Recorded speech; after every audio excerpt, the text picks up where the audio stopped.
The House will come to order. The Pledge of Allegiance will be led by Representative Johnson. Colleagues, guests, please join me in saying the pledge. I pledge allegiance to the flag of the United States of America and to the republic for which it stands, one nation under God, indivisible, with liberty and justice for all. Mr. Schiebel, please call the roll.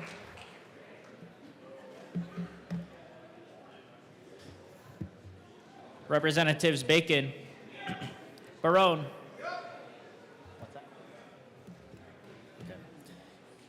Basenecker, Mr. Speaker Pro Tem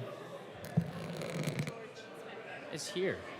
Bottoms, Bradfield, Bradley, Brooks, Brown, Representative Brown, excused. Caldwell, Camacho, Carter, Clifford, DeGraff, Duran, English, Espinoza, Ferre, Representative Ferre, excused. Flannel, Froelich, Garcia, Garcia Sander, Gilchrist, Goldstein, Gonzalez, Hamrick, Hartsook, Jackson, Johnson, Joseph, Representative Joseph is excused. Kelty, Leader, Representative Leader is excused. Lindsay, Luck, Lukens, Mabry, Marshall, Martinez, Morrow, McCormick, Rep. McCormick, Wynn, Pascal, Phillips, Richardson, Representative Richardson is excused. Ricks, Representative Ricks is excused. Rutnell,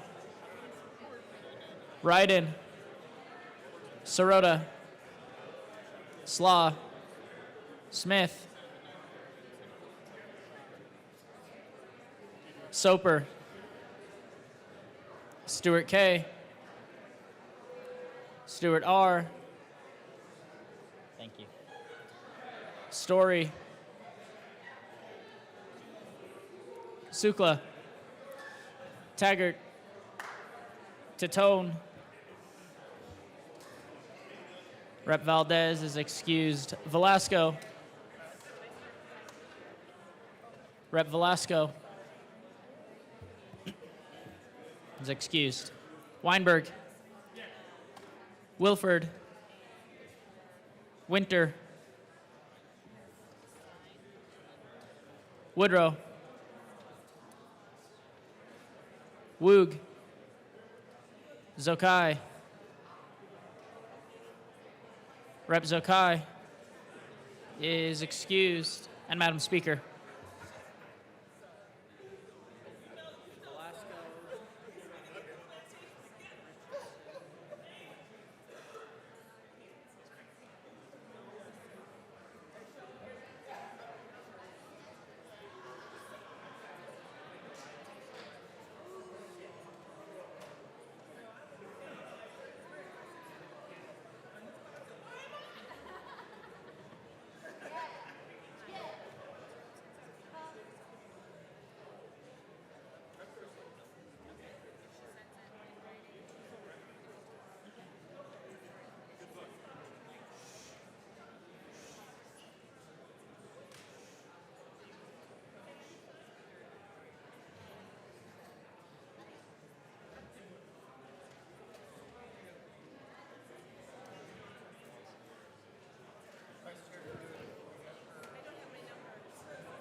Members, we have 61 present, 4 excused.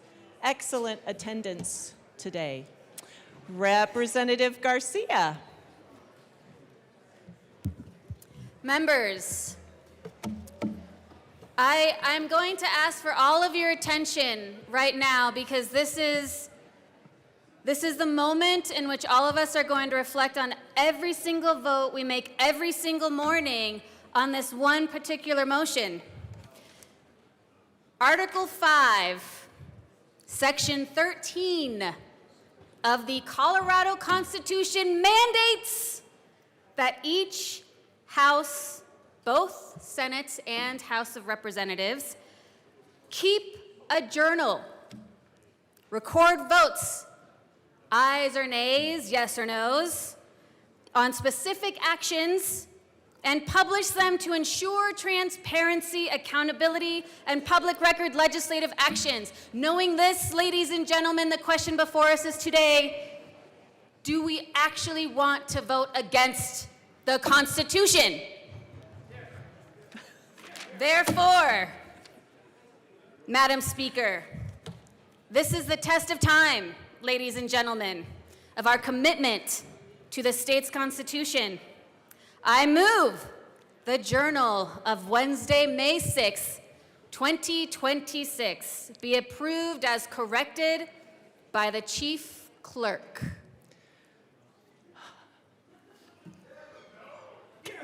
I am so deeply honored, members, to bring this motion before you. You have heard the motion that the journal be approved as corrected by the Chief Clerk. All those in favor say aye. Aye! All those opposed, no.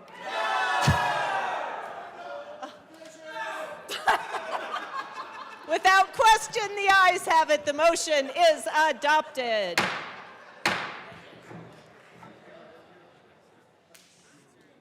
Announcements and introductions. Representative McCormick. Thank you, Madam Speaker.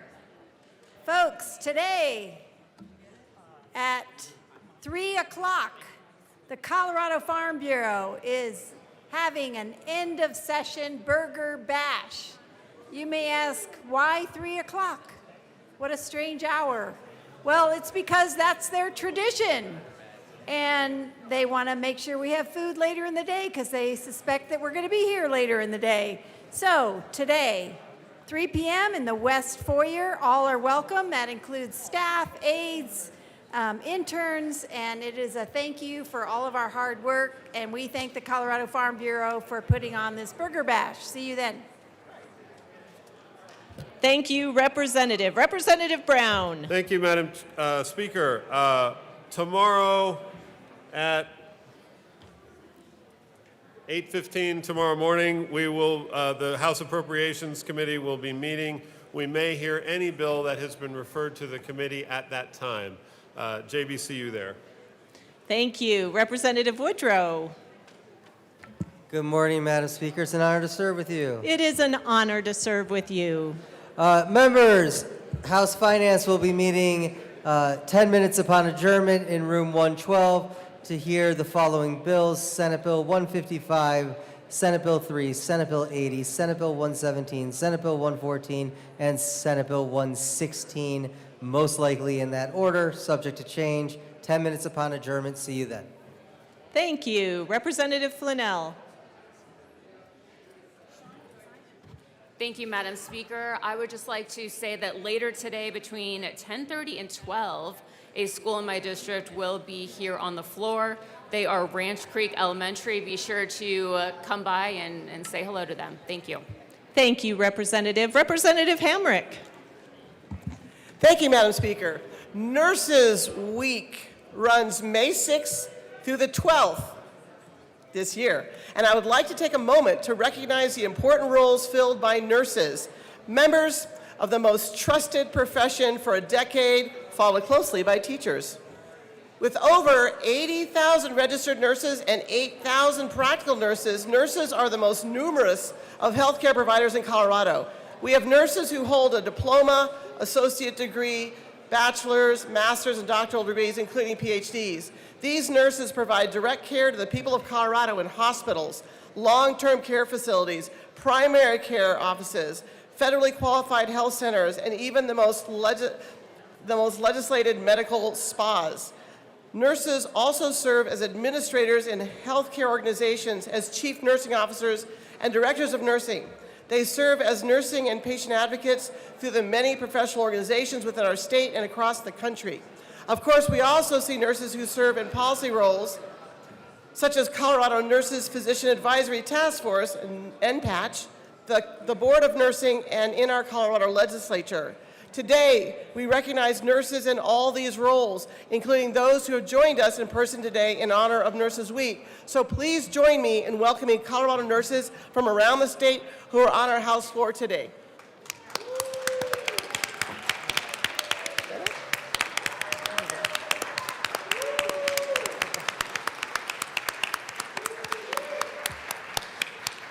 Thank you all and welcome. Representative Velasco.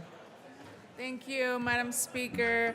And I just want to announce that we have Energy and Environment Committee today upon adjournment at the Old State Library, and we have Senate Bill 171. We'll be talking about NERDLs, House Bill 1030, and any other bills that are assigned to the committee. Thank you.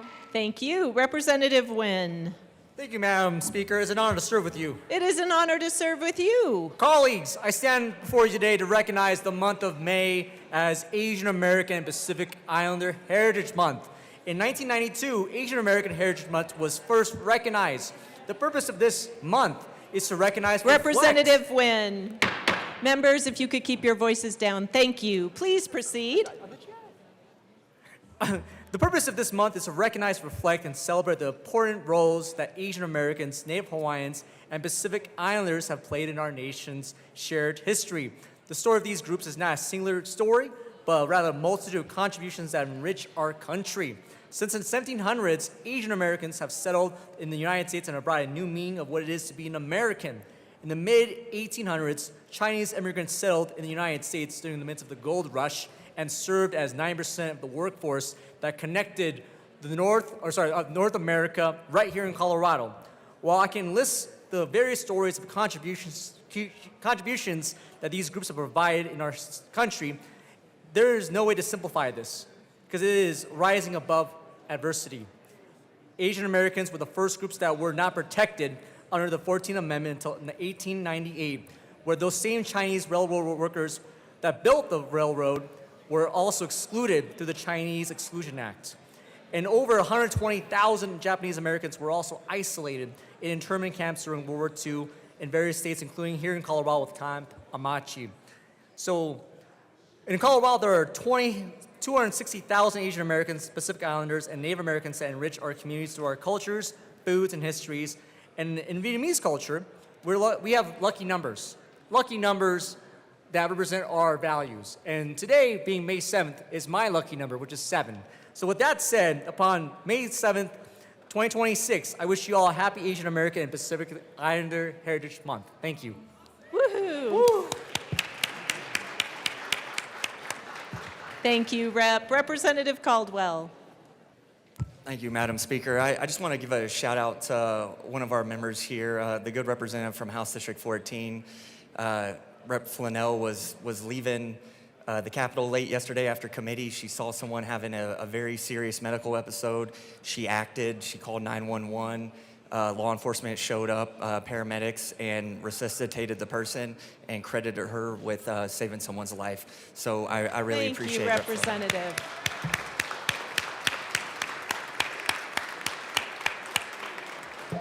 Thank you, Mr. Minority Leader. Representative Joseph and Representative Smith. Thank you, Madam Speaker. I asked the Boulder County delegation to come down here with us. Members, today is a wonderful day for all of us from the Boulder County delegation. As you can see, we are a bipartisan delegation. Today, we are here to honor Miss Representative Dorothy Rupert, born in October 20th, 1926. She will be a centenarian in October. Thank you for being here, and today we are here to honor her. The state of Colorado, the House of Representatives, convened in the 75th General Assembly hereby extend sincerest commendation to Dorothy Rupert. The Colorado General Assembly celebrates and honors the life and legacy of Mrs. Dorothy Rupert. Dorothy Rupert is a dedicated public servant, educator, community leader whose lifelong commitment to Colorado has made a lasting impact on our state.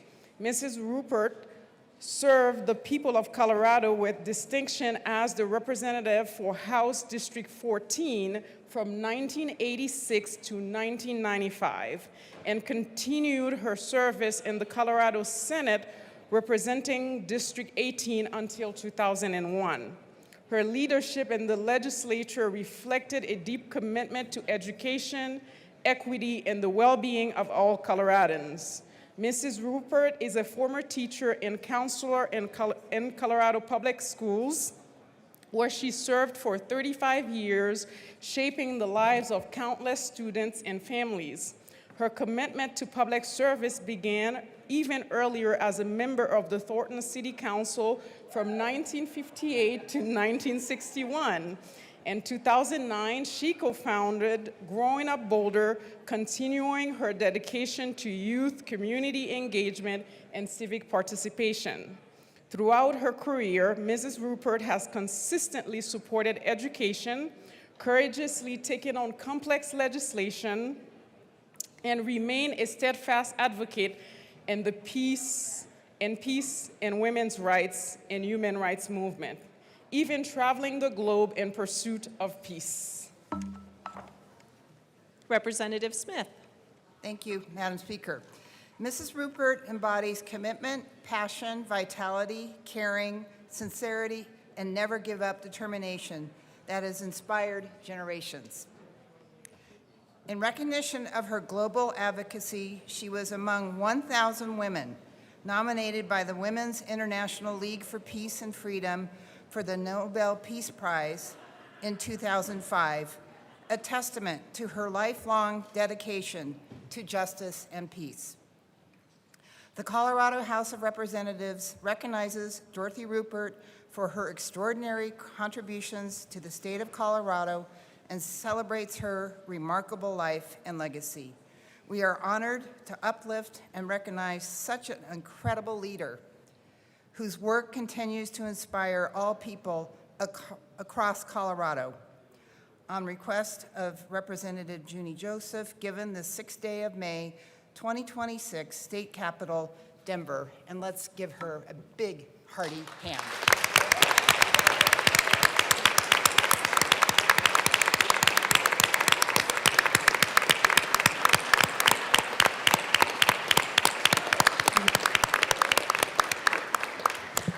Representative Joseph. Thank you, Madam Speaker. Members, you're welcome to come by and say hello to former Rep. Senator Rupert. Thank you. Thank you, everyone. What an honor it is to have you here today.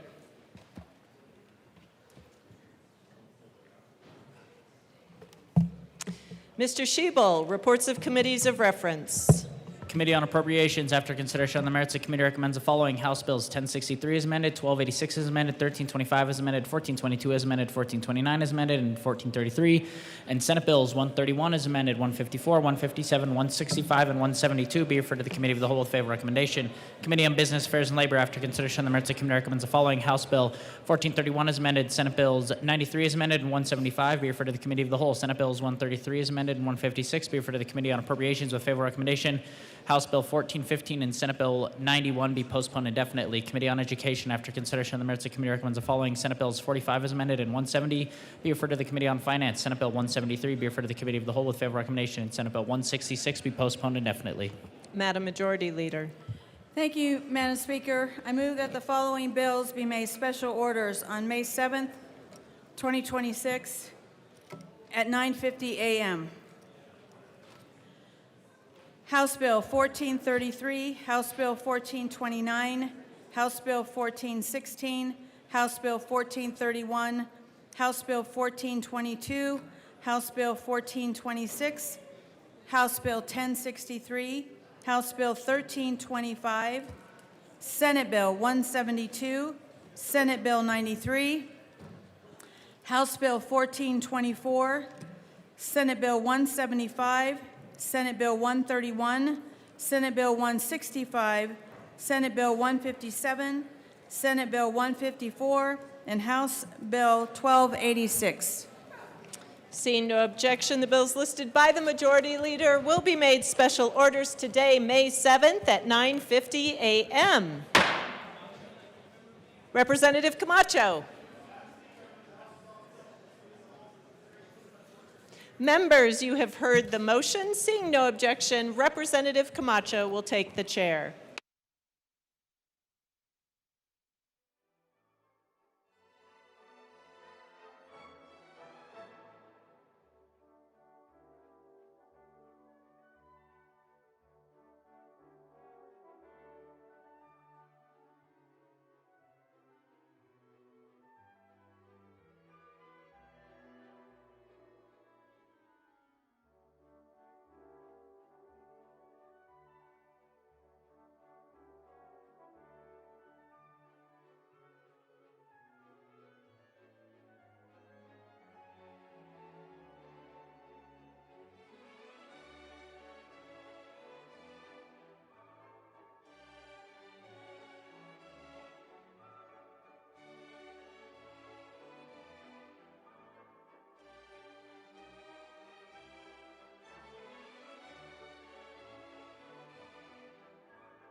The committee will come to order. With your unanimous consent, the bills will be read by title unless there's a request for a reading of a bill at length. Committee reports are printed and in your bill folders. Floor amendments will be shown on the screen on iLegislate in today's folder on your box account. Bills will be laid over upon the motion of the Majority Leader. The court rule is relaxed. Mr. Schiebel, please read the title of 1433. House Bill 1433 by Representatives McCluskey and Velasco, also Senators Cutter and Roberts, concerning funding to sustain the firefighter behavioral health benefits program. Representative Velasco.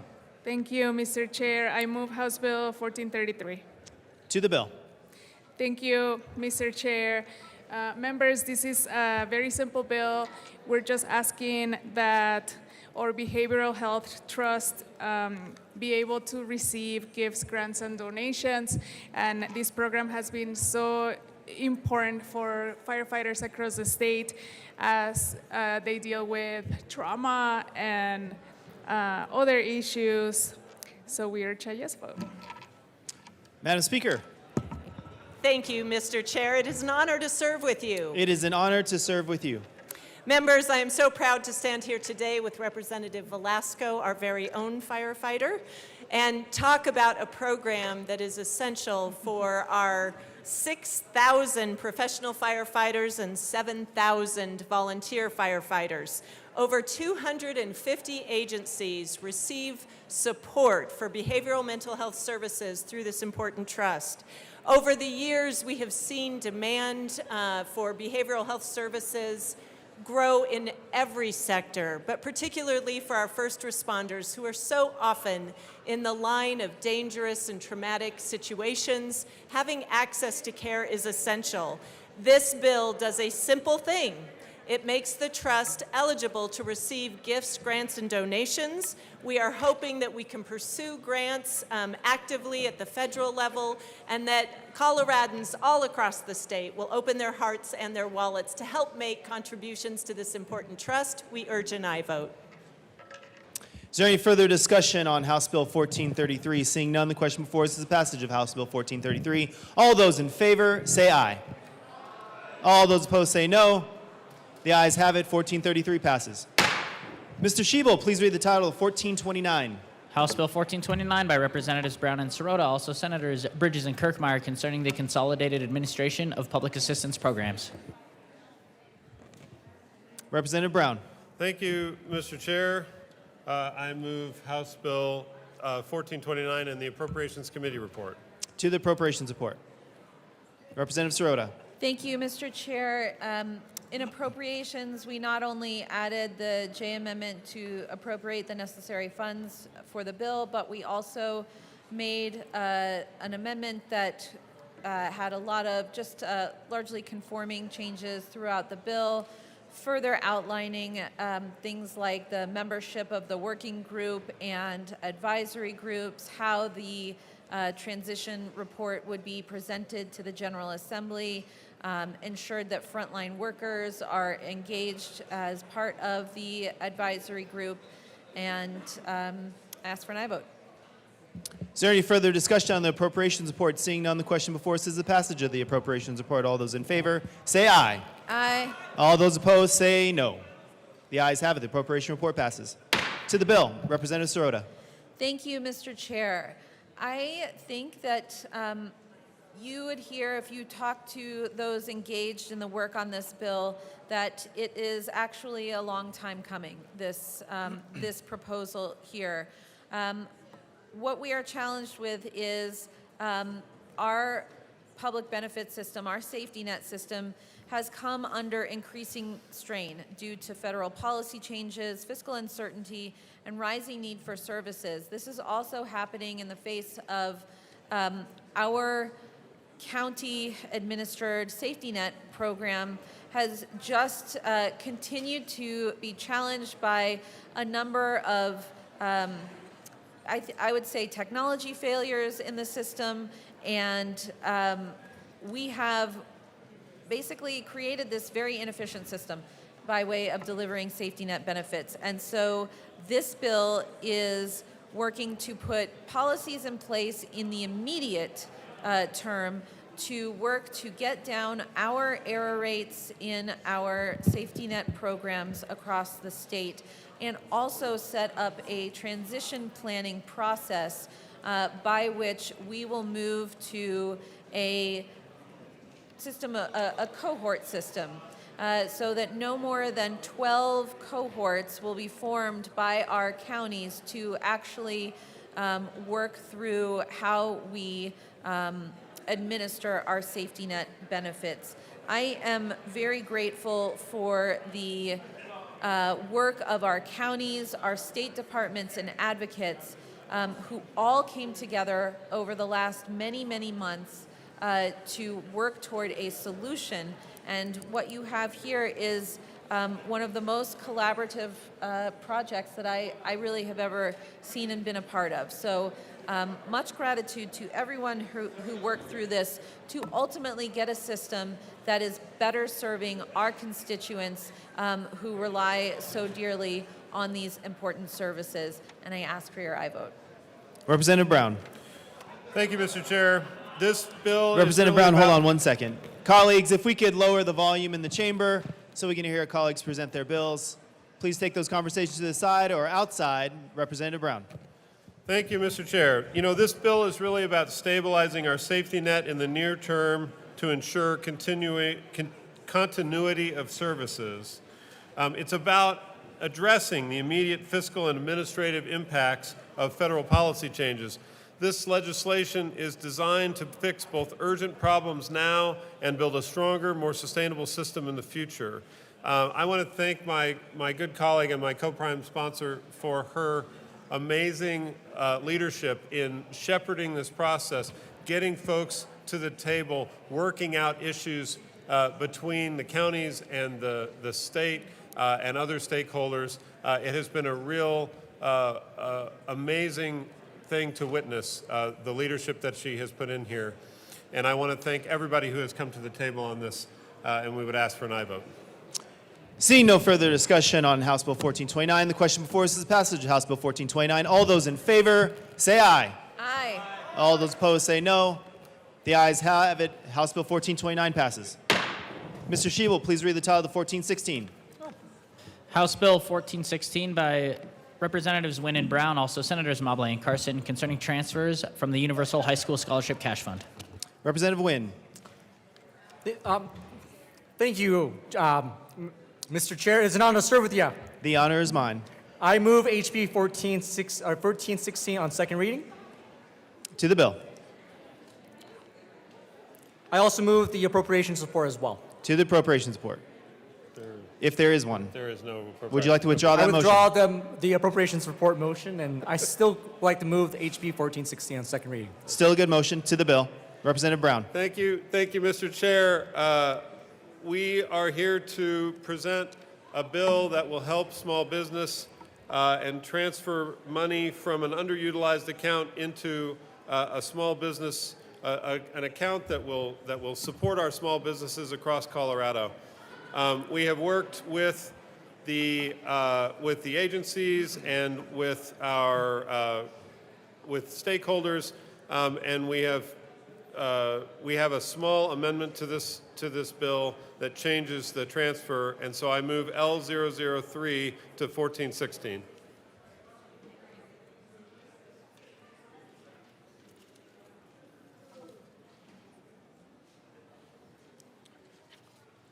L3 has been moved and displayed to the amendment. In these challenging, thank you, Mr. Chair. In these challenging times, we know that every dollar counts. And so this particular amendment reduces the transfer into the small business or into the Colorado Economic Development Fund by $300,000 to make sure that we are doing what we can for small businesses, but also being as fiscally responsible as possible, and we ask for an aye vote. Seeing no further discussion on Amendment L3, the question before us is the passage of Amendment L3. All those in favor say aye. Aye. All those opposed say no. The ayes have it. Amendment L3 passes. To the bill, Representative Wynn. Thank you, Mr. Chair. The background of this bill is that it is going to be helping the Colorado Small Business Development Center. Small businesses will need SBDC support during the just inflation, high cost of running businesses, and SBDCs are the frontline resource capable of helping small businesses survive and adapt major construction projects.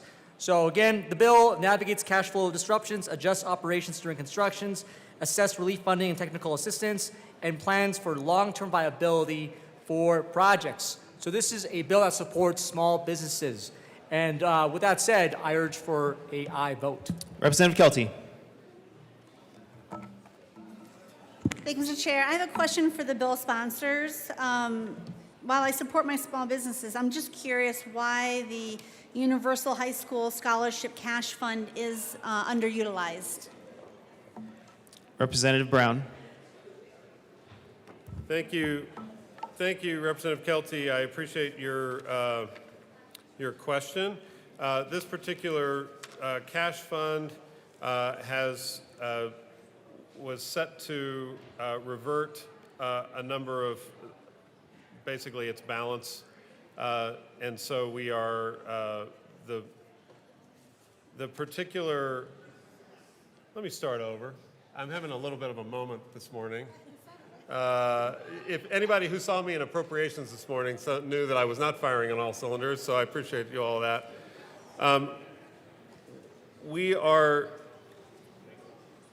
This particular fund experienced significant implementation challenges, and so since the program hasn't been able to be implemented in the way that it wanted to be, we think working with the departments and working with the administration, we've identified this as a way to help small businesses without negatively impacting a program. So that's why we are proceeding in this way. So. Representative Kelty. Thank you for that. I'm just trying to get some history on it. And then with this fund, I mean, you said there was implementation problems. Can you tell me what the implementation problems were? And should we have tried to fix that rather than just take from and when was it set up? And what were the implementation problems? And shouldn't we just try to fix that for the high school kids? Representative Nguyen. Thank you so much for the question, Representative Kelty. Just want to go into some information for you, and I'm happy to share this as well. This basically transfers some of the unused scholarship funds to the general fund for budget balancing, and it basically allocates to support small businesses facing these economic challenges. And the idea is that we're not making any new programs or requesting for any new appropriations, and it's being allocated to the Economic Development Commission, so the EDC is going to be having the fund. Representative Kelty. Well, I appreciate that. I know what your bill is doing. I support what the bill is trying to do as far as like help small businesses. I'm just wondering, the fund that you're taking the money out of, which is quite a bit of money. It's what, $3.5 million. So this was $3.5 million that was supposed to go to the high school kids, the Universal High School Scholarship Cash Fund. So if there were implementation problems, what were those implementation problems? Is this something that was set up originally to help the kids? Is this still going to be needed even though there was implementation problems? Shouldn't we just fix implementation problems of this fund so these kids could have had the money instead? I'm not saying instead of small business, but I mean, we set it up for them. Do you know when was this set up originally? Representative Nguyen. To give you an idea on that, I appreciate the question again. I think that, like my co-prime sponsor, Representative Brown, mentioned, these funds were underutilized, and that we're seeing the urgent need right now for transferring these dollars to support small businesses. Representative Kelty. I think I'm failing to communicate here. My question is, you have the high school, Universal High School Cash Fund for kids in high school. So here's a fund that y'all set up, and you're saying that it was hard. There were difficulties implementing that fund. Okay, there's that fund. But now, why are we not fixing the implementation of that fund? Because obviously it was needed originally for the high school kids. So why are we not fixing that so the high school kids can maintain and keep some of their funding, the $3.5 million, versus now kind of taking it away from that and then putting it towards somewhere else? Like, what is the history of this, and why are we not trying to fix something that was broken, and then why are we taking from it now just because we're saying, we give up? Representative Martinez. Thank you, Mr. Chair. Thank you, Representative from El Paso County. So as someone who did pass the original scholarship program, I think it'd be good to give some insight into this. And so originally it was $25 million that was allotted for this. 18 million of that had already been distributed to the students in that 2-year fund for that program. And those were one-time dollars that were issued to them. The grant program then ended.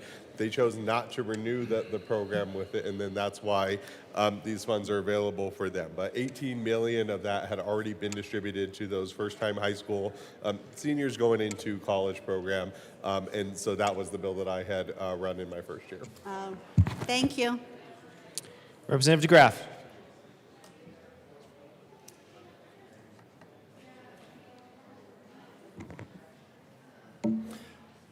Thank you, Chair. The symptom mitigation it's needed. You know, we've got businesses that are fleeing Colorado. I just got a message from one. He's moving to Florida. He's out.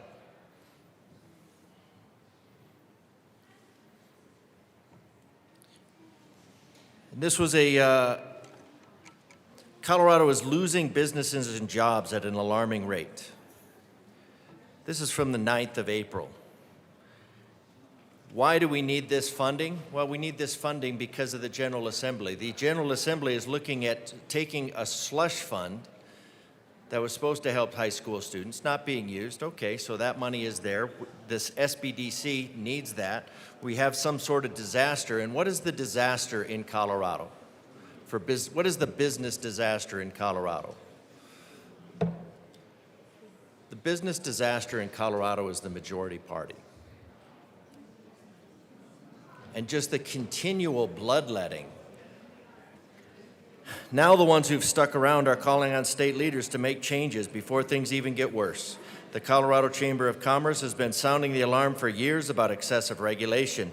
Last year, more people moved out of Colorado than into the state. The Chamber says companies are relocating out of state. It released data showing since 2019, 98 companies have either left the state or expanded elsewhere or scrapped plans to move here. That's resulted in more than 13,000 lost jobs, but fortunately, we know that the government has added around 15,000. Since 2022, Colorado has had a net loss of 34 public company headquarters. Some of the states seeing gains from Colorado losses include Texas, California, and North Carolina. More than 200 businesses and civic leaders signed a letter to Governor Polis, Senator Hickenlooper, Denver Mayor Johnston, and Democratic gubernatorial candidates. It warns of dire candidates if Colorado does not become a more welcoming place for job creators. We are going to be hurting Coloradans, not just now, but for the next generation after that. And of course, we want to course correct. I think it's all part of rewilding Colorado, just getting rid of the people. Caruso led a letter that calls for bipartisan 20-year strategy. Certain states are winning and other states are losing, and make no mistake about it, we're in the losing camp right now. U.S. News & World Report found Colorado was 11th best state for business, down from 4th best in 2022. A study commissioned by the Colorado Chamber found we are 6th most regulated state. Apparently, we're reviewing regulations. The lack of predictability is absolutely a problem, not knowing what comes next. I think it speaks more than just the It speaks to more than just the legislature. It goes to the fact that people can put things on the ballot and sometimes they pass. A bill led by the chamber and supported by the governor requires state agencies to review their rules and regulations every 5 years. Representative DeGraff, I just want to be clear. We're talking about the transfer of funds, not regulations. If you could return to the bill, please. Sure. The reason you need to transfer funds to treat the symptoms of the disaster in the business community, the majority party created disaster in the business community, is because this room continues to pass regulations and taxes that continue to crush the actual producers in the state of Colorado. So yeah, we're just going to continue. This should be just called this is just moving funds. This is called rearranging deck chairs. That's what this bill is. It should be called the rearranging deck chairs fund transfer, because you are crushing businesses, and then you bring something like this that just siphons off money from a different program that was all approved, and then you say, and then you pretend that this helps small business while you crush small business. So I think it's fairly neutral. These SBDCs need to be funded because these businesses need all the help they can get. Unfortunately, you're giving them all the hurt they can't even stand anymore. So maybe change course in that and get your boot off the face of the business of Colorado. Seeing no further discussion on House Bill 1416, the question before us is the passage of House Bill 1416 as amended. All those in favor say aye. All those opposed say no. The ayes have it. House Bill 1416 as amended passes. Mr. Shebel, please read the title of House Bill 1431. House Bill 1431 by Representatives Bacon and Soper, also Senators Gonzalez and Judah, concerning demonstrating competency for occupational licensure portability. AML Bacon. Thank you, Mr. Chair. I move House Bill 1431 and the Business and Labor Committee report. To the committee report. Do you want to talk about it? Sure. Representative Soper. Merci, Mr. Chair. We struck out all of page 3 in the bill. So now the bill only adds 3 words, which is "or another country" on page 2. We urge an aye vote. Sorry. Is there any further discussion on the Business Affairs and Labor report? Seeing none, the question before us is the Business Affairs and Labor report. All those in favor say aye. Aye. All those opposed say no. The business report passes. To the bill. AML Bacon. Thank you, Mr. Chair. House Bill 1431 came as a result of some work that Dora has been doing over time in regards to what we call a portability program for particular occupations. As you know, the state issues licenses for many people who want to practice in particular fields. Our portability program right now allows for folks who have licenses in other states kind of to be able to have a little bit more of an expedited path to licensure here in the state of Colorado. So where you heard in the amendment where the bill now says we added 3 words or another country, what we mean is that folks who have licenses in the practices and occupations listed in this statute and in this program from another country, they are allowed to submit an application to get a license in our state. Right now, and what we did in the bill was say that the professions that may have their own statutes or their own practices acts can lean on their underlying law of what it is that they require for foreign trained professionals. But at the end of the day, we believe that this bill is a workforce bill. Some of us may know people who have degrees and licenses to do some really great things, everything from being a barber and cosmetologist to a dentist to an acupuncturist to our wonderful nursing board and to being nurses. And so what our bill says is that we do want to say that folks who have been trained in other countries do have a pathway to practice here in the state of Colorado. We know that there's so many positions that could be filled. We know that there's so many wonderful people who have had great training elsewhere who really do want to come and work and contribute to our communities. And so this bill is on behalf of them. We do believe it is a workforce bill. And then I'll hand it over to my co-prime. Representative Soper. Merci, Mr. Chair. And Representative Bacon did an excellent job of describing the bill. I would just really add that we came out of committee unanimous. This is a bill where it does help with the workforce side. The reason why every group out there is either in support or neutral is because of the amendment we ran in committee. It now goes back to each individual practice act. There is no overarching rule that we're trying to do. It's the professionals within each practice act who govern their own profession, and they write the rules for their own profession. So, for example, with nursing, if someone is educated, for example, in Canada, they don't have to go through one of our sister states through a compact in Colorado. They could apply directly, but they still have to meet all the requirements of anyone coming in from any other state. So it's complete parity. The requirements are still there, and this is something that Colorado can do it, just like Utah can do it and Nebraska can do it, and would ask for a yes vote. Seeing no further discussion, except for Representative Sukla. That was a good save. So I sit on the committee last night, and I want to tell a story of why I think that this is a good bill. In Olathe, Colorado, we all know about their Olathe sweet corn. It is very famous. And there is a restaurant called the White Cafe, and there is about 10 gentlemen that sit there every morning at 7 o'clock, some of the biggest farmers in Olathe.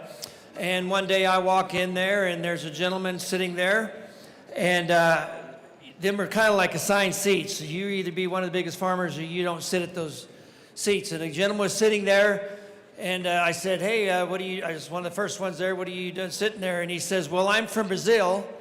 And he says, they have what it is, the moths come and they lay their eggs in the top of the corn, and that's what causes the worms in the corn. And so if you have, they set these traps out, and if you get over 10 moths, you've got a serious problem. Well, they were collecting 120 to 140 moths a night. They had a serious problem that was going to detriment all of the Olathe sweet corn production, and we went ahead it this year. And so I said, well, what are you doing here? And he said, well, I invented a new process of getting rid of those moths, and I'm from Brazil, and they had to get a special, they had to get an exemption so that I could come in because they couldn't do it with spray. There was just too many moths. And I said, well, what is it that you invented? And so what he invented is he had these drones, and he waited till it was right at dusk. It was right at dusk, and these drones would do 100 foot sections through the cornfield. And the reason they waited right at dusk and did it throughout the night is because all the bees would go back in the hives and you wouldn't kill the bees. And so they would take these drones and it dropped this gel every 100 foot and it had a pheromone in it that attracted the moths. And so then at night the moths would come, they would go, they'd take one bite of that stuff without all of that spray. And that gentleman sat at that table for 2 weeks and he said, well, it's my last day here. And I said, why is that? And he said, because they're only catching 8 moths a night. That's why we need this program. We need people that are smart like that are able to come to this country and figure out something that we hadn't figured out. And he saved the Olathe Sweet Corn, and I would invite you all to go to the Olathe Sweet Corn Festival this summer. Thank you. Representative Kelty.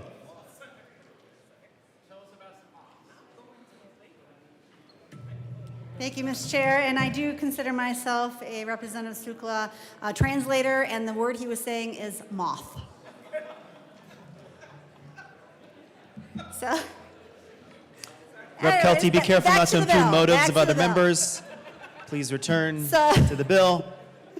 Yeah, yes, sir. So I sat in committee on this, and I had a lot of questions. For those who are watching today and wondering if the answers to some of the questions I asked, the only concern I had was whether the workers that were going to be falling under this, what kind of background checks are they going to have, whether, we can make sure that they don't have any type of criminal history in other countries and that. So that was a great concern of mine. National security and security is very important to me. And I did find that, foreign workers in the United States undergo mandatory checks to verify work eligibility, identity, and background. So it goes to the Department of Homeland Security. They are well vetted. They are well checked. So that was a concern that I was glad that was off the table, and I will support this bill today. Thank you. Seeing no further discussion on House Bill 1431, the question before us is the passage of House Bill 1431. All those in favor say aye. All those opposed say no. House Bill 1431 passes. Mr. Schiebel, please read the title of House Bill 1422. House Bill 1422 by Representative Clifford, also Senators Coleman and Frizzell, concerning security measures for certain governmental entities. Representative Clifford. Thank you, Mr. Chair. I move House Bill 1422 and the State Affairs and the Appropriations Committee reports. To the Appropriations report. In Appropriations, we adopted an amendment that made the legislative portion of this subject to appropriation, and I request an aye vote. Seeing no further discussion on the Appropriation report, the question before us is the passage of the Appropriations report. All those in favor say aye. All those opposed say no. The ayes have it. Appropriation report passes. To the State Civic and Military and Veterans Affairs report. Thank you, Mr. Chair. We made a small amendment in State Affairs. I cannot even recall what it was. I think we removed a word or two, and I request an aye vote. Seeing no further discussion, the question before us is the passage of the State Civic, Military, and Veterans Affairs report. All those in favor say aye. Aye. All those opposed say no. The ayes have it. The committee report passes. To the bill. Mr. Chair, I'm going to go ahead and move amendments to get them in before I discuss the bill. So I move L4 and ask that it be properly displayed. That's a proper motion. Give us a moment to get that displayed.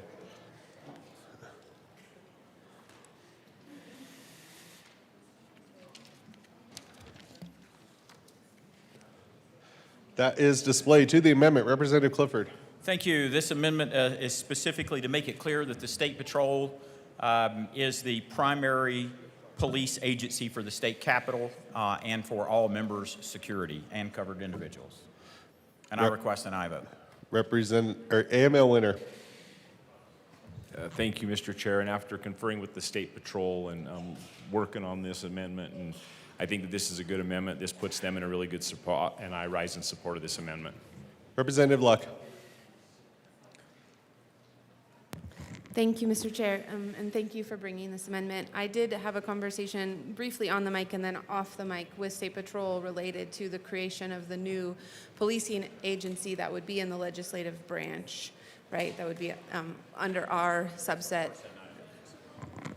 well, it's a person that then can also ask for hiring additional persons under them, which could quickly morph into more than one person and thereby a full-fledged policing entity, agency, whatever you want to call it. And so I'm wondering, is this fully supported by CSP? Are they on board with this? Can you just put it on the mic so that I know? Representative Clifford. A couple things about the conversations with State Patrol. So they have always been in support of the position getting created. The questions that we've had back and forth with State Patrol is making sure that there's no duplication of efforts and that there's no crossover or two people doing the same thing. This is their amendment. They are fully in support. Representative Luck. Thank you, Mr. Chair, and thank you for that. So does it still end up creating a separate entity that is executive in nature, but that is under the branch of the legislature? Representative Clifford. I'll discuss this further when we get into the bill. I wouldn't describe it the way that you are, but I will say that we created a similar position in the judicial branch. We are copying and pasting the same position that we created for them a couple of years ago that had been working very, very well for the General Assembly. Yes, it does. Is there any further discussion on Amendment L004? Seeing none, the question before us is the adoption of Amendment L004. All those in favor say aye. All those opposed say no. The ayes have it. Amendment L4 is adopted. To the bill. Representative Clifford. I move L5 to 1422. This is a multi-page amendment that is on your desk, yellow paper. Give us a moment.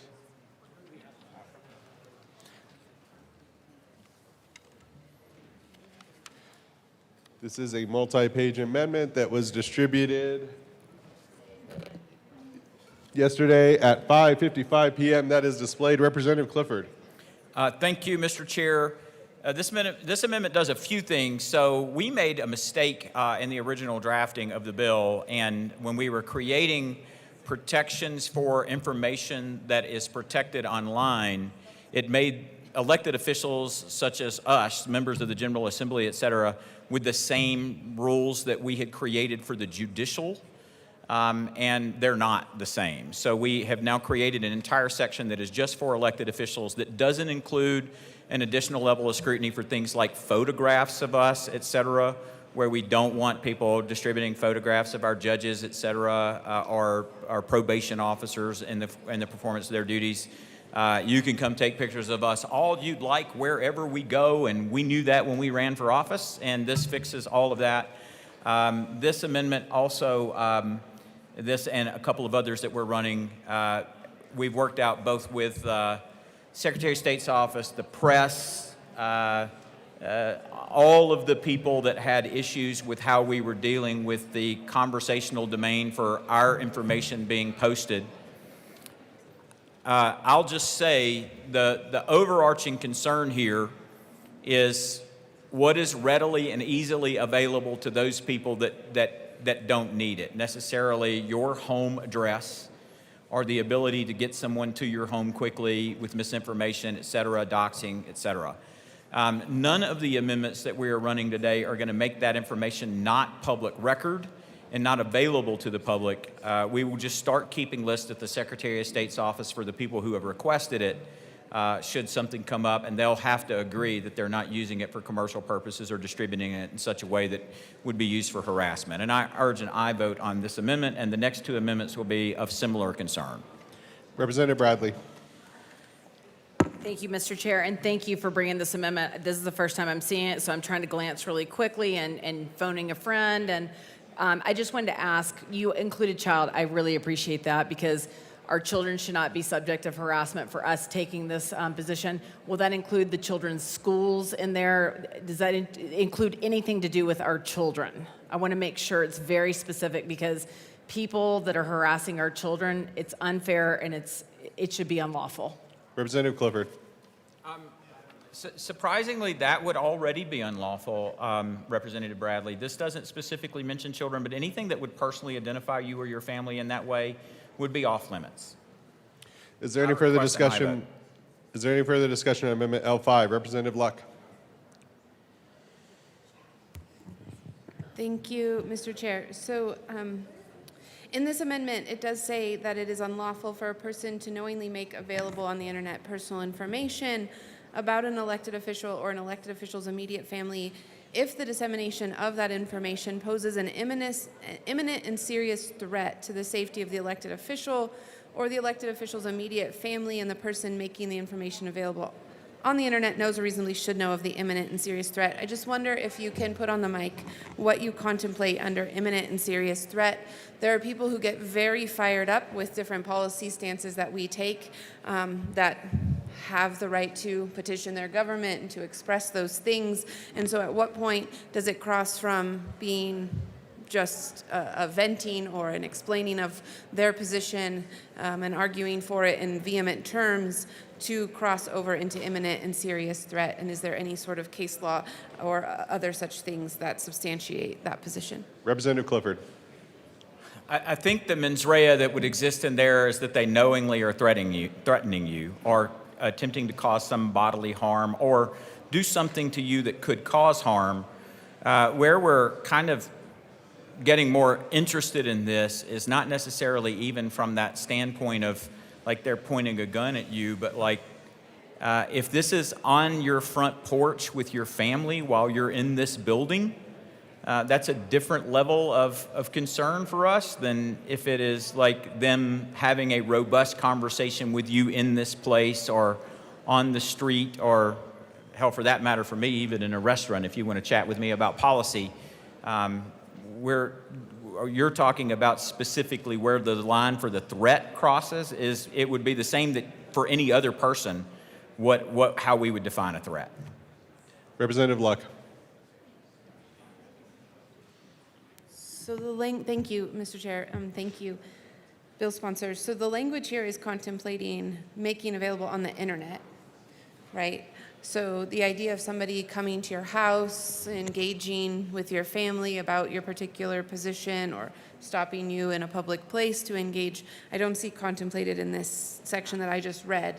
And so I'm speaking specifically as relates to making available information on the internet that might pose an imminent or serious threat. There was a picture posted on the internet last year that resulted in people commenting that then posed a threat. Would the person posting that picture be at risk of violating this, or is it the people who are then commenting on it that would then be connected with that? Representative Clifford. Thank you. That's a very good question. No. So first of all, it is contemplated. When we're talking about things being put online, we are talking about things that would normally be referred to for things like doxing or posting a picture of your home and your address online and putting something that was threatening, like, I don't want to get into conversations for threats. I'm happy to speak with you offline about this, but I'm not going to get on the microphone on TV and start talking about threats that we have today, with all due respect. On the other side of that, we have contemplated the reason that we are restricting some of this information from being put online mostly is related to your personally identifiable information and things that have just become very easy to find. I mean, gone are the days of looking up somebody's address in the phone book. It's not like you couldn't find somebody's address forever. But what we're talking about now is sometimes when misinformation goes out with specific threats, usually specifically inducing harm or saying words like do harm to someone, that's the kind of stuff that we're talking about. And we all know about those, so I don't want to talk about them on the microphone. Representative Luck. Thank you, Mr. Chair. I do think it's important, though, to understand what we are saying here, especially since so much of our societal conversation is taking place online. I also think that it deserves clarifying Section B, where we're talking about that this will drive a Class 1 misdemeanor for violating this, except that if the person is a state or local government official acting in the course and scope of their duties. Can you give me a hypothetical where a state or local government official disseminates information about an elected official or their immediate family that poses an imminent and serious threat to the safety of those people, such that they would not, because of their title, be subject to the same punishment. Representative Clifford.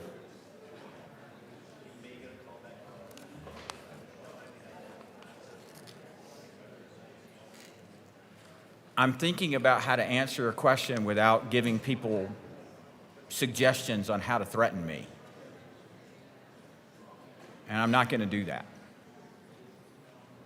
I will tell you that when we're having this dialogue, and for anybody interested, we all know the difference between posting political commentary or even something that's awful is completely okay, and your First Amendment right in every sense of the word. There is a line that gets crossed when you threaten violence.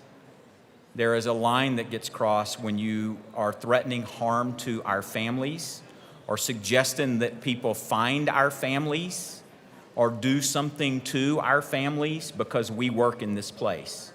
And I don't think that it's unclear to a court what we're talking about is the difference there. I don't think it's unclear to a district attorney that would have to charge this charge. I don't think it's unclear to our law enforcement the difference between an actual threat versus something that we have learned to refer to in this place as awful but lawful.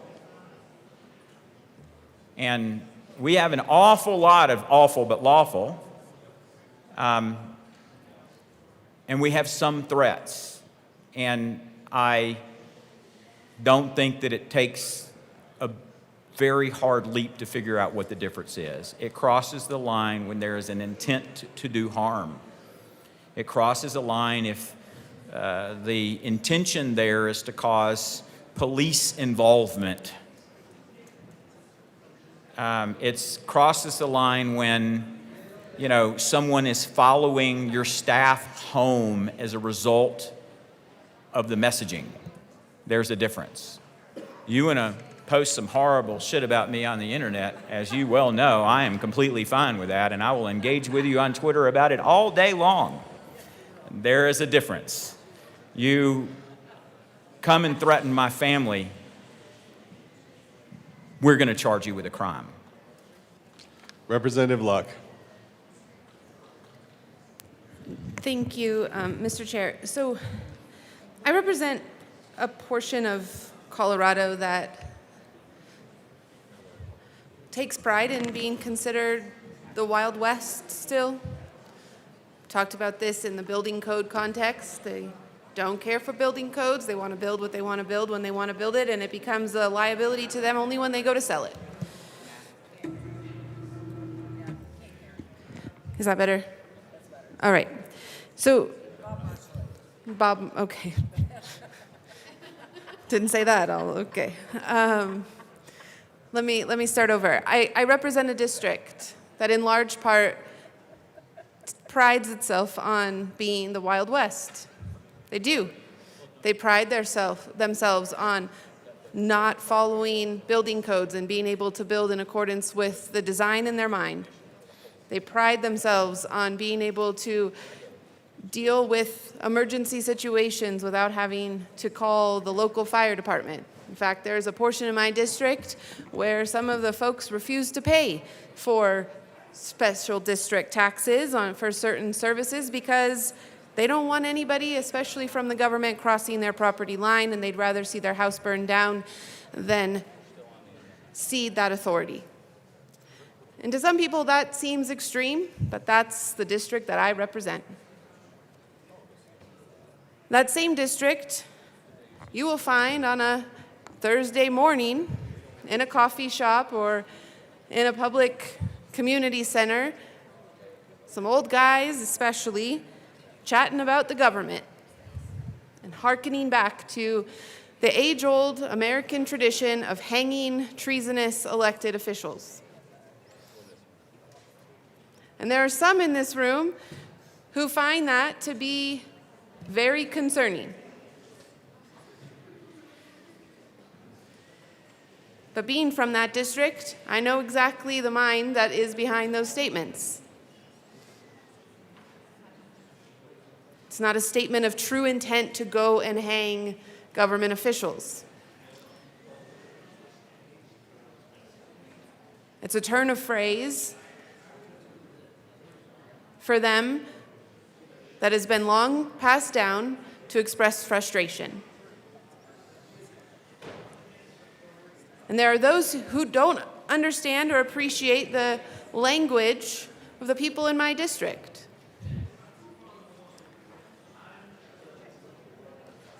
In the same way, they don't appreciate the language of many of you all's district. And what I'm concerned about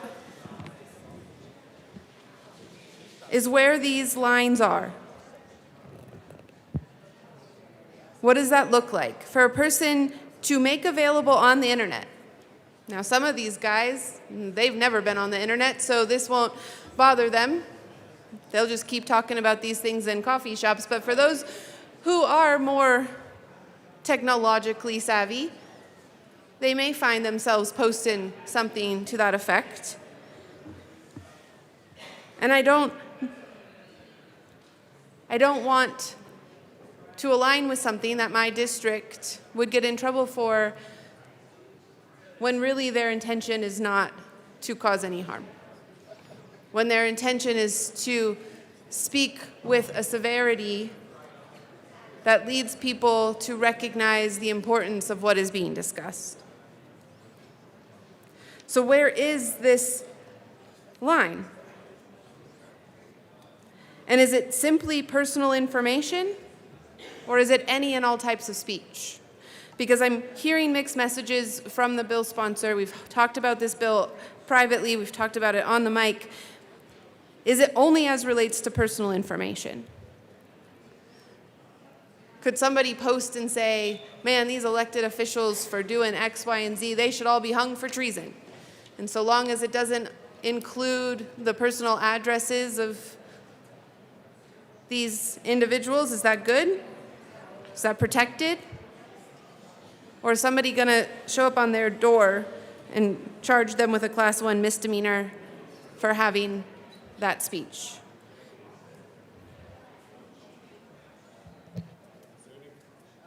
Representative Bottoms.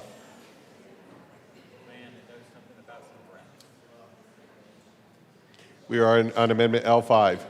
Is there any further discussion on Amendment L5? Seeing none, the question before us is the adoption of Amendment L5. All those in favor say aye. Aye. All those opposed say no. The ayes have it. Amendment L5 is adopted. To the bill, Representative Clifford. Thank you, Mr. Chair. I now move Amendment L7 to House Bill 1422 and ask that it be properly displayed. That is a proper motion. Give us a moment to get that displayed.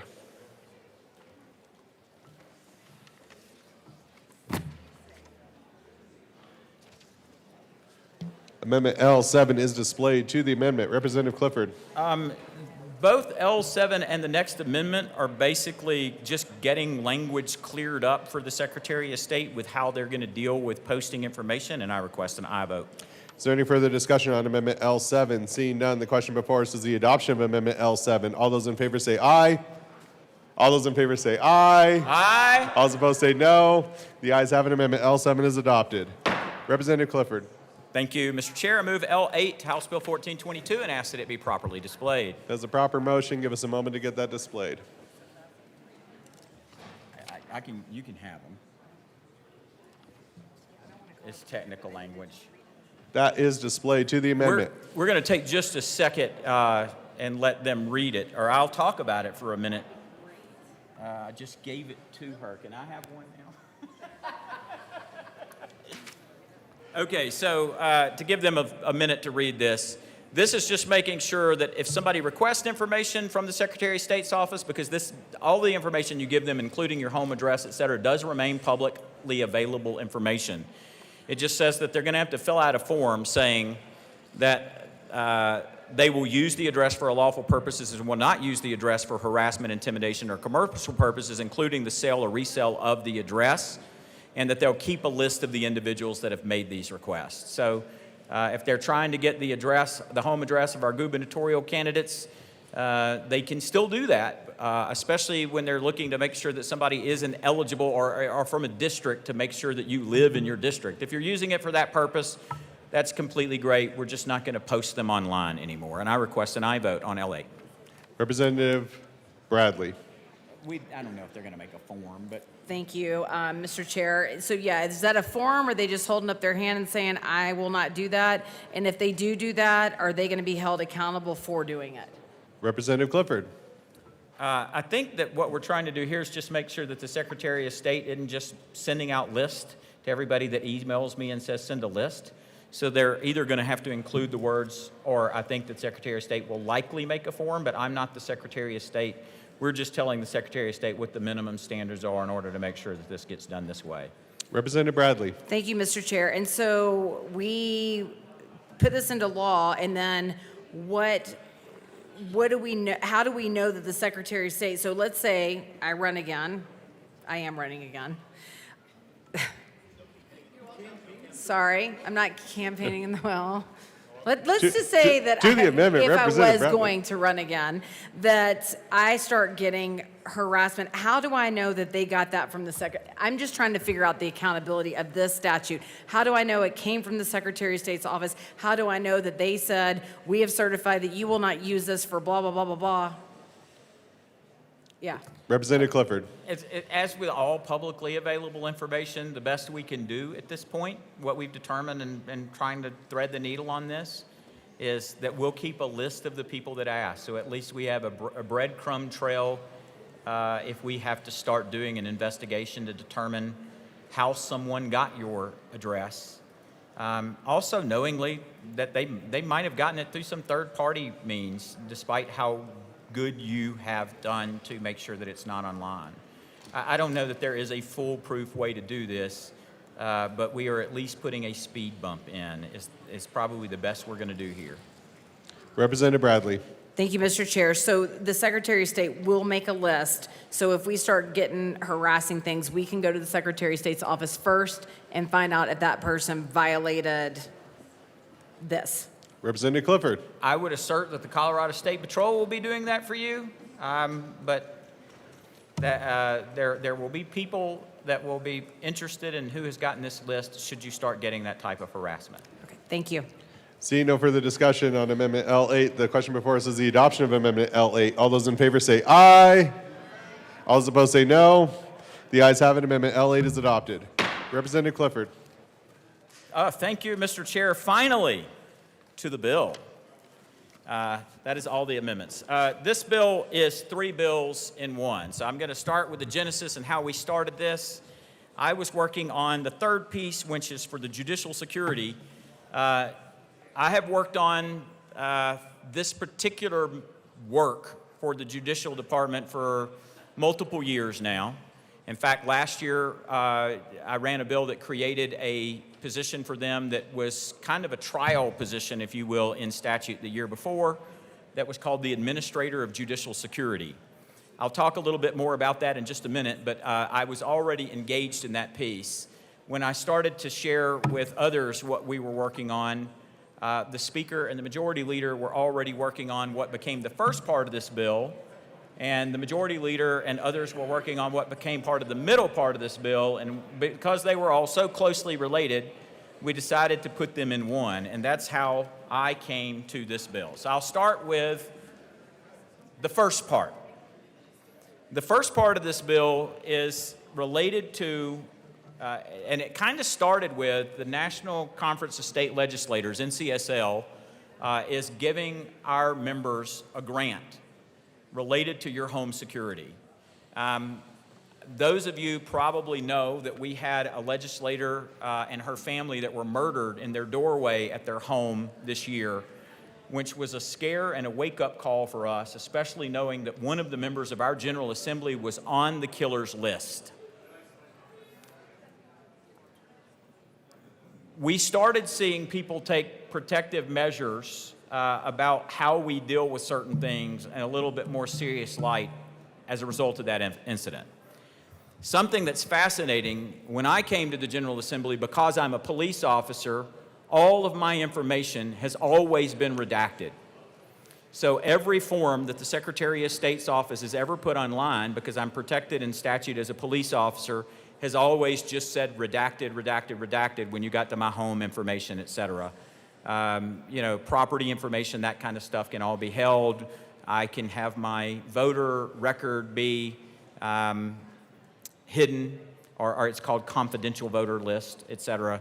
There were actions that I could take that some elected officials could do some ways, but the members of the General Assembly didn't have access to, technically in law. This cleans up that law and now makes sure that the elected officials have the same protections. And we've done some scapular carve out here, if you will, from these amendments to make sure that, you know, if you see me at a restaurant or you see some legislator in the future drinking and driving or something and you video that person, hey, that is all open game. Go for it. Take a picture of me. You know, but we've drawn some lines here that there are certain things that you just can't put online about us anymore. And the Secretary of State does not have to plaster all of our property information for where we sleep all over the internet and make it 2 clicks away for somebody that becomes interested in where to get that. That is the nuts and crux of this. Then we started looking at different gaps that we have in security for the General Assembly. And in working many hours with the Colorado State Patrol, we came up with basically a liaison position that was the same that we have across the street for the judicial branch, a law that I passed last year. That position has been working extremely well. They have sung the praises. Their relationship with the State Patrol is phenomenal. And the first part of this bill creates one of those as a member that will work specifically for the Ledge Council and the Executive Council of the General Assembly. This person will be able to be hired to work. They will be in and around both chambers. We expect them to be available to all the members of the General Assembly. And when you have security concerns and issues, that is to whom you will speak. That is the nature for how this will work. The Executive Committee will be able to set what their duties and responsibilities are, how they work with the sergeants, how they work with State Patrol, how we, the members of the General Assembly, engage with them, et cetera, et cetera. We're delighted about getting to a place where we've gotten that figured out and we've gotten the duties of what that job will be. Now, there's things that we're not putting in code, because law is one thing and then kind of the job description is another, but we're tending to both at the same time. There were some questions about why we had the words may be post-certified. And if you look in 16.2.5, we have 21 different administrative or executive level positions in 16.2.5, which is where peace officers are, that are languaged exactly the same way. So we are not creating a police force for the Capitol. We have one of those. It's called the Colorado State Patrol. What we are creating is a position that it is quite predictable and likely that someone who has served or is serving in law enforcement would want to apply. Somebody that has the training and the expertise to deal with these matters. And if they are already a post-certified police officer, we don't want them to lose that certification serving in this capacity. And we also recognize that across the street in the judicial branch, when their officers go with the justices' places, they do provide a direct security function. So if that is a person that is a trained police officer and they're maintaining their training, et cetera, et cetera, et cetera, they will be able to maintain that here working in this position as well. So that is the position. The second thing that we deal with in this bill is the relationship to, and their responsibility is going to start to be making sure that your home security is such that it's consistent across the board. I don't know what the rules and how they will make up how we deal with that or how the state will contract those things or whether you will do it or we will do it or we'll give you a list. I have no idea. I just know that we're receiving a grant and we expect this person to ongoingly help members as they're elected and throughout their time serving in general assemblies in the future to make sure that that's shored up adequately and in communication with State Patrol in a useful way. The next part of this bill is related to the publicly information sharing. You have seen a number of amendments to that. Where we are with that is just making sure that there are some guardrails and what can be shared online. That is the second portion of this bill. And then the third and largest portion of this bill is related to judicial security.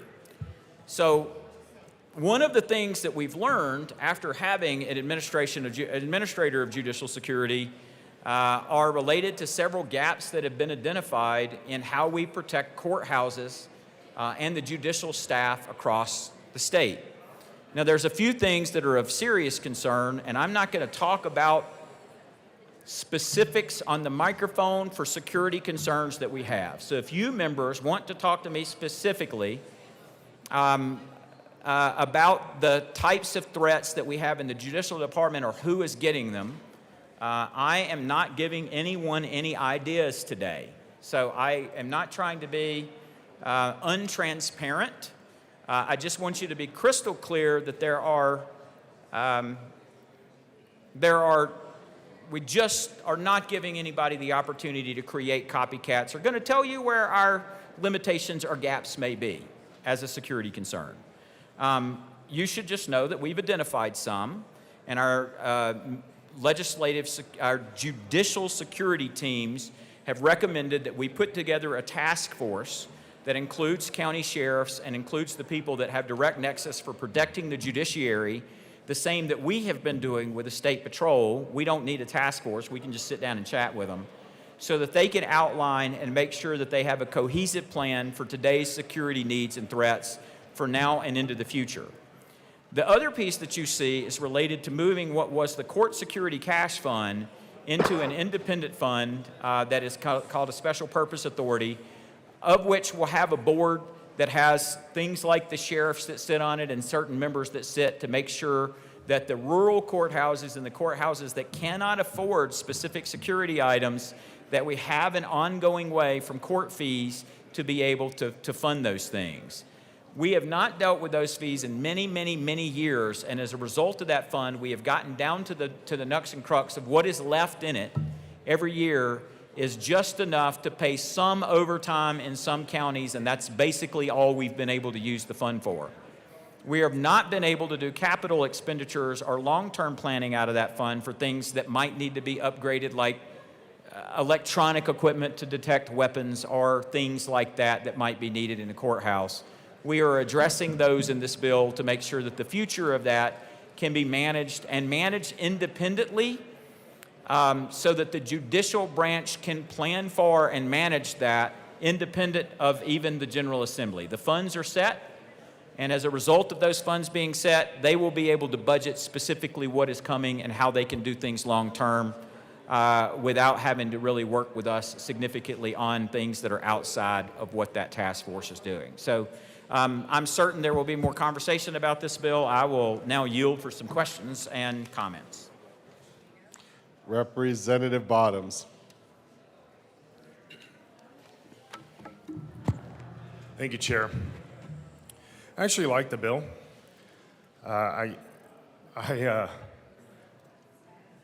can't campaign, so I can't say this except in code.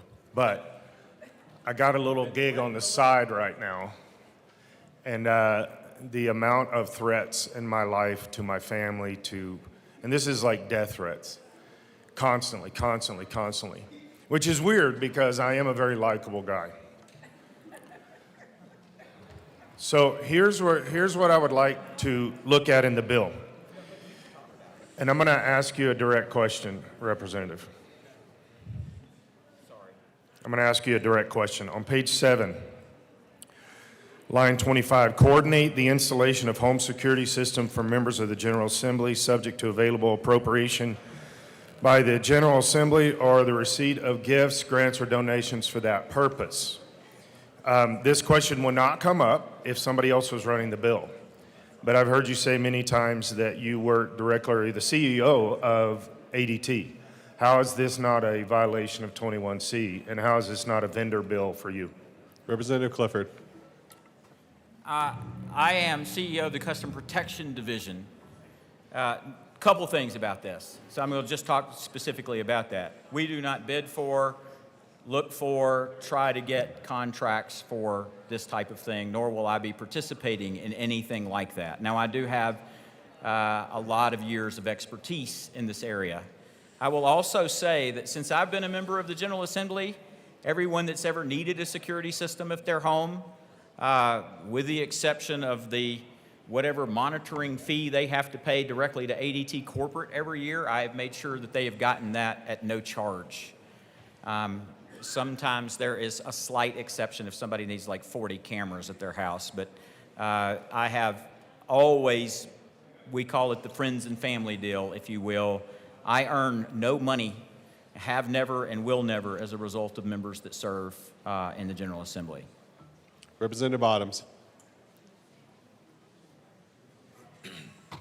Thank you for the explanation. It sounds to me like you just dug a deeper hole, that you're getting all of these security systems for people in the room, and now this is something that will directly affect whether you're on the sales side or not. I think that's semantics, but that will directly affect this.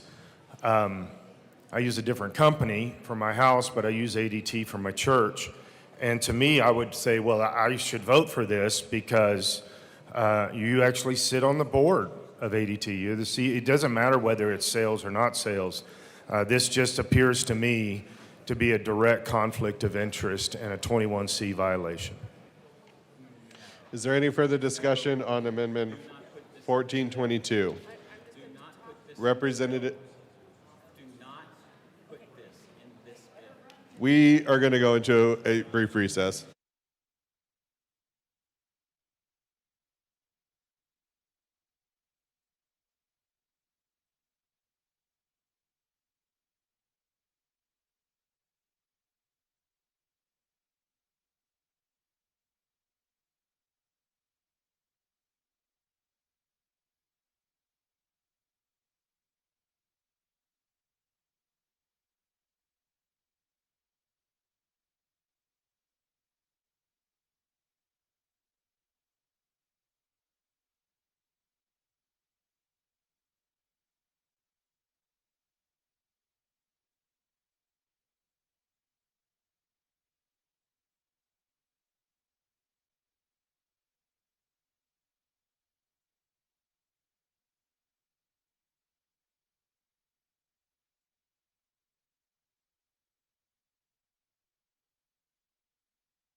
The committee will come back to order.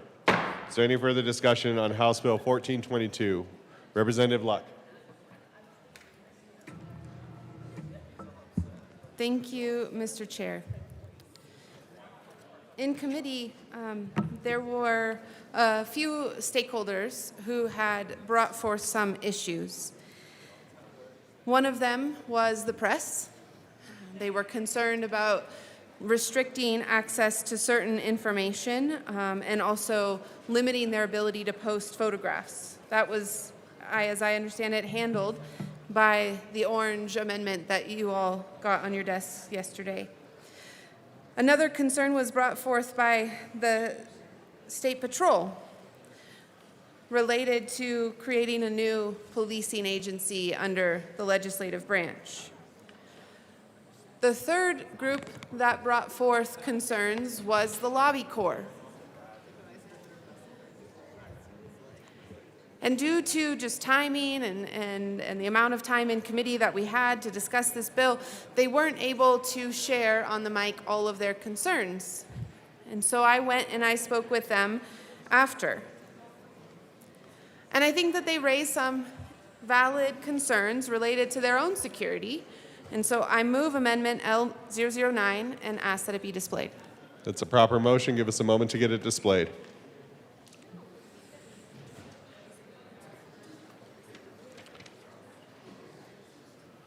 That is displayed to the amendment. Thank you, Mr. Chair. The Lobby Corps is an important aspect of the ecosystem of the General Assembly. There are legislators, there are partisan staff, there are nonpartisan staff, and there are the lobbyists. There are the citizens as well, but many times the citizenry, if they're not in the Lobby Corps, are here for a short period of time, even if they're here for multiple bills. Whereas with the Lobby Corps, their spaces, their office is this floor. In fact, we name them after the space that they fill because they're such a constant presence. The professional lobbyists, the ones who are here for 120 days,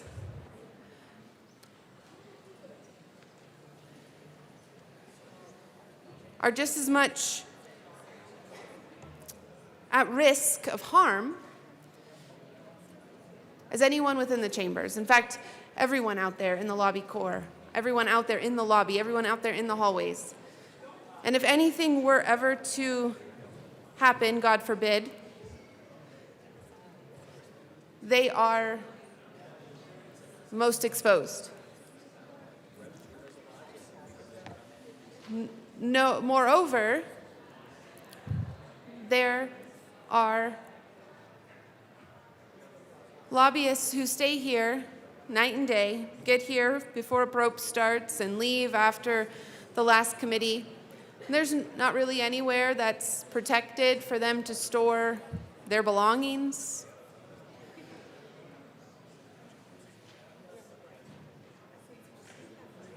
To rest outside of the public view.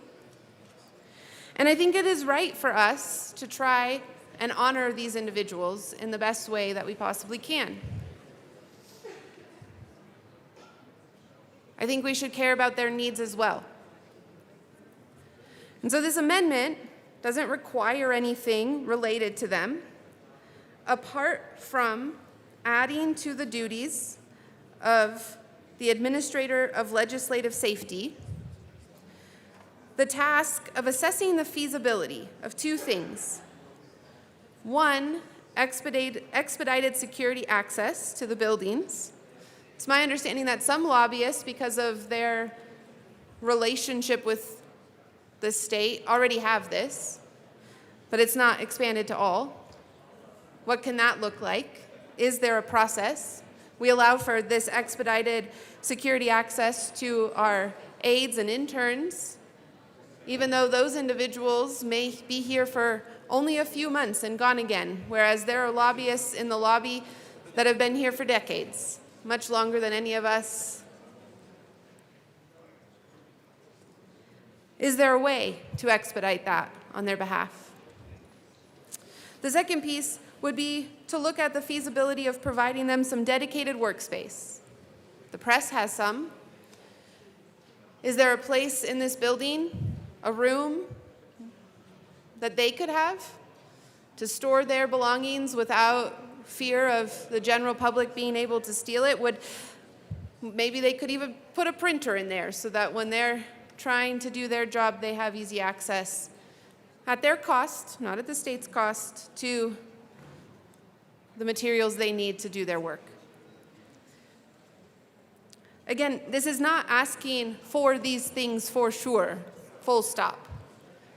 It's directing this individual who is being charged with providing security for the legislative branch to consider the lobbyists as they do that, because they are an integral part to the legislative branch. The bill sponsor will rightly get up and say that this is a sudden amendment. It is. It absolutely is. It didn't give him more than 30 seconds notice. But I do think it's worth the conversation, both today and, if this bill were to pass, in the future, as the individual who looks at legislative security, considers this ecosystem, and has a responsibility to keep these folks top of mind. Representative Clifford. Thank you. Members, I request a no vote on this amendment. Is there any further discussion on Amendment L9? Representative Bradley. Thank you, Mr. Chair. The Colorado Lobby Association did want to see uniformity of treatment for everyone at the Capitol and new security measures for everyone. I've given them a hard time last couple of days, but I do believe that they should be treated fairly. And if we're going to provide security for us, they should have equal opportunity to be secure in this building as well. So I rise in support of this amendment. Thank you. Seeing no further discussion, the question before us is the adoption of Amendment L9. All those in favor say aye. Aye. All those opposed say no. No. The noes have it. Amendment L9 is lost. Is there any further discussion on House Bill 1422? Speaker McCluskey. Thank you, Mr. Chair. It is an honor to serve with you. And an honor to serve with you. Members, I am here in strong support of 1422. I want to extend my gratitude to our Colorado State Patrol officers who have so vigilantly served us in our roles as elected officials and certainly the legislative branch. Over the last year, we have seen a rise in political violence targeting elected officials across the United States. Every chamber in this country has grappled with the pain, the anxiety of what it means to be an elected official and not feel safe in your job. My dear friend, Melissa Hortman, was gunned down in her home because of the rise of political rhetoric, the way that we have now made politicians criminals. That has happened in the world of social media, in conversations that so flippantly and callously accuse elected officials of crimes they have not committed. They simply hold opinions. They simply work for the people who have hired them.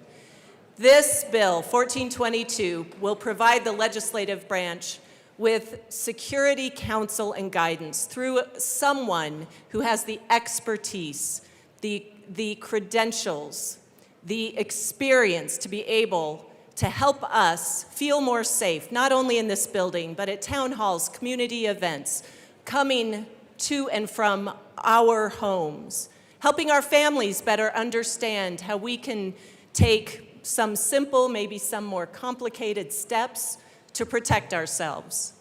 The Executive Committee has talked about the importance of this position.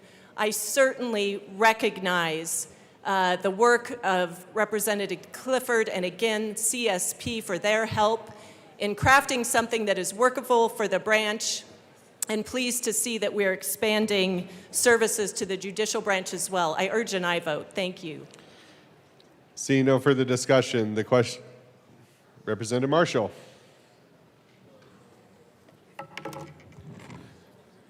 Thank you, Mr. Chair. It's an honor to serve with you. It's an honor to serve with you.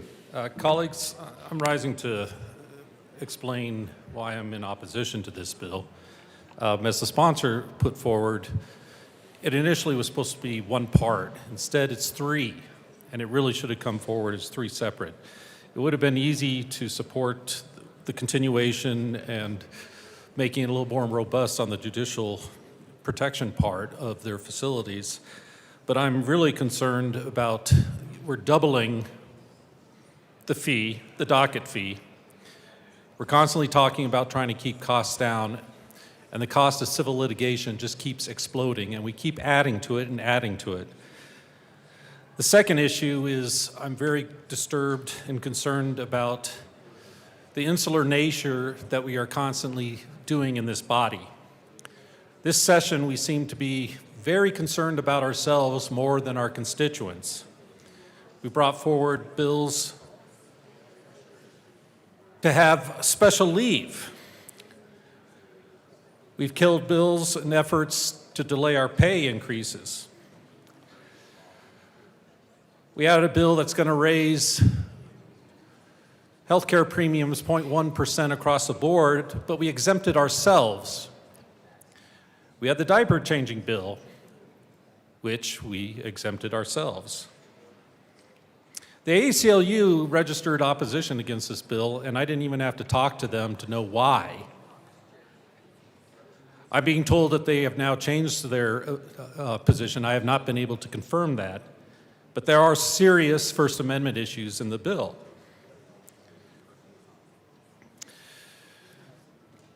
This focus and the comment that, oh, well, we all know when they cross the line. That's not true. Literally the first week I was down here, my aide flagged an email we got, immediately sent it to the Colorado State Patrol, sent it to me and said, oh my God, look at this threat. I looked at it and I was like, you are embarrassing me if you think that's a threat. And I realized I may have a far higher tolerance for risk than many in the chamber, but that's the point. Things that a lot of other people take as a threat, others can see as just the normal friction of politics. And reacting to singular events in a fashion that may be overreaction is also not the way we should do legislation. So the horrible murder of a colleague to the north, that is devastating. But there's 78,000 state legislators in the United States. The murder rate in the United States right now is 4 per 100,000. On just a random sample, you would expect 3 murders of legislators a year, just on a random sample. And is the friction more because of social media and the like? Yeah, but that's for all our constituents. So here we got a 63-page bill looking to protect ourselves, and I have just rattled my brain to think if we brought a 63-page bill to protect our constituents this session. So again, the insular nature that we are constantly buttressing here is concerning. If we want to harden the Capitol, we need to do that, but we need to do it in the sense we're protecting everyone in the Capitol. Anyone that comes here, because anyone is under threat of an IED, instead of constantly focusing on ourselves. I just really think that's poor leadership, and that's why I'm going to be a no on this bill. Thanks. Representative Luck. Thank you, Mr. Chair. One other thing that I want to make note, many of these pages have to do with the court restructuring. And that particular restructuring comes with the shifting of fees, court fees. There's this new entity that's being created in order to circumvent Tabor so that they can collect more fees in order to do more security projects within the court system. And I just want to put on the record, we've talked a lot this year and the last couple of years about dollars and prioritization and where they're spent. And I've made mention of the fact that we take on a lot of responsibilities as the government that are not our role to take on. But one of the roles that is our role, and our role, dare I say alone, is the court system, justice. The fact that we have to charge people more and more fees through the courts so that in order for them to access justice in the courts, because we can't identify dollars in the general fund to do our basic tasks, is grievous to me.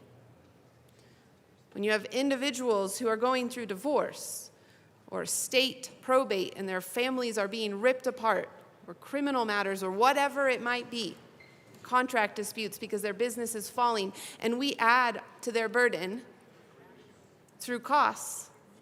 And yes, I understand that many of these costs are just being pushed over from one category, one fund it goes into to another fund, and so they're staying roughly the same, except for in some cases. But ultimately, it raises the issue of should we be charging these fees at all? Or should that just be a baseline service of government, since that is our primary task? Should those costs not just be taken out of the general fund in the same way that we take out of the general fund all of these other pet projects that the people in this room have in various other areas of law and life? And again, for those listening carefully, the reason this is being restructured in the way it is in order to circumvent Tabor. Is there any further discussion on House Bill 1422? Seeing none, the question before us is the adoption of House Bill 1422 as amended. All those in favor say aye. Aye. All those opposed say no. The ayes have it. House Bill 1422 as amended is adopted. Mr. Schiebel, will you please read the title of House Bill 1426? House Bill 1426 by Representatives Camacho and Zokai, also Senator Roberts, concerning the 2026 legislative report submitted by the Department of Law to the Joint Judiciary Committee of the General Assembly and in connection therewith, implementing recommendations contained in the report. Representative Zokai. Representative Camacho. I move House Bill 1426 in the Judiciary Report. To the committee report. Representative Zokai. Thank you, Mr. Chair. In the Judiciary Committee, we made a few amendments. We were removing some redundant language and conforming the amendment with other bills that have passed this session, as well as some clarifying language around medical debt and unregulated authority, and we ask for your aye vote. Seeing no further discussion, the question before us is the adoption of the Judiciary Committee report. All those in favor say aye. Aye. All those in favor say aye. Aye. All those opposed say no. The ayes have it. The Judiciary Committee report is adopted. To the bill, Representative Zokai. Thank you, Mr. Chair. We have before you the Department of Law's cleanup bill. Before we get into all the fun, I'm going to move L9 to House Bill 1426 and ask that it be displayed. That's a proper motion. Give us a moment to get that displayed.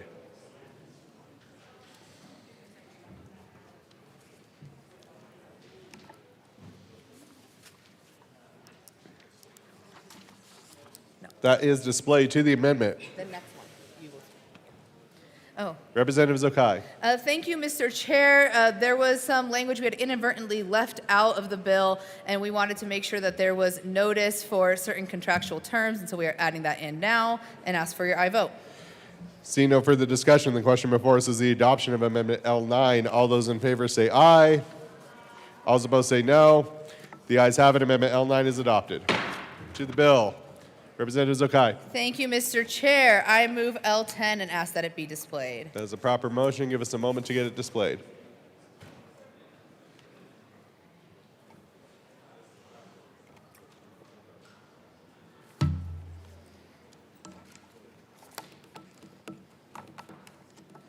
That is displayed to the amendment. Thank you, Mr. Chair. All right, we're going to have a little chat about this amendment because it's with a heavy heart that I'm bringing it forward.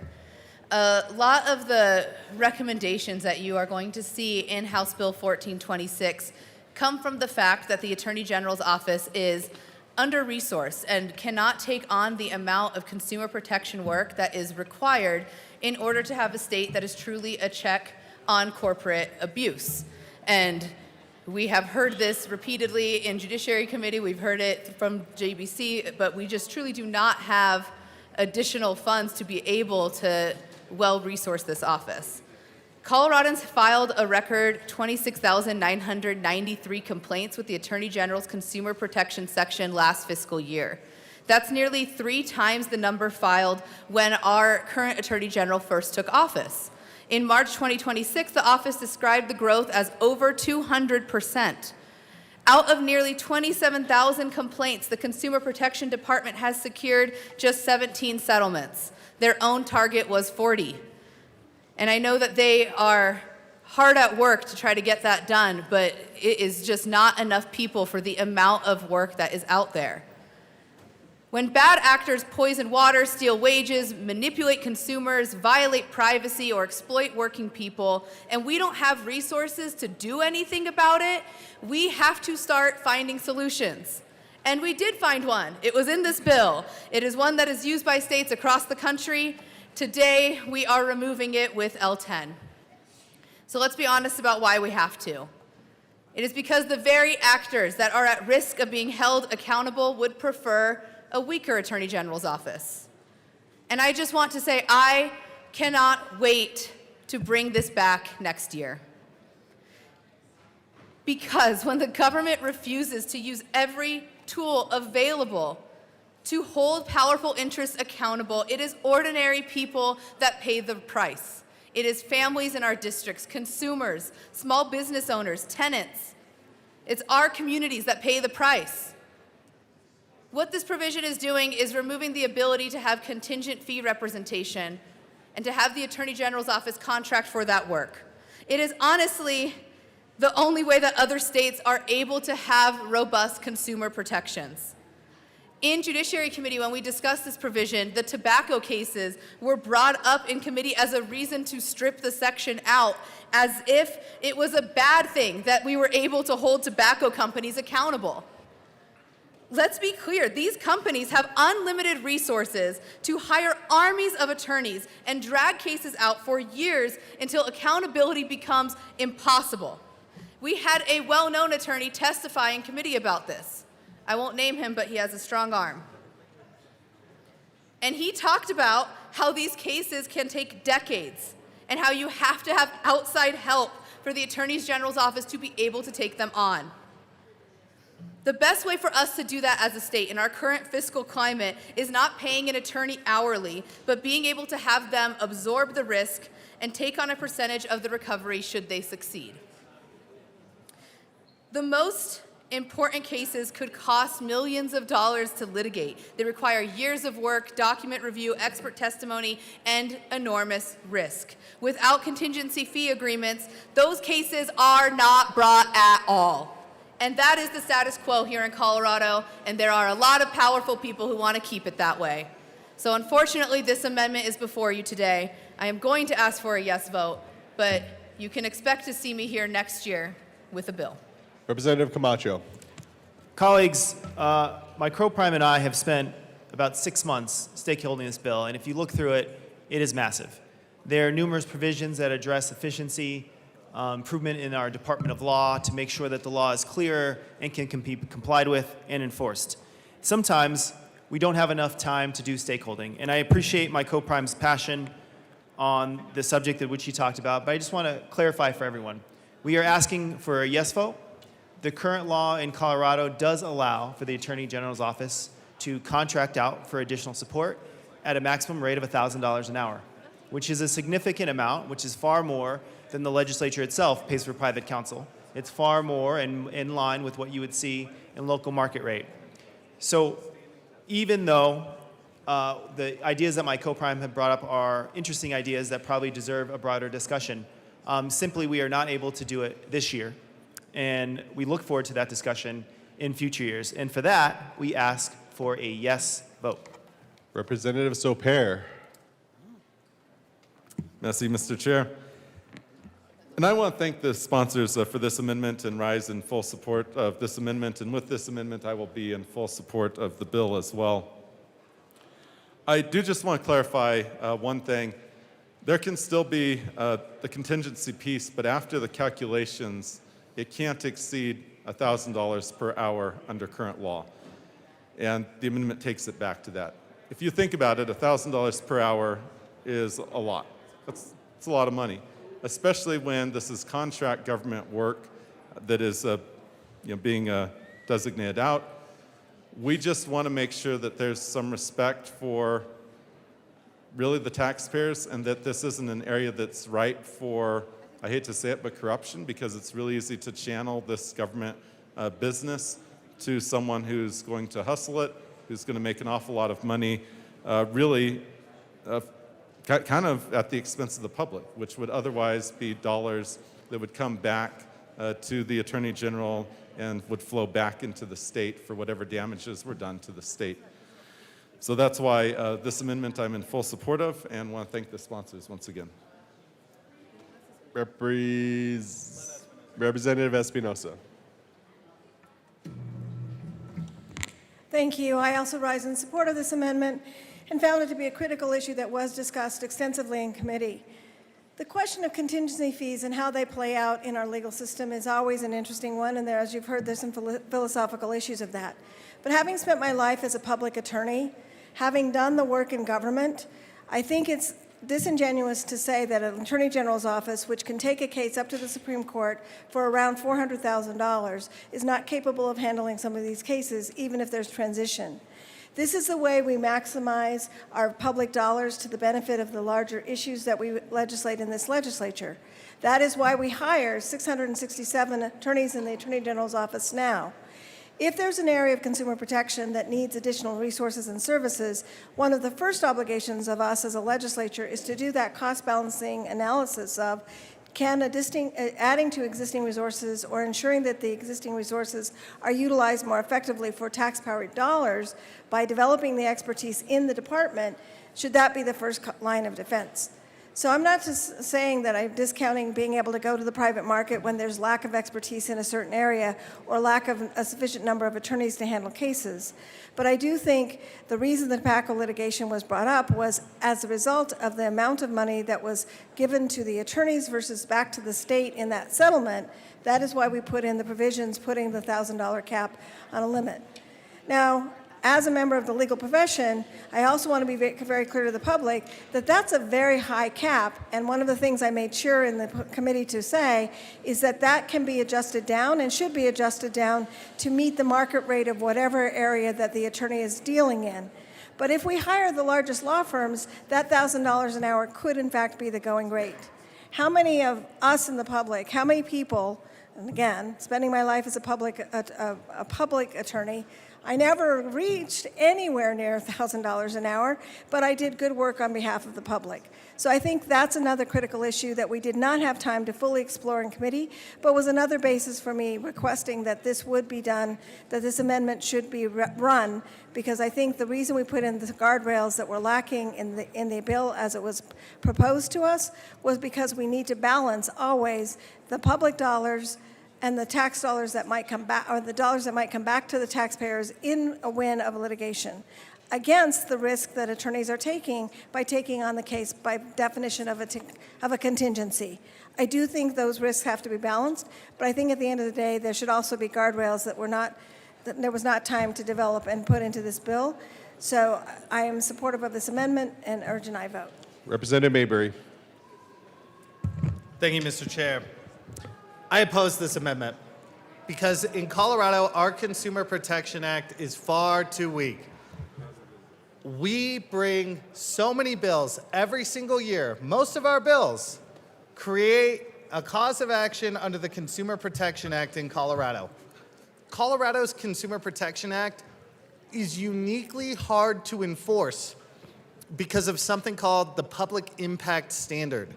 In the late 90s, the Colorado Supreme Court followed the Washington Supreme Court and implemented a public impact standard for enforcement of Consumer Protection Act claims. What that means in reality is in order to bring a Consumer Protection Act claim, you have to demonstrate to the courts that a significant portion of the public has been impacted by the Consumer Protection Act violation that you are trying to bring. It means it is incredibly difficult to bring a case on behalf of one plaintiff. By the way, that Washington Supreme Court case, after Washington's court decided that, the Washington legislature said, hey, when we go out and tell our voters that we're creating a Consumer Protection Act remedy, we mean it. And we did not intend to have this public impact standard, and they repealed it. I also want to talk about the money that we're discussing here. The only reason why this limit that we're stripping from the law in the original bill exists is because we were so successful at holding the tobacco companies accountable that their lobbyists came and asked us to put a cap on this.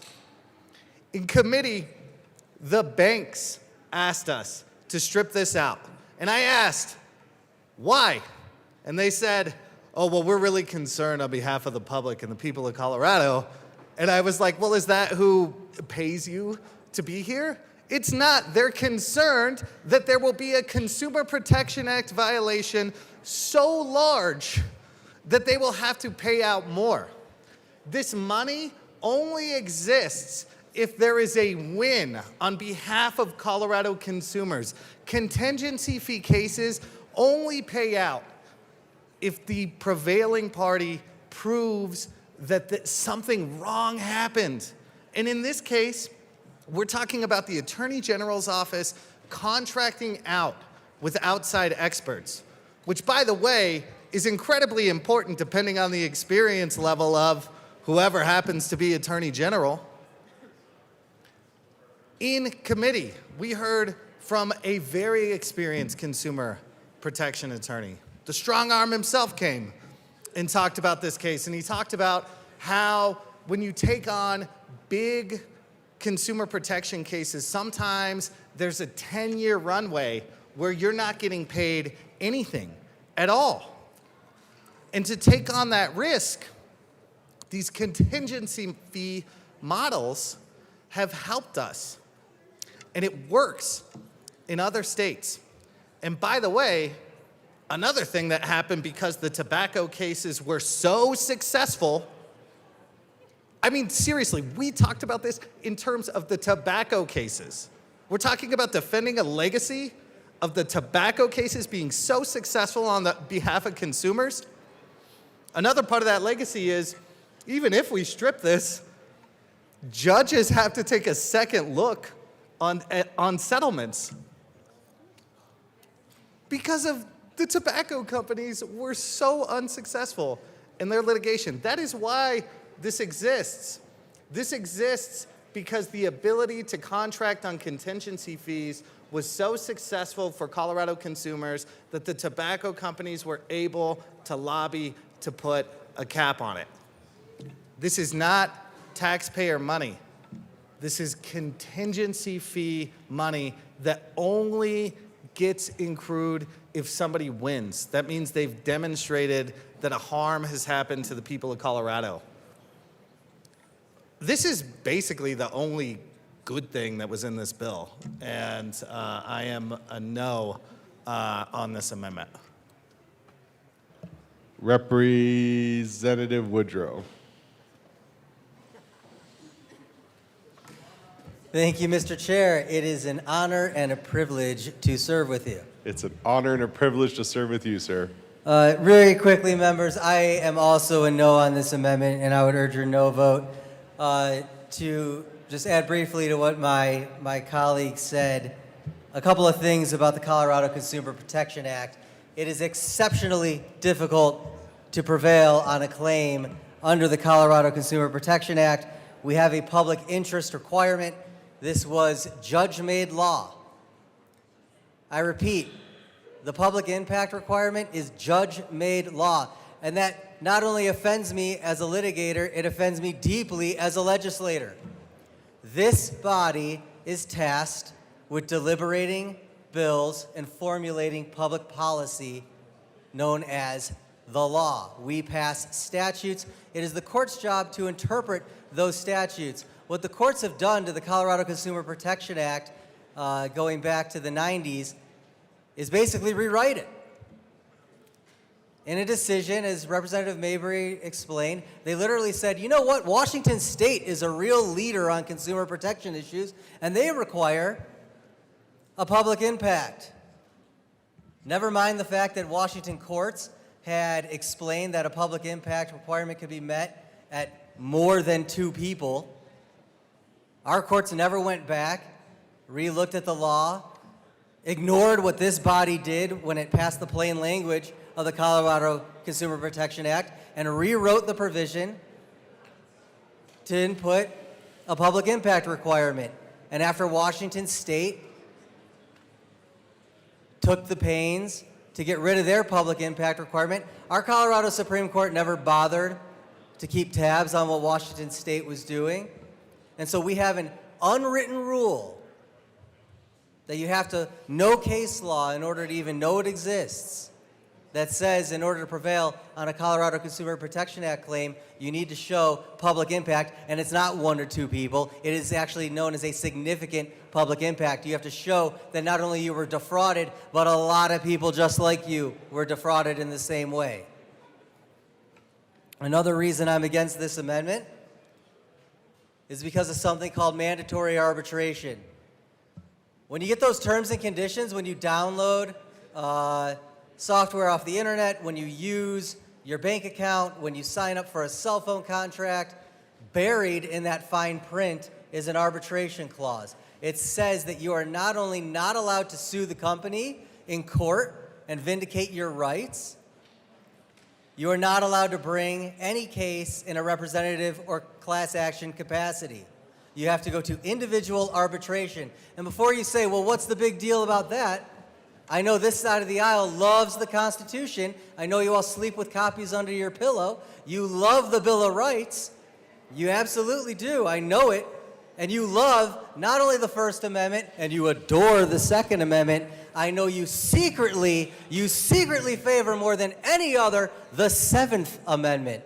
Yeah, see, they're all nodding because they know the Seventh Amendment guarantees the right to trial by jury in civil cases worth more than, what is it? It's like $200, right? But Congress thought they knew better than the Founding Fathers, thought they knew better than James Madison and the other drafters of the Bill of Rights, and they said, no, we got this thing called the Federal Arbitration Act. They passed that, and the courts have interpreted it. There's actually a hilarious 11th Circuit decision that says, okay, so maybe the Federal Arbitration Act conflicts with the 7th Amendment, but we're going to find that where a federal statute conflicts with the Constitution, the statute prevails. And you read it and you go, what? Seriously? It's a special decision just when it comes to shortchanging consumers. Now, what this means is when a class action attorney is trying to vindicate consumer rights, they have to go out and they have to show there's a public impact, right? But those are generally going to be against companies that have inserted these arbitration class action waivers buried deep into their contracts. And so what that means is that individual consumers cannot be class representatives. They cannot sue to vindicate rights. That is why so many companies get away with, essentially what amounts to theft from the average person by junk fees, hidden surprise billing, oppressive terms and conditions. All of those are made possible because the companies can hide behind individual arbitration. You know who's not bound by individual arbitration? It's an amazing thing. State attorney generals. State attorney generals have standing to enforce consumer protection laws and are not bound by contractual, mandatory, individual, no-class arbitrations. And for that reason, plaintiffs' lawyers have approached state AGs and they said, hey, do you know how many millions of your constituents are being screwed over by Meta and other tech companies? Do you know how many of your constituents are having their privacy rights violated? And the AGs say, you know what? Our state budgets are set by the legislature. We don't have the bandwidth to police everything. We would like to hire you. And that happens in about 49 other states. It does not happen in Colorado. This bill would have made that possible. Yes, it would have. Representative, yes, it would have. Shake your head in disbelief. Yes, it would have. But now what we're doing is we're taking that piece out of the bill. We're caving. And I'm a no vote on the bill now, or at least I'm considering it, if we take out this language via this amendment. This really strips the heart of the bill away. And I understand that we can make concessions, but at a certain point, we've gone too far. Because consumers have rights. Those rights should be enforced by AGs. When the AG doesn't have bandwidth, he should be able to hire outside counsel on a contingent basis. There is nothing that makes an attorney fight harder in a more economic and efficient way than putting them on contingency.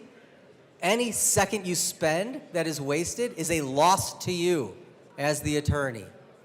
So I'm a no on the amendment, and I'm now undecided on the bill. Thank you. Representative Sirota. Thank you, Mr. Chair. I don't think I can add more than what my colleagues from Denver just shared about the importance of the provision that is now being stripped out of the bill with this amendment. I know that the amendment sponsor does not want to have to bring this amendment. I can appreciate that.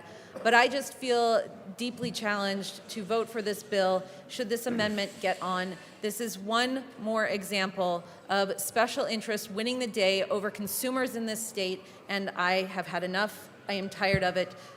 This was the best part of the bill, and without it, I feel challenged to vote for it. Representative Luck. Thank you, Mr. Chair.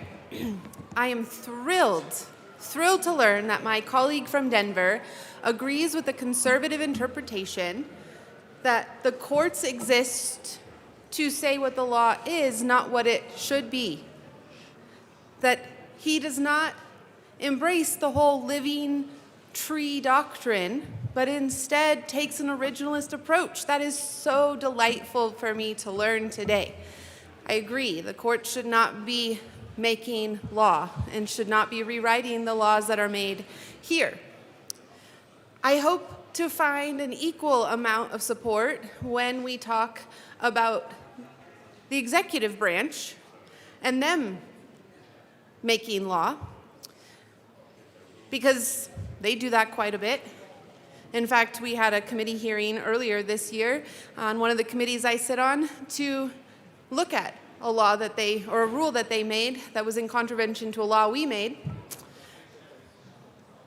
Didn't seem to matter to that committee, but in any case, I hope that that standard that was set, that the legislature makes the laws, can be applied moving forward to all of the laws we make, and that we can stop delegating our authority to the executive to do our job for us. Representative Richardson. Thank you, Mr. Chair. Not an attorney.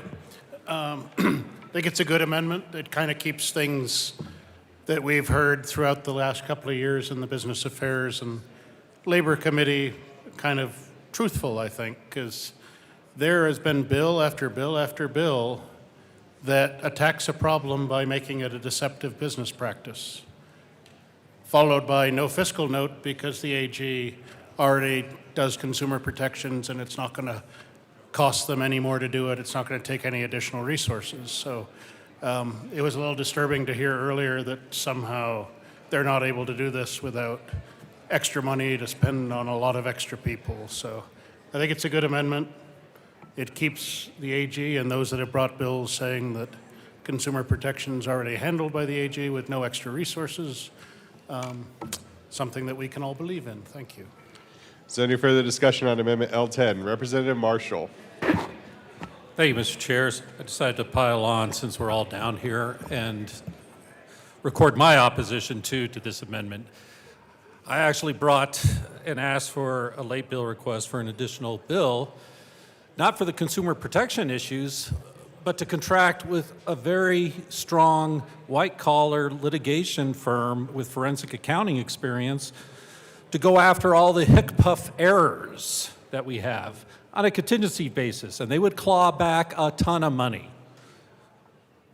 for the state. I don't know why it was a problem not to get that bill. I would hope everybody on both sides of the aisle would salivate at that idea.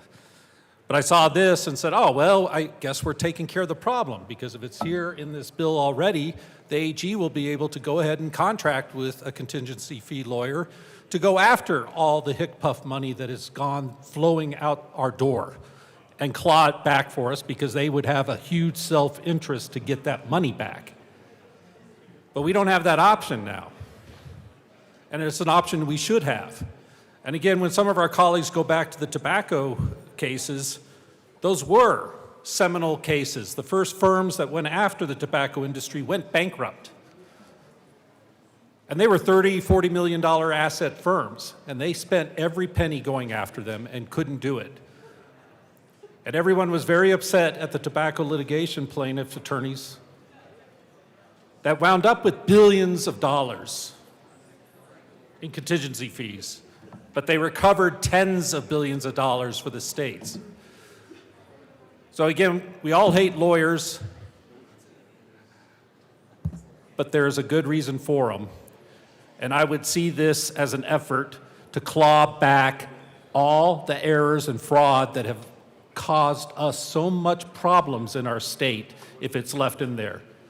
To me, I wasn't reading it for consumer protection issues. I was reading it as something that could help the state claw back the money that has been basically taken and stolen and misused. So I'm opposed to this. Thank you. Representative Gonzalez. Thank you, Mr. Chair. I rise in support of this amendment. I just want to acknowledge my colleague from Denver. This was a particularly hard amendment for him to carry, and I know he has his reasons, and I know his heart is in the right place. I think all of us in this room want to help consumers. I think all of us understand, well, I'm not an attorney myself, but I think the attorneys in this room, I think, can speak for themselves, whether they're for or against this amendment. But I think that at the end of the day, our job as legislators is to do the right thing, despite us having to make some hard decisions. And so the complexity of the legal nature that we're trying to address in this bill, however meticulous it may be, again, I just want to commend the sponsor from Denver who had to run this amendment. I know it was difficult for him, but I think ultimately it's the right thing to do. And I encourage everybody to vote for this amendment. Is there any further discussion on Amendment L10? Seeing none, the question before us is the adoption of Amendment L10. All those in favor say aye. Aye. All those opposed say no. The ayes have it. Amendment L10 is adopted. To the bill, Representative Camacho. Representative Zokai. Thank you, Mr. Chair. All right, members, House Bill 1426 is some cleanup measures for the Department of Law. In Judiciary Committee, we hear from the Attorney General's Department in our SMART Act hearings, and they provided us with a report this year of recommendations as they are looking back on the last 7.5 or so years about things we need to modernize our statutes for their work. The responsibilities of the Department of Law have expanded significantly, and resources have simply not kept pace. They have to have oversight in data privacy, consumer protection, fraud prevention, oversight of government actors, and while we do not give them more resources to do that work, what we can do is ensure our statutes are clear and actually workable in practice. This is a good governance bill that improves transparency and is in line with best practices. I will highlight a few of the sections that are in it just for the legislative record and then turn it over to my co-prime to go over the rest. I will just start by saying what is not in this bill is one of the recommendations around allowing district attorneys to have authority to enforce the Consumer Protection Act. I think we just talked about why it is so important that we have more help to do that. We've lost the ability in L10 to have private attorneys do it, and the district attorneys did not want to help out with that, so they are not in this bill either. So recommendation 5, if you have the report that is online, is not included in this bill. But what is in this bill is improved interagency coordination between the Department of Law and other state agencies. We have multiple agencies that share responsibility, but they often operate in silos, and so this is to allow them to share resources in order to have better enforcement. There are consumer protections around unregulated activity. This is related to bad actors who operate without required licenses or qualifications, and they sometimes fall outside of clear enforcement authority that leaves consumers unprotected. So we are correcting that situation by making it an unfair or deceptive trade practice in a profession or occupation to operate without meeting legal requirements. There are requirements around rules being regularly reviewed. That is in section 96 of the bill. As you know, a lot of times we give rulemaking authority in our legislation to the Attorney General's office, and we wanted to add some structure around those rules being reviewed, and also giving individuals the ability to submit petitions to request rulemaking and authorizing the department to issue opinion letters around those rules. There is clarifications around civil investigation demands for pattern and practice investigations. This is related to, in 2020, this body enacted Senate Bill 217, which is the Law Enforcement Integrity Act, to improve policing practices. The department has conducted several investigations, but needs some changes to better carry out their work. So what we have in Section 97 is clarifications around subpoena authority and aligning that authority with the subpoena framework under the CCPA. Okay, moving forward. Section 96, Run 8 was removed. We have in sections 88 and 89 strengthening disclosure requirements for developer contract cancellation clauses. This is around real estate purchase contracts that often contain complex provisions that can significantly affect a buyer's rights and expectations. Among the most consequential of those are clauses that allow a developer to cancel a contract unilaterally, and it also includes provisions that can allow cancellation for any reason. And so what we have in these sections, especially after we adopted our amendment, is saying that those terms have to be clearly disclosed and that people should know that they have the right to seek legal counsel. Then the meat of this bill, as in most of the text of the bill, is around non-substantive and technical updates to improve statutory clarity and administration within the organic statutes. These are updates to language to conform with modern drafting recommendations, things like reordering subsections and gender-neutral language. There are some changes around procurement. The most substantial of that we just removed, so I will just move on. But there are the ability for the Attorney General to contract with who they would wish without having to go through some onerous procurement procedures. Okay, with that, I'm going to turn it over to my co-prime. Rep. Camacho. Thank you, Madam Chair, and thank you for my co-prime sponsor in explaining about half the bill. As I mentioned earlier in my opening remarks, this is been a very long stakeholding process, which is why you're seeing this bill at the very end. It has some significant muscle movements throughout the Department of Law, and I'm going to go over some of the other ones.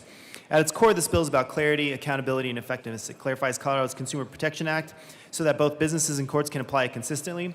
It strengthens enforcement tools so that bad actors cannot avoid oversight simply because commerce has become more complex and more digital. It creates structured opportunities for stakeholding input so that our laws evolve with the marketplace rather than lag behind it. Let's start with Section 6, which establishes the Debt Collection Advisory Council within the Department of Law. The council is deliberately structured to balance perspectives, bringing together one representative from the debt collection industry, one from a consumer advocacy organization, and one member of the public. Members serve staggered terms and are appointed by the Attorney General to meet twice a year. The intent of this is to get ahead of trends in the marketplace when there's consumer protection violations or things that are happening in the community that the Department of Law should be aware of. This council is intended to get ahead of that. Moving on to Section 7, this turns to definitions that underpin the entire Consumer Protection Act. It modernizes language, restructures definitions for clarity, and ensures consistency across statutory provisions. For example, it clarifies that advertisement includes not just traditional print or broadcast media, but also indirect and digital forms of solicitation. It refines definitions of property, person, and other key terms to reflect how transactions actually occur in today's economy. Section 9 is one of the most substantive changes to the bill. It strengthens the definition of unfair and deceptive trade practices in two important ways. First, it explicitly includes conduct where a person knowingly or recklessly engages in a profession or commercial activity without the legally required qualifications. That means enforcement is no longer limited to misrepresentations. It also covers unlawful participation in a regulated market. Sections 10 and 11 strengthen the investigative tools available to the Attorney General and District Attorneys. Section 10 clarifies that enforcement authorities may request sworn statements, examine records, and pursue information that is relevant to potential violations, not just proven violations. This allows investigations to develop more efficiently and prevents delays caused by overly narrow interpretations of authority. Section 11 complements Section 10, Section 10's authority by strengthening subpoena powers. It ensures that investigators can compel testimony and documents even when those materials are located outside of Colorado. If a business stores records outside of the state, as many do, it must either produce them in Colorado or cover the cost to make those publicly available. Section 12 focuses on remedies and enforcement flexibility. It reinforces the authority of the Attorney General and District Attorneys to seek temporary restraining orders and injunctions to immediately halt harmful practices, and it preserves the ability to secure restitution for affected consumers. Section 13 addresses civil penalties and aligns them with the reorganized statute. It ensures that penalty provisions correspond clearly to the violations they enforce and maintains significant penalty ranges for serious misconduct, including penalties that can reach hundreds of thousands of dollars per violations in certain cases. Finally, Section 16 brings us a practical consumer-facing improvement. It strengthens disclosure requirements in rental car advertising by requiring companies to clearly disclose the cost of a collision, damage waivers, and advise consumers to review their existing insurance or credit card coverage. Members, taking together these provisions, not only that I've explained, but my co-prime, reflect the broader purpose of this bill. This is about making our consumer protection laws clear, more modern, and more enforceable, and we ask for a yes vote. Is there any further discussion? Seeing none, the question before us is the passage of House Bill 1426. All those in favor say aye. Those opposed, no. The ayes have it. House Bill 1426 passes. Mr. Schiebel, please read the title of House Bill 1063. House Bill 1063 by Representatives Bradfield and Wright and also Senator Mabile, concerning treating individuals with a behavioral health disorder and in connection therewith reimbursing licensed providers who administer medication-assisted treatment and providing protections related to secure transportation for persons experiencing a behavioral health crisis. Rep. Ryden. Thank you, Madam Chair. I move House Bill 1063 and the Health and Human Services Committee report and the Appropriations Committee report. To the Appropriations report, Rep. Ryden. Thank you. We amended the bill pretty heavily in appropriations, which my colleague will talk about. And as a result of that, we removed the Health and Human Services Committee report, so we actually won't be passing the HSS report. We'll just focus on the appropriations report. Is there Rep. Bradfield? Yeah. Rep. Bradfield? Okay, thank you. I want to start by thanking my co-prime sponsor, Rep. Ryden, for shouldering the great difficulties we've had with this bill. This bill comes from the work of the Legislative Oversight Committee. Get this, folks, concerning the treatment of persons with behavioral health disorders in the criminal and juvenile justice systems. Try saying that 10 times fast. The main intention of the introduced bill and the amendments that we added in Health and Human Services was to transfer the job of licensing and regulating secure transportation providers from the counties to the Colorado Department of Public Health and Environment. The original bill focused on providing relief for the counties and providers by centralizing all the licensure and regulations with the state. Well, due to a variety of issues, including our budget difficulties through stakeholding with HICPUF and BHA, we have decided to limit the bill further than our HHS amendments. Amendment L004 is a strike below that solely establishes a requirement for BHA and HICPUF to create an accessible list of secure transportation providers that have contracts with managed care facilities. The bill we are asking you to support is not the bill that the interim committee or we originally supported. We hope conversations on this issue will continue and for future legislation can find a way to support all parties in the secure transportation services. Rep. Ryden. Thanks, Madam Chair. We ask for a yes vote on the Appropriations Committee report. Is there any further discussion? Seeing none, the question before us is the passage of the Appropriations Report. All those in favor say aye. Aye. Those opposed, no. The ayes have it. The Appropriations Report passes. And the Appropriations Report struck the HHS report, so we are on to the bill. Rep. Ryden. Thank you, Madam Chair. We just want to make it a little bit easier for crisis workers, EMS, law enforcement, to have a list of places they can go to get people who are really our most vulnerable, who are experiencing a behavioral health crisis. We want to be able to get them transported to the appropriate place for treatment, and maybe having a list that's centralized instead of sort of fragmented across different counties, depending on the contracts we have, I think is a step forward in that direction. So we ask for a yes vote on the bill. Is there any further discussion? Rep. Bradley. I too ask for a yes vote on this bill. Thank you. Thank you, Madam Chair. I just know, I was just texting with BHA that your amendment significantly amended the bill. Does this get CDPHE, BHA, law enforcement? Is everyone in agreement with your amendments and the way that you have now written the bill? Rep. Ryden. Thank you, Madam Chair. I sent out an email last night, Representative, and of the 3 people who responded, nobody was in opposition. So I don't know. I know CDPHE, BHA, HICPUF are fine with it. One of the EMS providers is okay with it. A couple of the counties are, but I have not gotten clarity. There's zero fiscal note now. There's really minimal impact to those other agencies. Is there any further discussion? Seeing none, the question before us is the passage of House Bill 1063. All those in favor say aye. Aye. Those opposed, no. The ayes have it. House Bill 1063 passes. Mr. Schiebel, please read the title of House Bill 1325.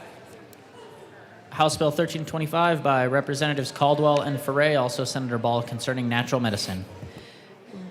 Minority Leader Caldwell. Thank you, Madam Chair. I move House Bill 1325 and the HHS and Appropriation Committee reports. To the Appropriations Report.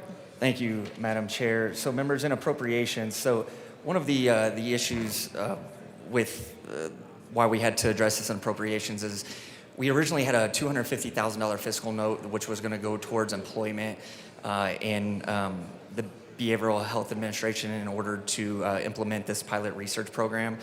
And because of the tight restraints here in the state of Colorado, we were unable to get that $150,000 that we negotiated down to from $250,000. So in appropriations, we brought forward an amendment to open up for gifts, grants, and donations. Now, the important thing to keep in mind here is 2 weeks ago on April 18th, President Trump signed an executive order and allocated $50 million 4 states that are doing this exact thing. Now, when I had started on this journey back in December, I did not realize that was going to be a thing, but it is, and it was really great timing. So that will certainly be something that we will be pursuing to cover that. The amendment talked about we have until, I believe it was January 1st, 2028, I'm sorry if I'm misstating that, to secure that first $150,000, and then we will continue securing the money. Texas, a year ago, passed a very similar piece of legislation where they put $50 million of their own state funding into it and opened it up for gifts, grants, and donations, and they've received $50 million in philanthropic money to go into this research as well. So we are very confident. We are still working on like a letter of intent and going forward in order to make sure that we secure that $150,000. Is there any further discussion? Seeing none, the question before us is the passage of the appropriations report. All those in favor say aye. Aye. Those opposed, no. The ayes have it. The appropriations report passes. To the HHS report, Minority Leader Caldwell. Thank you, Madam Chair. Members, so in committee, we brought a few different amendments here just to kind of clean up and address some issues that DOR and HHS had. Mostly majority technical amendments, clarifying some definitions, clarifying what semi-synthetic ibogaine meant. There were some liability issues that we clarified as well, and so I asked for your support on the HHS committee report. Is there any further discussion? Seeing none, the question before us is the passage of the HHS report. All those in favor say aye. Aye. Those opposed, no. The ayes have it. The HHS report passes. To the bill, ML Caldwell. Thank you, Madam Chair. I move L007 to House Bill 1325 and ask that it be properly displayed. One moment.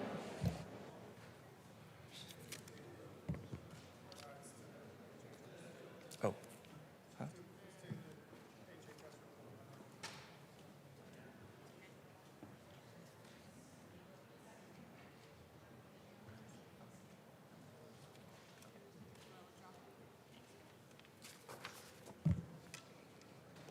Minority Leader Caldwell.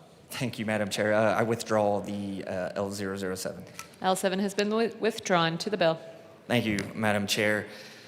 So members, we have a worsening, not just in the state of Colorado, but across the nation, mental health crisis, in particular PTSD, with our veteran community. We also have a serious substance abuse crisis in this country and in the state in particular. Now, when this is something that, as a veteran myself, working with a lot of colleagues who have served overseas and in other capacities, that I've seen firsthand. I've also dealt with the opioid abuse and crisis in my own family and with a lot of friends throughout my lifetime. And so, when I look at how do we address these issues, I've always been a believer of an all of the above approach. Now, certain things work for certain people, right? Church, a lot of times, works for a lot of people, and which is the first thing I always encourage as a Christian myself. Counseling can work as well for others. Sometimes pharmaceuticals work for people. There's a number of different approaches on how to address issues like PTSD that people are dealing with. And I've always been a big believer that if there is something that looks promising, we should explore it and look into it in a responsible and scientific-based way. And that is what brought me to this bill idea back in December of last year. And so it's ibogaine. And I'll be honest with you, when I first heard about ibogaine, I said, I think I've heard that word before, and I think I've heard that name, but I was actually fairly unfamiliar with it. And then throughout my research, I realized that, no, this is actually something that is very promising. I actually have a friend, he's an elected county commissioner down in Pueblo, who had talked about some experiences with this himself, and based on his service. So first off, I'll start with explaining what ibogaine is. So ibogaine is a naturally occurring psychoactive alkaloid derived from the root bark of the Tabernath iboga plant, traditionally used in Central African healing practices. Modern research shows that a single medically supervised high dose can interrupt opioid dependence and dramatically reduce relapse risk Clinical studies report an 80 to 97% success rate in preventing relapse, with withdrawal symptoms eliminated in just 24 to 72 hours compared to weeks or months of traditional rehab. And if you watch the press conference from President Trump from the Oval Office when he signed this executive order, he talked about that 80% success rate with one treatment, and oftentimes a 90% success rate with a second treatment. So it's also shown to improve PTSD, depression, and anxiety by helping repair damaged neural pathways and giving patients new perspectives on their trauma. And it supports neurological recovery. Most notably, a 2024 Stanford study published in Nature Medicine found significant improvements in functioning, PTSD, depression, and anxiety among veterans with traumatic brain injury after ibogaine therapy. So what does 1325 actually do? So it establishes the ibogaine Research Pilot Program inside the Behavioral Health Administration. It authorizes up to 5 pilot sites across the state to conduct rigorous, institutional review board-approved research under full medical oversight, including pre-screening, continuous monitoring, and adverse event reporting. It requires the BHA to form a review committee to select sites based on scientific merit, safety protocols, and community benefit. It directs the BHA and pilot sites to pursue federal authorization, which, by the way, the executive order a couple weeks ago is going to make that a much more easier and expedited path, including FDA, IND applications, and potential federal research program status under 21 USC 872.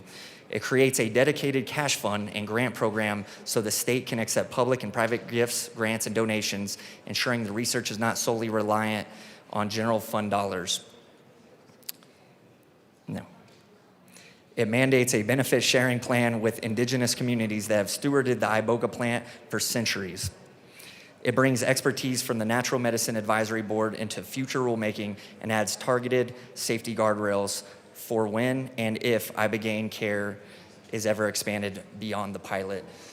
And members, if you weren't sitting in committee on this, what you heard in committee was a lot of veterans groups, which I'm also happy to say that DAV, Disabled American Veterans, has come out fully in support of this recently after the committee had happened. We had some conversations. We were unable to have the conversations before the committee, but they've come out in full support of it. I'm hearing that national veterans organizations that really focus on PTSD treatment are very much paying attention to what we do here, and are likely going to be publicly in support of it.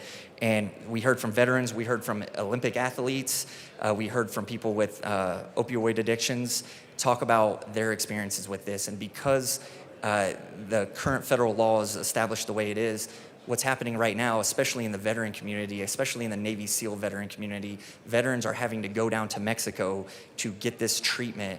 And we're seeing states like Texas, who's really kind of taken the lead on this, thanks to their former governor there. They've taken the lead on this, and we want our veterans to be able to get treated here. We don't want them to have to travel internationally to get this kind of treatment. It looks very promising. We want to put these guardrails in place because if you look into the actual the usage of it, or the implementation, or how the treatment is used, and the experiences from the user from that, it's intensive. It's extremely intensive, and we want to put those guardrails in to make sure that we have medical professionals there that can do the like EKG ahead of time, check their blood pressure, test their blood. We want to make sure that they are good to experience this treatment. So it's important to do this research here. And then we're also, part of the amendment in HHS is that we're going to share what results that we're seeing here in Colorado with other states who are also doing this too, and see if we're having similar results and outcomes. And I think what you're going to see here in the next couple of years is, I think you're going to see the federal government moving more towards taking this away from Schedule I and actually kind of making this a part of treatment, and make it commonplace for veterans and people with substance abuse disorders. And so this is something that has been just extremely important to me. Again, when I started down this journey, I was very unfamiliar with it, and the more research I've done, the more I'm just like, man, this is something that that the veteran community especially is asking for.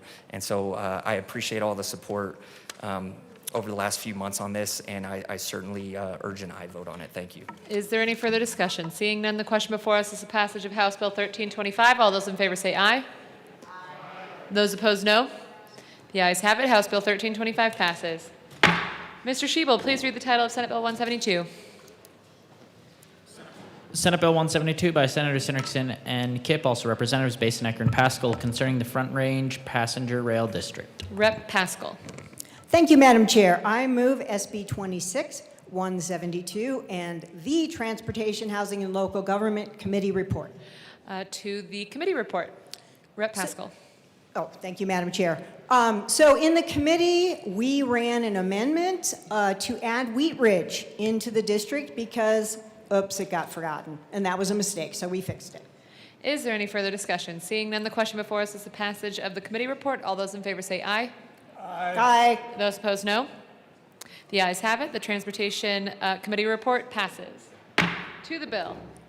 Rep. Pascal. Thank you, Madam Chair.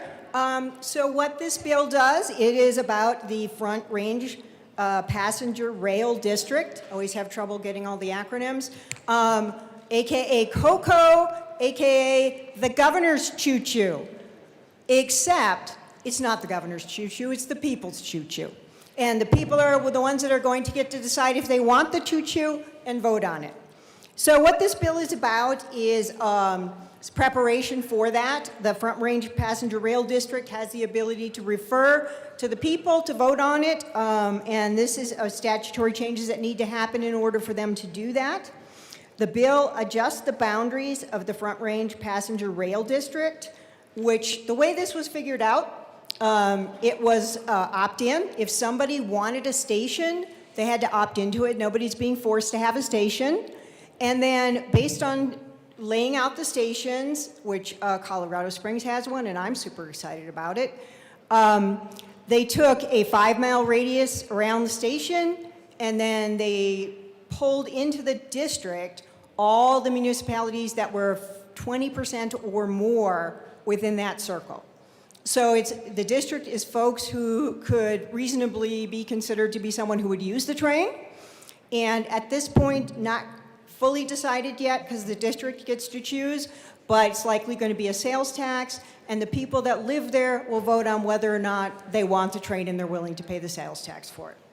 So what else happens in this bill is it creates residency requirements for people to run to be on the district and or be appointed. I'm not sure if they have to run.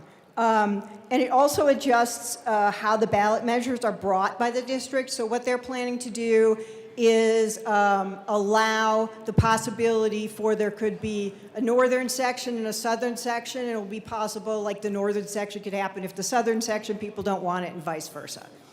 And that's all that this bill does. And I'll hand it over to my co-prime to fill in anything I missed. Speaker Pro Tem Basenecker. Thank you, Madam Chair. It's an honor to serve with you. And an honor to serve with you. The bill is relatively straightforward and a pretty narrowly tailored cleanup, I think, to what we passed in 2021 when the Front Range Passenger Rail District was first created and adopted by this body. This is really just another iterative step in the process. The district is completing technical planning and precinct level analysis to determine whether to pursue a 2026 ballot measure.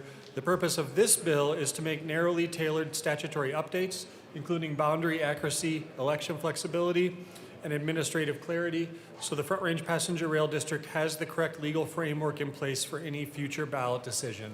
And so really just a next iterative step in the process on a project that I think is very exciting for folks all across our state, and we'd appreciate your support. AML Winter.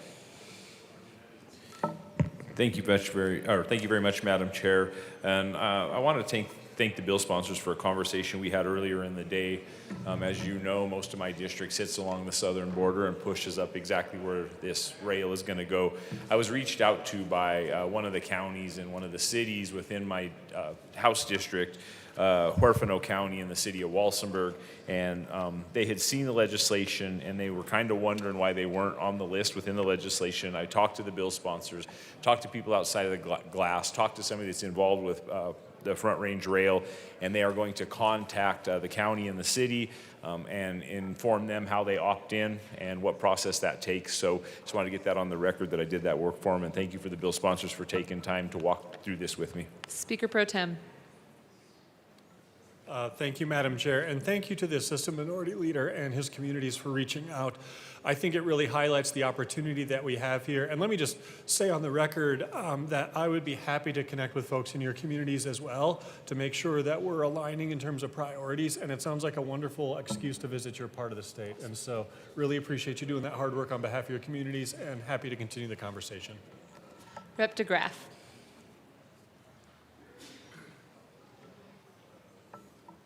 Thank you, Chair. I think I prefer cuckoo choo-choo. And I just want to go through some of the reasons. Now, I know the bill is about, the districts, but we're talking about more taxing, more spending.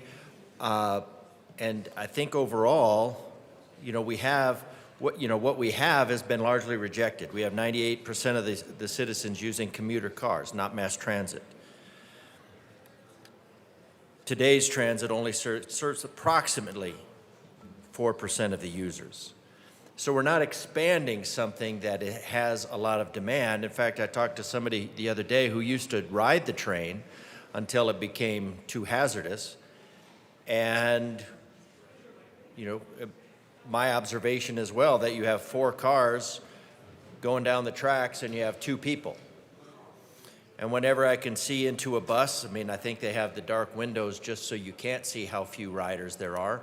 There's this bus that represents probably about 40 to 50 cars, basically a small moving traffic jam, and it's got 4 or 5 people in it. So what we're funding here is ultimately a subsidy machine, not really transportation. We have a subsidy machine that right now pays out $19 for every dollar that's collected in fares. Is this really something? Now, when you ask people and you say, hey, do you want a train? People are like, oh, that sounds like a really cool idea. Do you want a train that's going to cost you $19 for everything that's collected in fares? Do you want to subsidize it at nearly $20 per ride? So we just have a new subsidy program, more bonding, more taxation, more projects disconnected from demand. 95% of low-income workers don't use this transit. They can't use the transit. They need their vehicle for work. It's not their work is not near the centers where these trains will go, but they'll pay for it. So and we say, well, yeah, everybody should pay for it. Are we telling them that they'll pay for it at the rate of about 20 to 1 or 19 to 1? Is it cost effective to drive to the ski train to drive would cost about $91, to take the ski train for a family, $235. Is this really where we want to go? Are we going to really be giving them all of the information? Because right now we have CDOT that has a $2,300 million budget. About 1/7 of that is spent on green initiatives, like I talked about yesterday. RTD has a $1.5 billion budget. Pays the CEO or president or whatever the chief bureaucrat involved in that is over nearly $500,000. And that marketing genius has us up to 4% ridership. We're talking about thousands of dollars per individual that are being charged for these. Are these districts that are set up to expand, and then you can vote on more taxes, and we already have $5 billion going into it, right?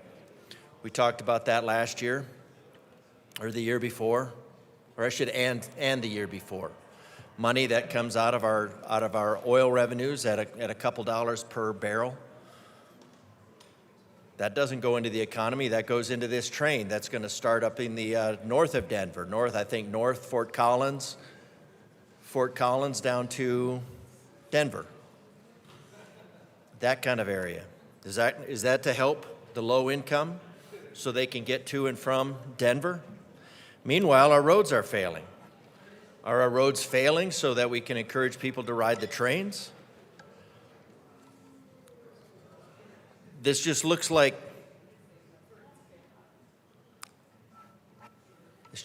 more subsidies. We had referendum C that retained around $41 billion. Only about 0.1% went to transportation. More hidden taxes.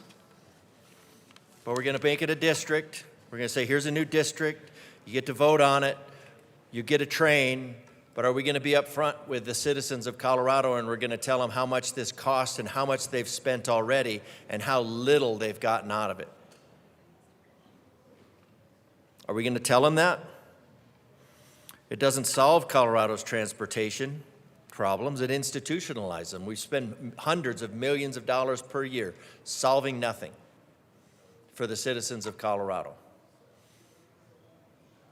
I mean, from yesterday, it was probably about $500 million yesterday, about closer to $750 million per year on the green initiatives. That could go into the trains. Instead, we're going to form a district, and we're going to ask them for more money. This is not, expanding this model is not progress. The citizens have already rejected it. But you could, if you really had to, take the money from some other program. One of the other governor's other programs, the green initiatives, the purpose for taxing the citizens of Colorado for no good reason. Expands rail governance model that's already failed. Nearly 98% of Coloradans commute by car. Talked about that. That's a very small percentage of people compared to the billions of dollars that are spent on these projects. Are we doing a cost-benefit analysis of these, or just saying, hey, wouldn't it be great to have a train? RTD spends over $6 billion on rail.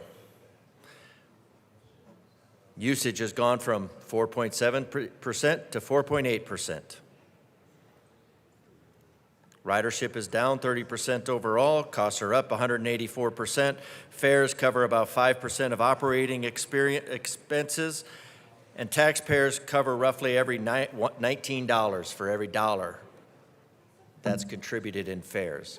So maybe what we should do is take that individual, that bureaucrat that's pulling in $500,000 per year for a failed program, and make a program that people actually want to use again. And start there. Colorado ranks 43rd in the nation in road condition, and drivers lose 36 hours per year in road congestion. Maybe we should start there. One thing I notice is that the citizens of Denver do not buy into the governor's RTD program, and I notice also that the legislators in this building don't buy into the governor's trained program, RTD program. Because I notice all the legislators that vote for everybody else to ride the bus drive their car. Now, but they make the laws that are pushing everybody towards not wanting to ride the bus, but having to ride the bus or having to ride the train. So maybe we could take a free market approach, and instead of having to deceive the citizens and just get them all hyped up on this train, we've already spent $5 billion on, that was started in the early 2000s, that $5 billion that went nowhere, following California's train to nowhere, fast tracks to nowhere.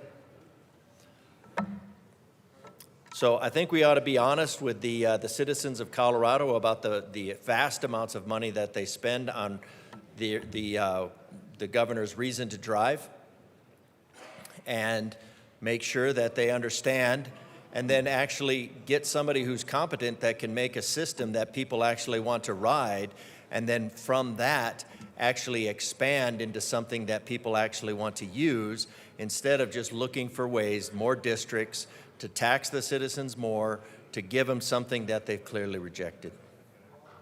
Is there any further discussion? Seeing none, the question before us is the passage of Senate Bill 172. All those in favor say aye. Those opposed, no. The ayes have it. Senate Bill 172 passes. Mr. Schiebel, please read the title of Senate Bill 93. Senate Bill 93 by Senator Sullivan, also Representative Morrow, concerning ensuring compliance with workers' compensation insurance coverage requirements. Rep. Lindsay. Thank you, Madam Chair. I move Senate Bill 93 and the Business Committee report. To the committee report. Rep. Morrow. Thank you, Madam Chair. In committee, we had an amendment on this bill that was pretty substantial because there was a lot of concerns about local municipalities and counties having to do a lot of extra work in this area, and we removed that portion because we all know that our municipalities and counties don't need any extra work right now, so I ask for an aye vote. Is there any further discussion? Seeing none, the question before us is the passage of the committee report. All those in favor say aye. Aye. Those opposed, no. The ayes have it. The committee report passes. Rep. Lindsay, to the bill. Thank you, Madam Chair. In Colorado, employers are already legally required to carry workers' compensation insurance for their workers. We have found that in the construction industry, while there are many good contractors who abide by the law, there are also those who break the law in order to get an unfair advantage when bidding on contracts. So there are bad actors out there looking for any way to cut labor costs to save some money, and we need to be watching out for these folks, and this is what this policy addresses. While it is already unlawful to not cover workers with workers' compensation insurance, this unlawful behavior is often not caught until someone gets hurt on the job. Construction is a dangerous industry, and we want to ensure that workers are properly insured. Great. Any further discussion on Senate Bill 93? Seeing none, the question before us is the adoption of Senate Bill 93 as amended. All in favor say aye. All opposed, no. The bill is adopted. The ayes have it. Mr. Schiebel, please read the title to House Bill. Majority Leader Duran. Thank you, Madam Chair. I move House Bill 1424 till after Senate Bill 175. So moved.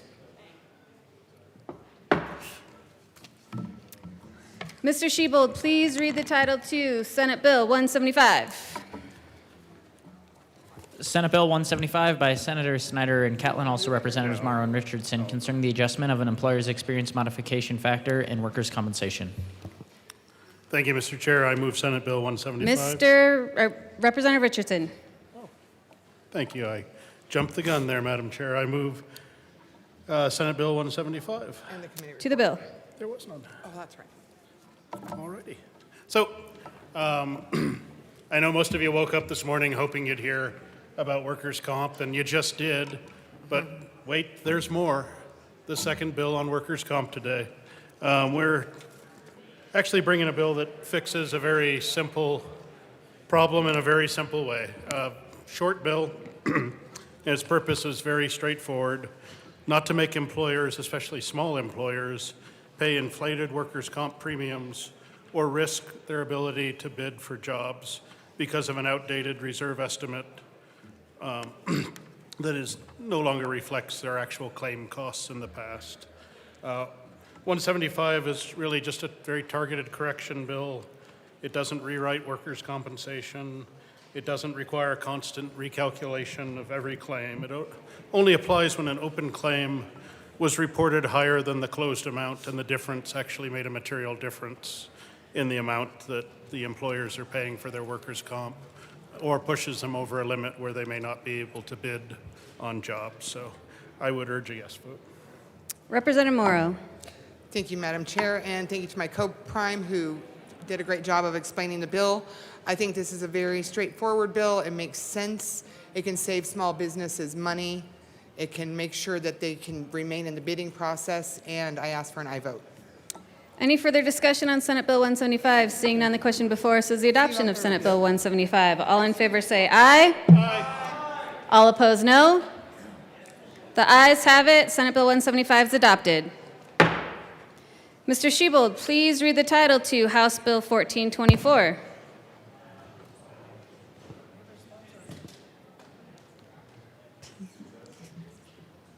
We will go into a brief recess.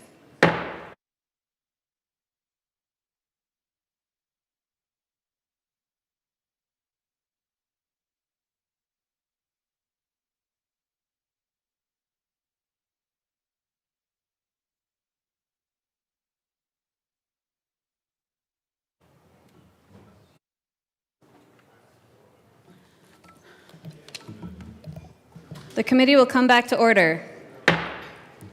Madam Majority Leader. Thank you, Madam Chair. I move House Bill 1424 till tomorrow. So moved. Mr. Shebold, please read the title to Senate Bill 131.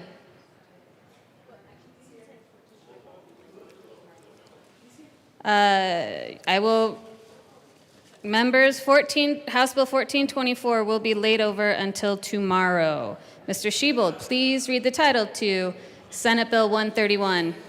Senate Bill 131 by Senators Ball and Pelton B, also Representatives Woodrow and Woog, concerning protections against abusive practices in sports betting. Representative Woodrow.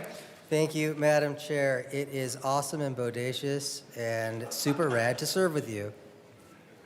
Representative Woodrow, it is tubular to serve with you. Far out. I move Senate Bill 131, the Finance Committee report, and the Appropriations Committee report. To the Appropriations Committee report.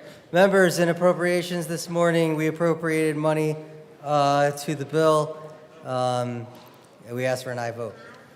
Any further discussion on the Appropriations report? Seeing none, the question before us is the adoption of the Appropriations report. All in favor say aye. Aye. All opposed, no. The ayes have it. The Appropriations report is adopted. To the Finance report, Representative Woodrow. Thank you, Madam Chair. So in the Finance Committee, members, we ran an amendment to actually strike the ledge deck. We are not trying to be, well, I'll just say this. It could be interpreted, the language used in the ledge deck as drafted, could be seen as a little imbalanced or even antagonistic to the industry. That is not the goal of the legislation. We are trying to respect all stakeholders and sides as we seek to fix the problems identified in this bill, and striking the ledge deck, we think, gets us closer to that goal. We ask for an aye vote. Any further discussion on the Finance report? Seeing none, the question before us is the adoption of the Finance report. All in favor say aye. Aye. All opposed, no. The ayes have it. Finance report is adopted. To the bill, Representative Woodrow. Thank you, Madam Chair. Colleagues, in 2019, Coloradans voted to regulate online sports betting in order to increase revenue dedicated to Colorado's water plan and a contribution toward problem gambling services. Because Colorado was one of the first states in the country to legalize sports gaming, it wasn't clear what online sports betting would actually look like once the apps were just a click away on the phones of millions of Coloradans and their children. As the industry began to develop under a regulated system, we as policymakers began to fully understand what online sports betting looked like for real Coloradans. For some of our constituents, these companies offer free bets through push notifications. They advertise prolifically on television and on the internet, and they allow people to use credit cards to wager in seconds. Somewhat predictably, calls to Colorado's problem gambling helpline rose by roughly 45% in the first year after legalization alone. Nearly 3 in 4 Coloradans now say legalized sports betting has made problem gambling worse, and research finds that roughly 1 in 6 sports bettors is at risk of developing a gambling disorder. Behind those numbers are real people, parents who've watched a college fund disappear, spouses who've discovered family savings have evaporated, and there are people in recovery from problem gambling who battle persistent stigma every day. And they will tell you that the design of these apps is engineered to defeat the willpower of someone trying to stop. We've heard from clinicians, faith leaders, financial counselors, and youth-serving organizations across the state. They are not asking us to ban this industry. They are telling us urgently that guardrails are needed. I signed on to carry SB 26131 because of my own family's struggle with this very issue. As I shared in committee, I was raised by a gambling addict, and I've witnessed firsthand its devastating impacts and the stress it puts on families. This is the most comprehensive package of sports betting consumer protection introduced in any state since federal law changed in 2018. Colorado has led on public policy in the past, and we have an opportunity to lead again. We ask for your yes vote. Representative Woog. Thank you, Madam Chair, and thank you to my colleague, Representative Woodrow, for laying out how the discussion began. Just want to take a few seconds to walk the committee through, or to walk the Assembly through what the bill is as it is amended by the Senate. It does 5 concrete things. First, it caps the number of deposits a single bettor can make on a single sports book in a 24-hour period at 5. Second, it prohibits the use of credit cards, overdraft, and buy now, pay later products to fund a sports betting account. Third, it prohibits push notifications and unsolicited text messages that prompt a Coloradan to place additional bets or deposit additional money. Fourth, it limits advertising when a majority of the audience is under legal age. Fifth, it requires operators to share data with the state of Colorado's betting activity to ensure that policy decisions are grounded in evidence. I care deeply about Colorado's economic well-being and the importance of the free market. I would not be co-priming this bill if I believed that it would do anything other than protect our kids from the dangers that come with unrestricted sports betting. We see the evidence of these apps' overwhelming presence every time we turn on the TV. Colleagues, the bill does not take anything away from the recreational bettor who wants to put $20 on a Broncos game. It does place reasonable guardrails on a new and emerging industry to curb the negative consequences of problem betting. We respectfully ask for your support, and we're happy to take any questions that you have. Thank you. Representative Woodrow. Thank you, Madam Chair. Colleagues, before we go, I just want to thank my good co-prime sponsor for getting on this bill with me. This truly is a bipartisan issue. We can have sports gambling and gaming in Colorado. We just have to do it in a sensible way. Thank you so much for your work on this. Thank you to our Senate primes as well. We ask for an aye vote. Any further discussion on Senate Bill 131? Seeing none, the question before us is the adoption of Senate Bill 131. All in favor say aye. All opposed say no. The ayes have it. Senate Bill 131 is adopted. Mr. Shebold, please read the title to Senate Bill 165. Senate Bill 165 by Senators Roberts and Peltonar, also Representatives McCormick and Soper, concerning measures to support species conservation and in connection therewith authorizing an appropriation from the Species Conservation Trust Fund. Representative McCormick. Thank you, Madam Chair. I move Senate Bill 165. To the bill. Thank you, Madam Chair. This bill is a bill that comes forth every year.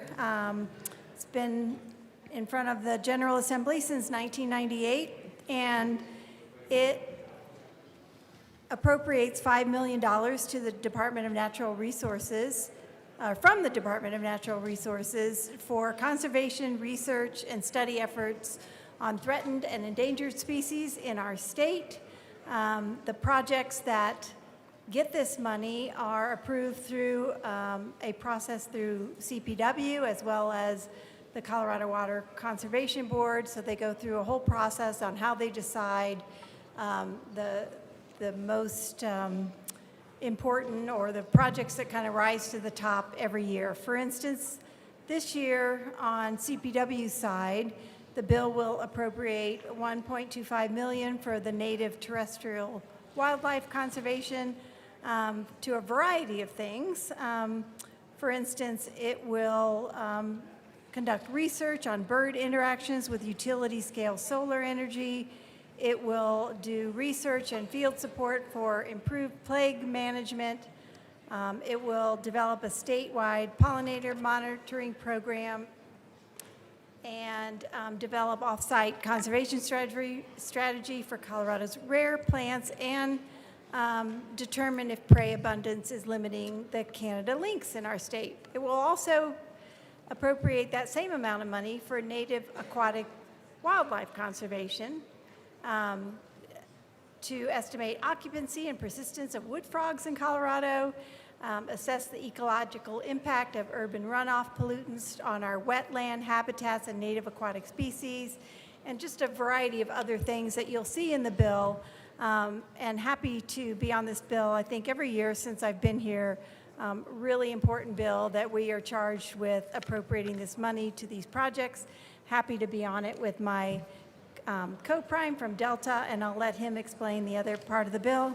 and then we'll have an amendment coming. Representative Soper. Thank you, Madam Chair.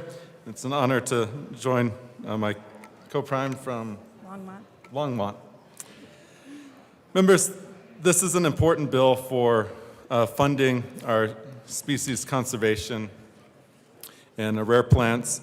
For example, $2.4 million will go to the Colorado River Endangered Fish Recovery Program and the San Juan River Basin Recovery Implementation Program. These are to help recover our native fish populations like the pike minnow, razorback sucker, humpback chub, and bonnytail. It also has $60,000 for the Rio Grande native fish protection and habitat improvements, and that same amount for selenium management, research, and monitoring.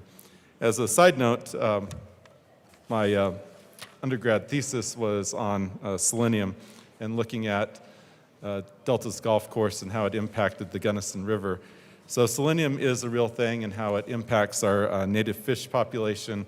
We certainly want to make sure we manage that because too much salt in our riverways does make it very hard for our fish to reproduce. We were asked about the difference between native suckers and invasive suckers, but I won't answer that question here today. Instead, we'll move Amendment L004 and ask that it be properly displayed. Please hold.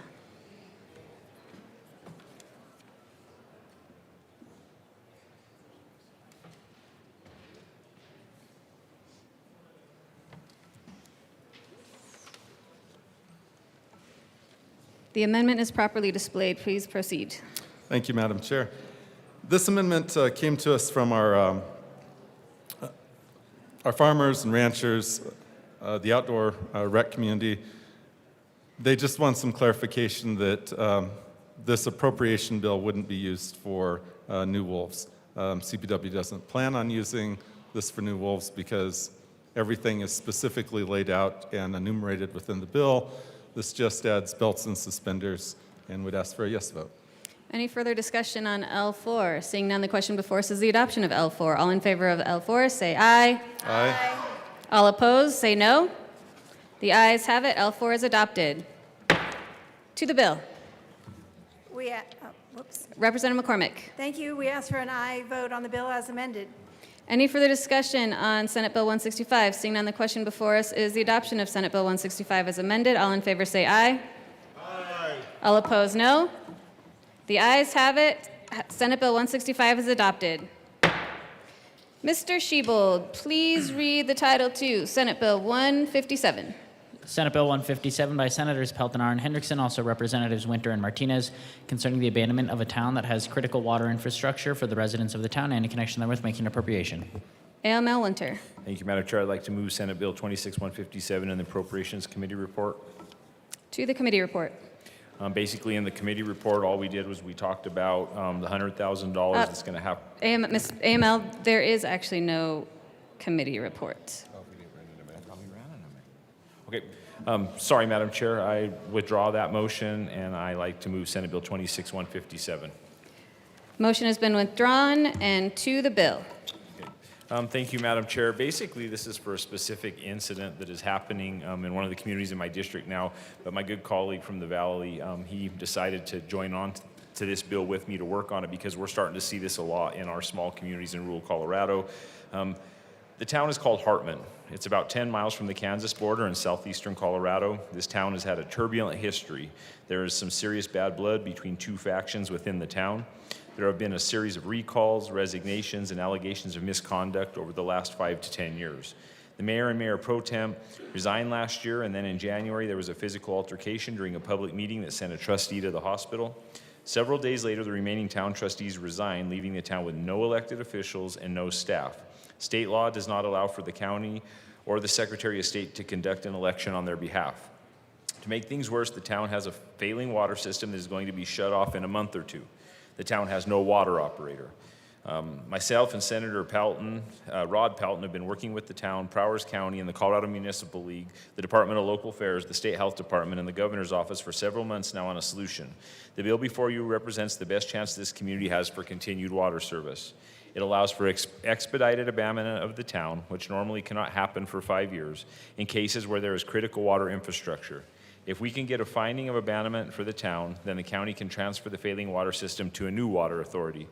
It also allows the state to temporarily stabilize the system, add chlorine, and do required testing during the abandonment process in order to keep the system up and running. We met with the citizens of Hartman, and the majority of the residents support this approach. And during committee, I handed out a petition signed by 21 residents, and the town only has about 30 to 35 citizens. We had folks come and testify in support of the bill, and I would like to turn it over to my co-prime. Representative Martinez. Thank you, Madam Chair. It is rad to serve with you. It's pretty rad to serve with you, too.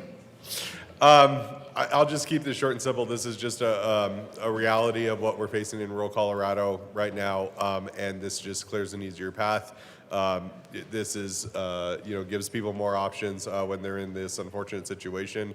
We think it's a good bill. Vote yes. Any further discussion on Senate Bill 157? Seeing none, the question before us is the adoption of Senate Bill 157. All in favor say aye. Aye. All opposed, no. The ayes have it. Senate Bill 157 is adopted.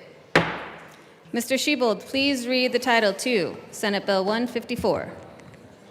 Senate Bill 154 by Senator Simpson and Mullica, also Representatives McCluskey and Caldwell, concerning a modification to appointments to the Colorado Channel Authority Board and in connection therewith reducing an appropriation.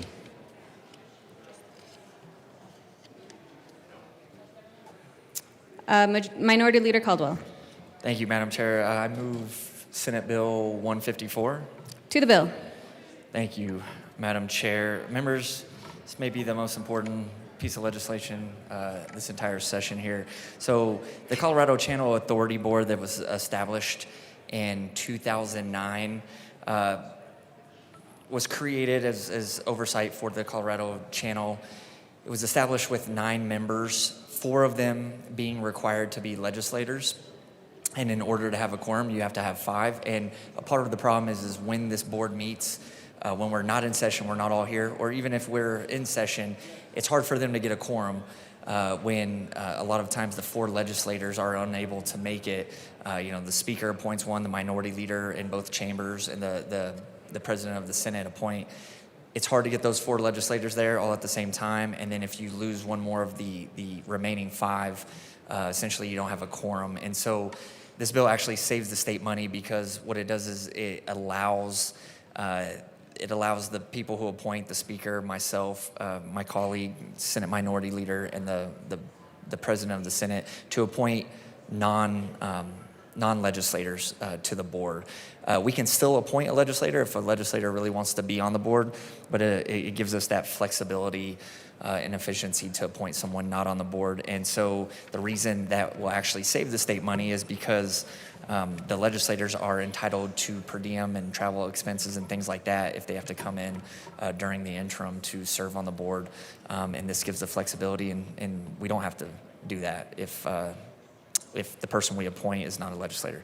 So with that, I certainly urge and I vote on this extremely important bill. Thank you. Any further discussion on Senate Bill 154? Seeing none, the question before us is the adoption of Senate Bill 154. All in favor say aye.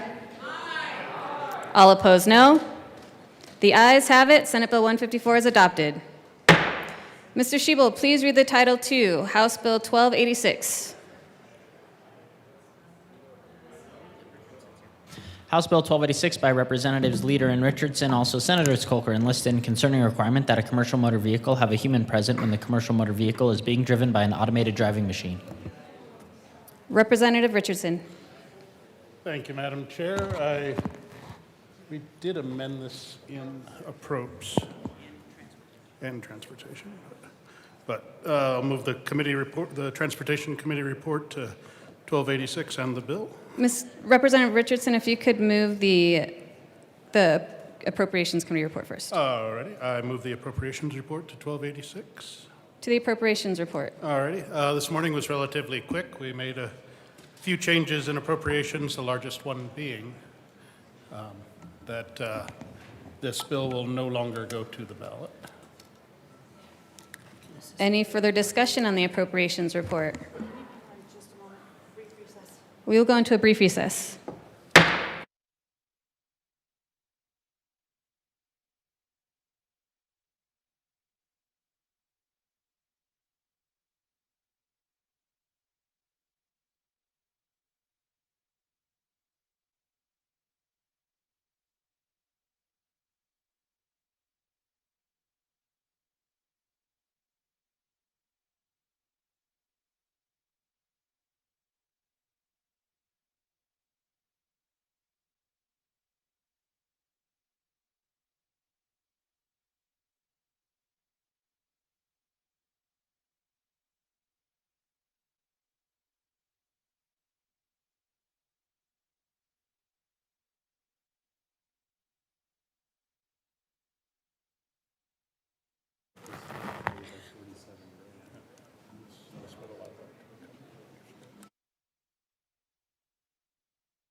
why. Committee will come to order. Representative Leader. We're on the transportation. Thank you. Madam Chair, just a moment of clarification. Before the recess, I think we had moved the We had- approps. but Yes, not- thank so you we're for on the question, transportation. Representative. We have not adopted the Appropriations Committee report. Okay. Well, thank you. The amendment was simple. It strikes the referendum clause that would have sent the measure to the November 2026 ballot, and it makes it a regular bill. We ask for an aye vote. I'm sorry, Representative Leader, are you discussing an amendment at the moment? We are on the Appropriations Did you report. already- I don't know if he moved it already. Yeah, we had moved the Appropriations Committee Appropriations report and report. discussed the amendments that Any, occurred. any further discussion on the Appropriations Committee report? Seeing none, the question before us is the adoption of the Appropriations Committee report. All in favor say aye. Aye. All opposed, no. The Appropriations Committee report has been adopted. To the Transportation and Housing Local Government Affairs report. So I move the transportation. Representative Leader. Thank you, Madam Chair. I move the Transportation Committee report. To the report. Thank you, Madam Chair. So in the Transportation Committee, we adopted 4 amendments that were brought to us by stakeholder groups that tightened the bill's language. L1, this amendment is mostly technical cleanup. It moves the penalty structure directly into the new statute to make it self-contained, and it adds a 5-year sunset review. So CSP can revisit it in 2031 as the technology continues to develop. The underlying requirement that a licensed commercial driver be present in any self-driving commercial truck is unchanged. L5 narrows the bill so that it explicitly only applies to the heaviest trucks, those over 26,001 pounds, clarifying that the medium-duty vehicles like delivery vans, Waymos, and box trucks are exempt from this requirement. CSP also suggested this amendment. L6 requires that the potential driver in the vehicle have the proper endorsements of a CDL for that specific truck. So, for example, a bus driver could not be hauling hazmat materials as suggested by the CSP. Any further discussion on the Transportation, Housing, and Local Government report? L4. So it just makes the physical presence required in the cab. That's it. Any further discussion on the Transportation, Housing, and Local Government report? Seeing none, the question before us is the adoption of the Transportation, Housing, and Local Government report. All in favor say aye. Aye. Aye. All opposed, no. The report has been adopted. To the bill, Representative Richardson. Thank you, Madam Chair. We are both here and we tolerate each other, and I think that's fine. There we go. Good bill vote. Yes. All righty. So, some of you may have remembered this bill from last year. With the amendments, it is essentially the bill that we passed overwhelmingly last year. This is not intended to be the final answer to autonomous vehicle policy in Colorado. It is a protective measure aimed at a very real gap in current law until the state can develop a more complete framework with the input of appropriate state agencies, industry, labor, and the public. Colorado's foundational AV law was Senate Bill 17-213, and it took a really light approach, and nothing has changed since. It allowed automated driving if the trucks could comply with applicable law, and if they couldn't, then testing was routed through a safe harbor process run by CSP and CDOT. That law was useful in opening the door to innovation, but it didn't establish any regulatory structure for testing and deployment of autonomous commercial trucks in Colorado. And that gap really matters. Today, Colorado's review mechanism is largely non-regulatory. CDOT's own materials describe the Autonomous Mobility Task Force as an informal, non-policy making body that manages the safe harbor application process. That means we have an application pathway, but not a comprehensive roadmap to move forward to ensure that the needs of the traveling public, our safety, and our truckers are taken care of. So this is really just a pause and protect bill. It doesn't ban automation. It doesn't reject innovation. It doesn't stop advanced driver assistance or prevent Colorado from participating in the future of the freight movement. What it says that is until we have a fuller and more credible structure in place, an automated commercial vehicle operating on our highways should still have a qualified human being in the vehicle to monitor performance and intervene if necessary. So I will pass it to my co-prime. Representative Leader. Thank you, Madam Chair. And I didn't say it earlier, but it's a pleasure to serve with you. So colleagues, to put it into perspective, we have a 26,001 pound vehicle. The newest Toyota Camry, it's about 2,000 pounds. A Waymo, it's about 5,000 pounds. This bill applies only to commercial trucks, as my good colleague said, above the 26,001 pound threshold. This chamber passed a similar measure 55-9 last year. House Bill 251122. Colorado has tens of thousands of commercial drivers. Their wages support income tax revenue. Their fuel purchases support highway user tax fund. Their stops in rural communities, hotels, truck stops, local markets, and this supports the state sales tax base. And we all know what a deficit we are in. So along with small businesses up and down our highway corridors.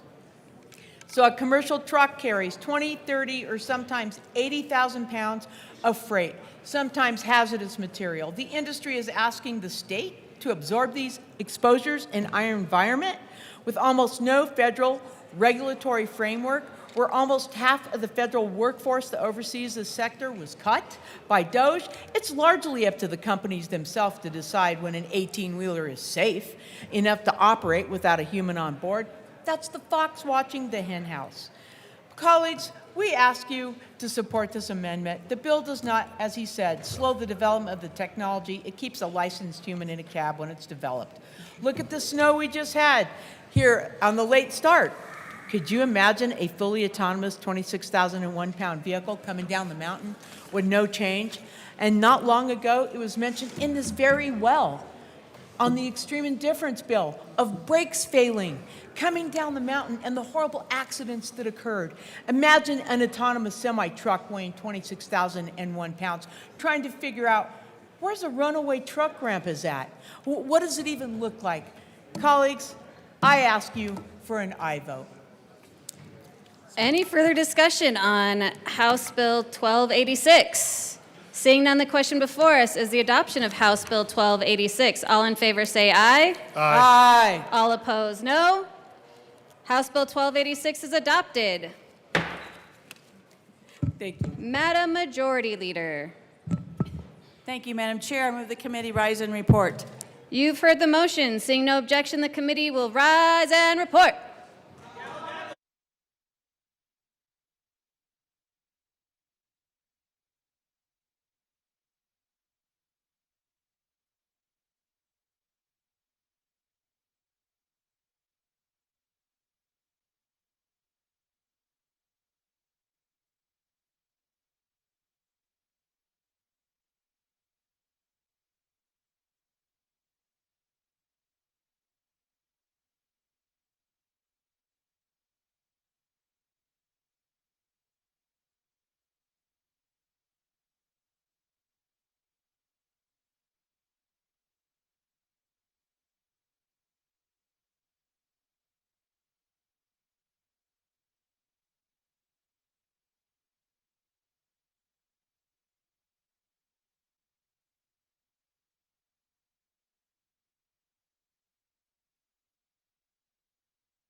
The House will come back to order. Mr. Shebo, please read the report of the Committee of the Whole. Mr. Speaker Pro Tem, your Committee of the Whole begs leave to report as under consideration the following attached bills, being the second reading thereof, and makes the following recommendations thereon. House Bills 1063 is amended, 1286 is amended, 1325 is amended, 1416 is amended, 1422 is amended, 1426 is amended, 1429 is amended, 1431 is amended, and 1433 passed on second reading, ordered, engrossed, and placed on the calendar for third and final passage. Senate Bills 93 is amended, 131 is amended, 154, 157, 165 is amended, 172 is amended, 175 passed on second reading, ordered, revised, and placed on the calendar for third and final passage, and House Bill 1424 laid over until tomorrow. All right, Mr. Shebo. Representative Garcia.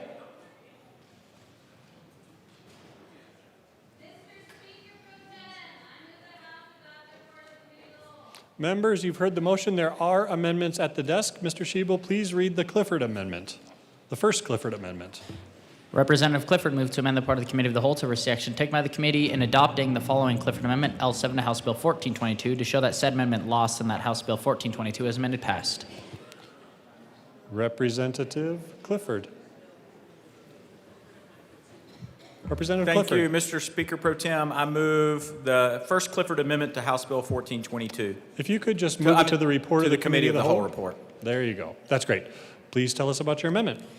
It turns out that our multi-page amendment handled the things that the Secretary of State's office needed, and we did not need to adopt the language in L7 and L8, and they have said, we don't need that language, so can we take it out? It could potentially cause them to collect information that they don't currently collect, and I think fewer words in law are better, so I request a yes vote.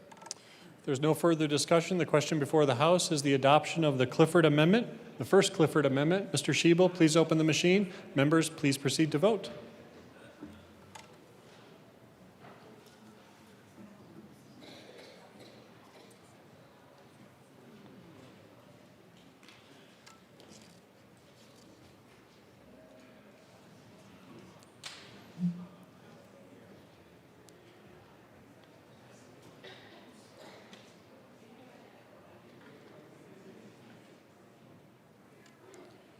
Representatives Brown, Carter, English, Joseph, and Ricks are excused. Representative Soper is excused.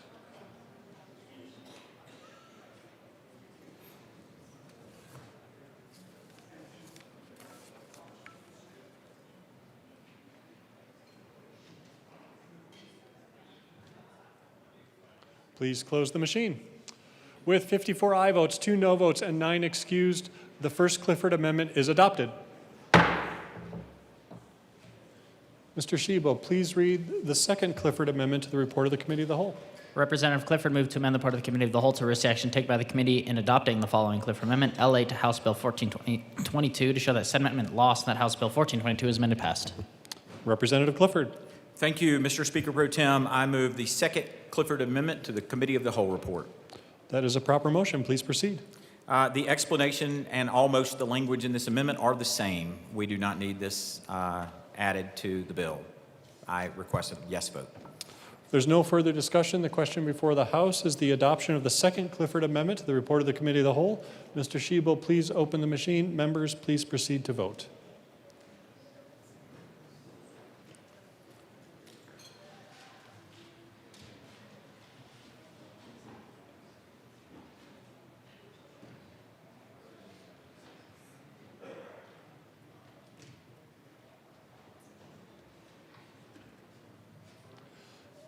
Please close the machine. With 54 aye votes, 2 no votes, and 9 excused, the second Clifford Amendment to the report of the Committee of the Whole is adopted. The question before us is the adoption of the report of the Committee of the Whole. Mr. Shebo, please open the machine. Members, please proceed to vote.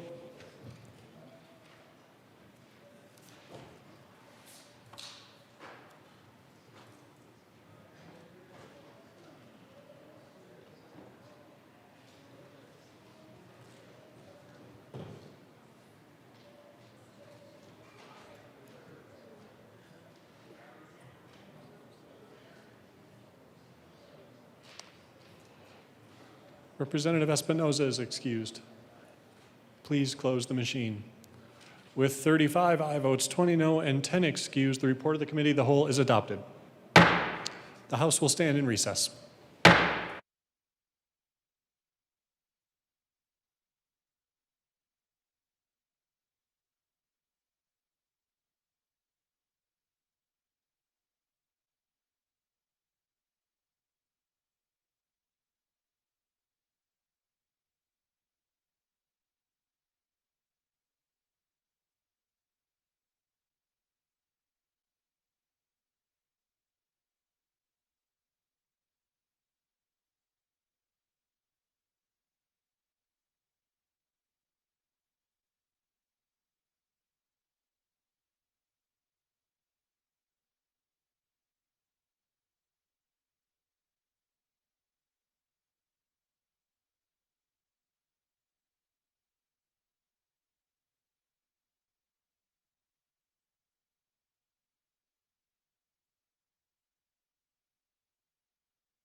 The House will come back to order.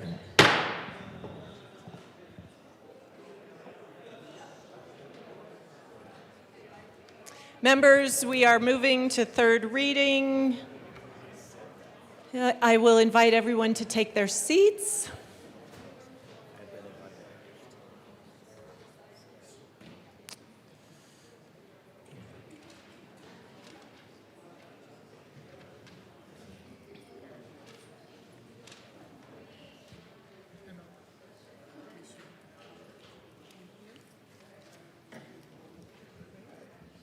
Madam Majority Leader. Thank you, Madam Speaker. I move Senate Bill 43 till tomorrow. I think, Madam Majority Leader, I need you to lay it over and not move it to tomorrow. Thank you, Madam Leader. Speaker. I lay over Senate Bill 43 till tomorrow. Senate Bill 43 will be laid over until tomorrow. Madam Majority Leader. Thank you, Madam Speaker. I move Senate Bill 149 and House Bill 1307 to the end of the third reading calendar. Senate Bill 149 and House Bill 1307 will be moved to the end of the third reading calendar.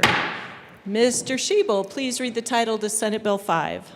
Senate Bill 5 by Senators Weissman and Gonzalez, also Representatives Mabry and Zokai, concerning state court remedies for violations of federal constitutional rights occurring during immigration enforcement and in connection therewith making an appropriation. Madam Majority Leader. Madam Speaker, I move Senate Bill 5 on third reading and final passage. The motion before us is the adoption of Senate Bill 5 on third reading and final passage. Mr. Schiebel, please open the machine and members proceed to vote.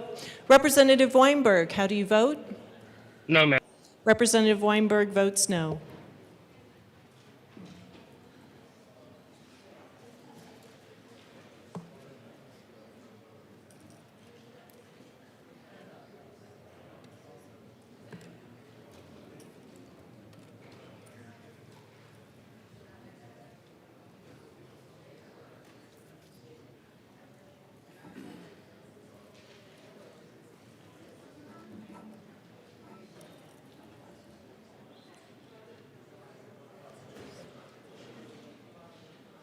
Representative Camacho, excused.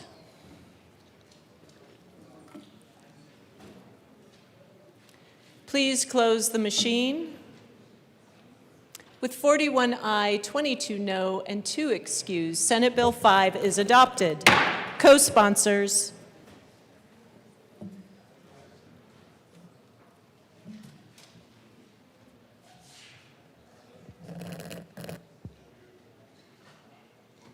Please close the machine.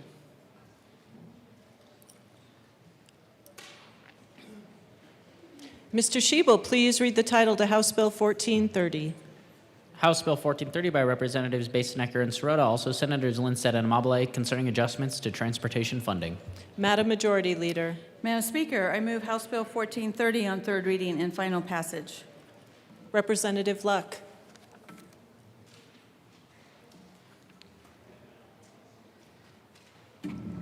Thank you, Madam Speaker.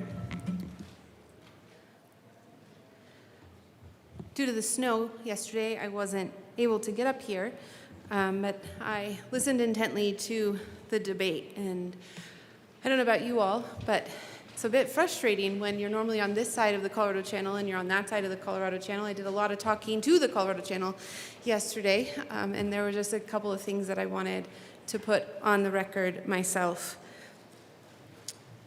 As you guys know, Initiative 175 contemplates doing two things.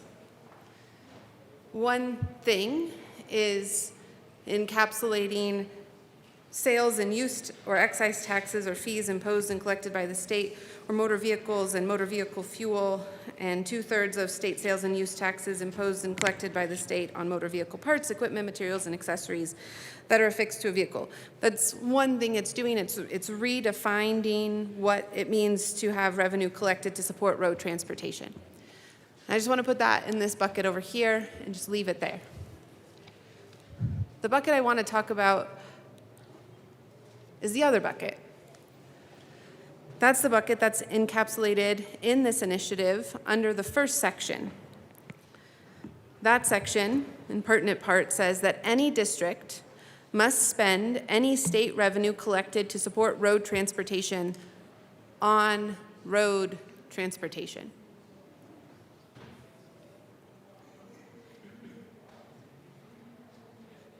We must spend money on the things we told the people we would spend money on.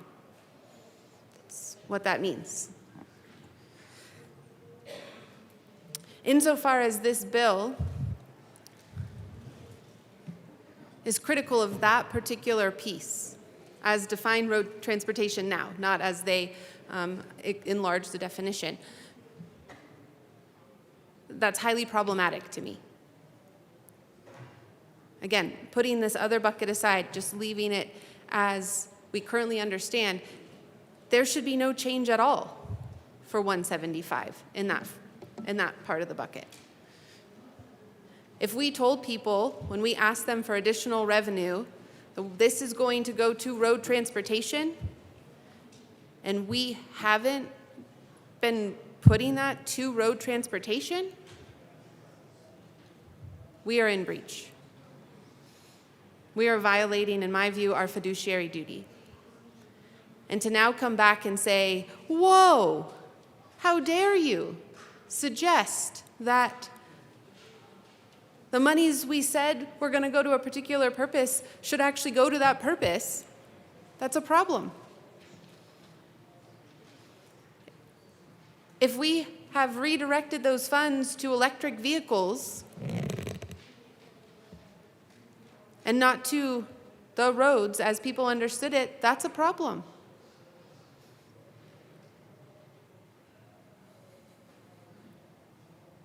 There's a psalm that speaks of the kind of person that can stand before God, and one of the qualifiers there is to keep their oath even when it hurts, to keep their word, to keep their contract even when it's painful. And to the degree that we have not been doing that, to the degree that we have been telling people that we are collecting dollars to go to a particular purpose and then not actually putting them to that purpose, we should be ashamed of ourselves. Again, I'm not speaking to the redefinition and to the way that that then shifts things in this conversation.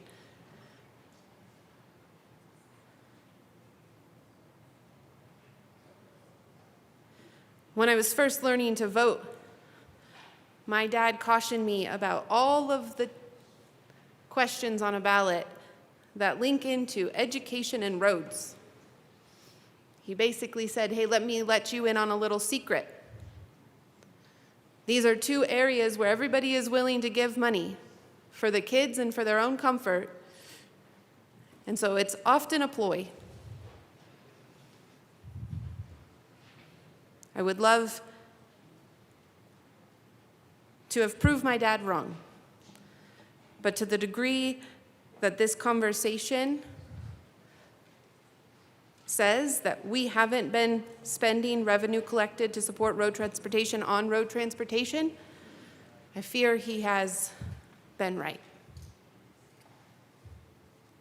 We wonder why our citizenry is increasingly hostile and irritable towards us. We need only look at that particular piece. Representative Sukla. Thank you, Madam Speaker. I remember my grandfather told me one thing. He said, the way the world works, it goes in a circle. It just goes in a circle. So something will happen a while back, and it'll come back. And what I want to talk about is in 2023, we had two ballot initiatives, and they said they were about putting a cap on property taxes. And so the state legislator, that was the year before I got here, said they made an agreement with the ones that were proposing it. They said, well, if you withdraw your ballot initiatives, we're going to fix your property taxes. Deja vu. here we are again. House Bill 261430 is an attempt to get in front of the voters and water down what the people are trying to do with Initiative 175. You've got a citizens-led effort saying roads money should go to roads. And instead of letting that question go to the ballot, the legislators rush in with a bill that muddies the waters before people even get the chance to vote. And we're seeing this playbook, like I just said. In 2024 is when the voters pushed Initiatives 50 and 108 to rein in property taxes. Before they could vote, the legislators passed House Bill 241001, claiming they had fixed the problem. They said initiatives weren't needed anymore. But what happened? The bill was full of loopholes, and 2 years later, property taxes are still crushing homeowners. Now we're hearing the same thing again. Don't worry, we'll handle it. But HB 261430 doesn't do what Initiative 175 does. It doesn't lock funding into roads or guarantee anything. It just reshuffles the deck and keeps the money in the hands of the same legislature that has repeatedly turned its back on the people, letting it move around and spin wherever instead of honoring what voters are demanding. That's the pattern. When the people push for real change, the response is to step in with something that sounds like a solution but keeps control in the same hands. This isn't just about roads. It's whether we trust voters or try to outmaneuver them before they get their say. I own an auction company. Everybody thinks, oh, it's because you can talk fast, but the main thing that an auction company is marketing. This is the best marketing for 175 I have ever seen. They need 25% more votes. Stay tuned, folks. I'm telling you, sign that petition. Tell this legislator. Representative Sukla, we cannot campaign in the well.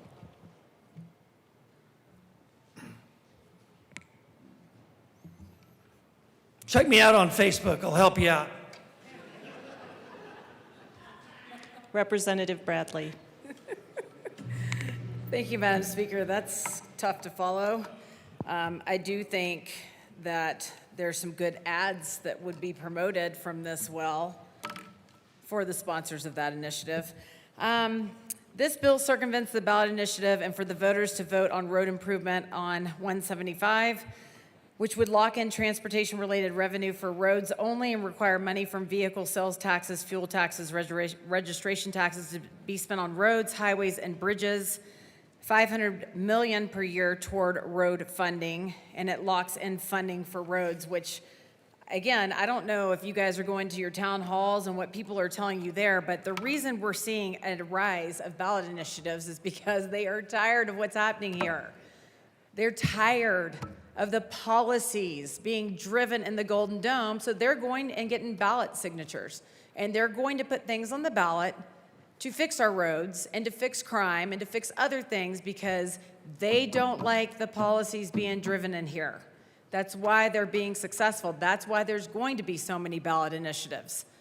The bill allows the state to adjust other funding streams, helps avoid major cuts to healthcare, education, and transit programs, protects the general fund for a large shift of hundreds of millions annually to road-only spending. But the people have spoken, and the people are going to speak, and they're going to say no more. And why is that? Because 98% of the people that travel to work in Colorado do so via private or work vehicles. 98%, not mass transportation. And do you know what the cost of a tire is in the state of Colorado? Because I looked it up. Low end, $150 to $300. High end, $500 to $1,000 for one tire. A broken axle, repair costs on your vehicle. It adds up. And the people of Colorado are sick of it adding up. Though we have spent billions to change our energy and transportation infrastructures, virtually everything we purchase at a grocery store or drugstore is delivered overland by trucks. They need to be able to make it into our state. Colorado roads are now among the worst in the nation. According to a 2025 report from the Reason Foundation, Colorado ranks 43rd in the nation when it comes to the condition of its roads, road safety, and funding for transportation. That puts us in the company of Louisiana, New York, and California. Meanwhile, the cost we're paying for administration is 26th. That means we're spending a fair bit on administration of roads. We're not getting actual roads. We rank 43rd and we're 26th for paying for the administration of roads. Funny. We're one of only 2 states with over 5% of rural interstate roads in poor condition at 7.11%. On top of that, Coloradans now spend almost a full week of work sitting in traffic. Maybe you guys should start biking to work. Colorado drivers have been deceived and manipulated when it comes to better roads and new highway construction. In 2005, Colorado voters were asked to pass Referendum C, and I'm not even sure if it matters what you guys vote on. I don't even know if it matters anymore. The measure allowed the legislature to retain excess revenues due to be refunded to taxpayers. Referendum C was sold to voters with the promise that these excess funds would be used to fund public education, public health care, and transportation. Some 20 years later, the state has retained almost $40.9 billion taxpayer dollars, $40.9 billion, and spent 0.1% of it on transportation. Meanwhile, when it comes to the state budget, only 3 times in the past 15 years has the legislature budgeted any general fund monies to transportation. And thanks to the Democrat budget fiasco last year, the governor was forced to spend even less. During debate on the state's annual long bill, the Democrat-controlled legislators slashed an additional $64 million from the transportation budget and promised to cut an additional $50 million this year. Even when the majority says it wants to fund transportation, it won't fund roads. In 2021, our governor put his indelible mark on state transportation when he advocated for and signed Senate Bill 260. The bill created 5 new enterprises that were expected to raise $3.8 billion in new revenue. That much money could have been used to build and improve roads in Colorado. Unfortunately, over half the money was designated to projects related to green energy and electric vehicle adoption, not better roads. Again, $40.9 billion taxpayer dollars, and we have spent 0.1% of it on transportation, taxpayers of Colorado. It would be one thing if we simply didn't have the money for transportation, but that's not the case. Instead, we've been pouring money into the wrong kind of transportation. And when I say wrong, I don't mean morally wrong, I just mean wrong in the sense of misguided, because the money has gone to projects the public does not use. 98% of people in Colorado drive their own car or work vehicles. They're not using mass public transportation. And yesterday I was online and I heard one of the bill sponsors say, do you want to fill a pothole or close a hospital? And again, we have grown our budget over 50% in 6 years to $46 billion with population growth of 5%. I'm going to keep saying it and keep saying it. We have grown our budget 50% in 6 years with a population growth of 5%, and our roads are 43rd in the nation. We have given 0.1% to transportation out of $40.9 billion taxpayer dollars. And now we want to circumvent the rights of the people who want to just drive on safe roads, who put their teenagers in cars to drive on safe roads, to circumvent them from wanting actual funding to go to the roads with a ballot initiative. We're going to circumvent that with a late bill in this legislative session. That is not the way we should do business. Colorado voters, keep watching. It keeps getting better. Vote no on this bill. Representative DeGraff.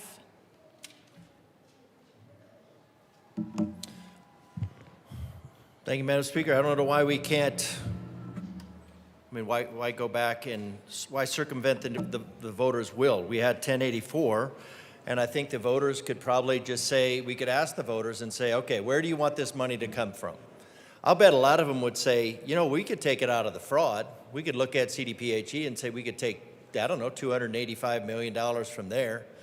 That's just going to, or maybe we could take another $40 million, another $40 million. Or what's the more recent one, $75 million? We could take some of that. I talked yesterday about, my colleague talked about telling people that money is for roads. but for transportation, for CDOT, and we spend $127 million. And what do we have overall for a budget? We have $2,300 million. $2,300 million roughly, and then $127 million in a year does what? Electric buses, decarbonization, emissions reductions, all the superstitions that your religion requires. Air pollution mitigation enterprise, $17 million per year. Ozone reduction, and I think actually there's another $7 million per year that went to the Bozone enterprise. Air quality compliance and transportation mitigation. What does it accomplish? I don't know. You could ask them, and they would tell you, we don't know. And you could ask them, and you could say, well, how would you? I mean, if you're going to spend money on it, shouldn't you have metrics? And they would say, maybe. And when you ask them what are their metrics, they say, we don't know. And the reason I know this is because I asked. And when I pressed, they said, we don't know, not only do we not have metrics, we wouldn't know how to make those metrics. But we're going to spend $24 million per year on it. Why have anything like science get in the way? I mean, how are we going to measure it? Is it achieving its goal? Well, clearly it is. The goal is to spend $24 million per year. That's the goal. So you could ask the citizens of Colorado, do you want to spend money? Do you want to throw money into a $24 million hole every year, a $230 million hole every year, a $40 million hole every year? Or would you, maybe you like your roads fixed? Maybe you would like some of the exits taken care of. Maybe you would like to have some of the traffic lights taken care of so you don't turn I-25 into a parking lot. Multimodal transit, ordinance spending, all these things that people are rejecting overall. Now, once upon a time, the trains were kind of novel. They were full. Talking to people that used to ride the train, had a pretty decent crowd on them. And then at some point, for some reason, and I don't know why, people started to reject the mobile mugging centers. And they no longer ride them. And you can see the train, and they go by, 4 cars, 2 people in 4 cars. You can see sometimes at night if the lights are on the bus, and you can see through those dark tinted windows, and you can see about 5 people riding on that, what is the equivalent of about 40 cars. Stopping. And we had a colleague one time said in her neighborhood, a 4-mile drive takes you about an hour if you have to take the bus. Yet the buses were what the governor promoted and said that would save people time on the road because they're not stuck in traffic. They're stuck on a bus instead of stuck in traffic. So a 4-mile drive takes you 1 hour instead of losing 35 hours in a total year. So we have this system which we pay these appointees of the governor, these political appointees. One, for RTD, we pay $500,000 per year. And what does that transportation genius yield? About 2% to 4% ridership. And how much does that cost? Oh, it only costs about $1.2 billion to do a program that nobody wants to ride. I'll bet if we ask the citizens of Colorado, do you think that investing $1.2 billion into something that nobody wants to ride, and then you divide it by a 2% ridership, and I think I calculated somewhere around $7,000 per year per rider. At some point, we've bought those people a car. Oh yeah, that'd be year 1. We bought them a pretty decent used car. But we're just going to keep chugging those buses around town empty. Slow rolling traffic jams, lumbering in the wrong direction. For a cost of $1.2 billion per year, trains, fast track to nowhere, billions of dollars that are allocated. The second set of $5 billion advocated for the cuckoo choo-choo. Billions of dollars. And the options that the sponsors give us are, would you like to fill a pothole, or would you like to close a hospital? I don't know, I would like to close that grift mill. But what do we know? The grift runs the swamp. It pays one side to protect it, some on the other to grow it, and this is why we have ballot initiatives. And Madam Chair, I am not going to mention or promote Prop 175. But the citizens are tired, and citizens' ballot initiatives are great. If you actually want to get the voice of the people out, the ballot initiative is the way to go. Because your voice is not coming out of this room. Representative DeGraff, I made it clear there was no campaigning from the well. Thank you, Madam Chair. I was trying to speak to... Madam Speaker. I'm sorry. Thank you. Madam Speaker.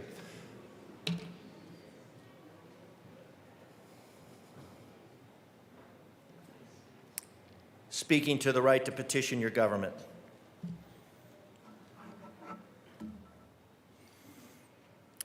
So if we want to look at, I think it was Bill 26-1084, where the citizens have to find the money. I think maybe on any petition to the government for the redress of grievances, maybe they could find the money. Maybe they should identify that money and say, out of the fraud, out of these programs that we clearly don't want to use. So, and I think in general, I think we should not be presented with false choices of closing hospitals or fill potholes, because that is just an emotional manipulation. And what we hear over and over as the taxes are increased, what's it for? It's for the roads. It's for the children. It's always for the children. It's never for the children, but it's always for the children.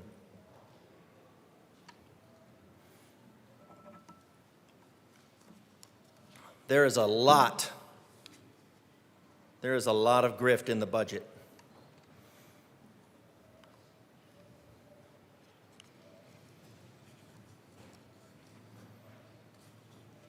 And now, the same experts we've sent over to the PUC to lose 40% of our dispatchable power for the cost of $17 billion.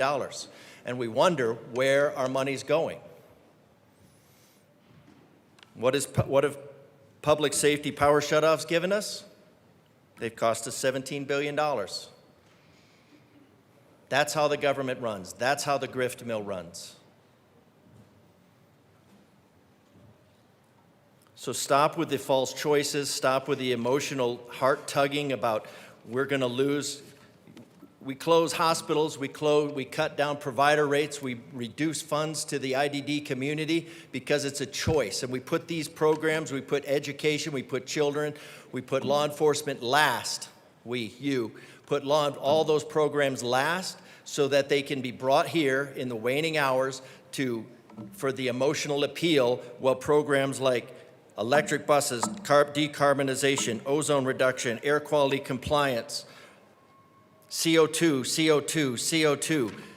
Those are the priorities. Those are the sacred cows.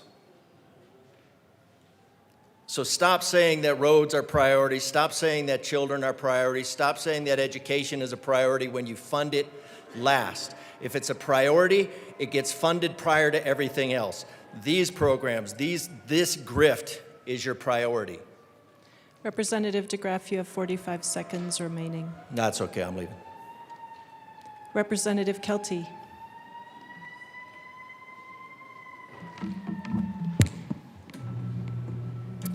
Thank you, Madam Speaker. I guess it's no surprise that I rise in opposition of this bill. For me, this bill is definitely preemptive to avoid the people's choice, almost a threat if they don't vote how you want them to. We keep hearing about a budget hole, but let's be honest, it's a crater.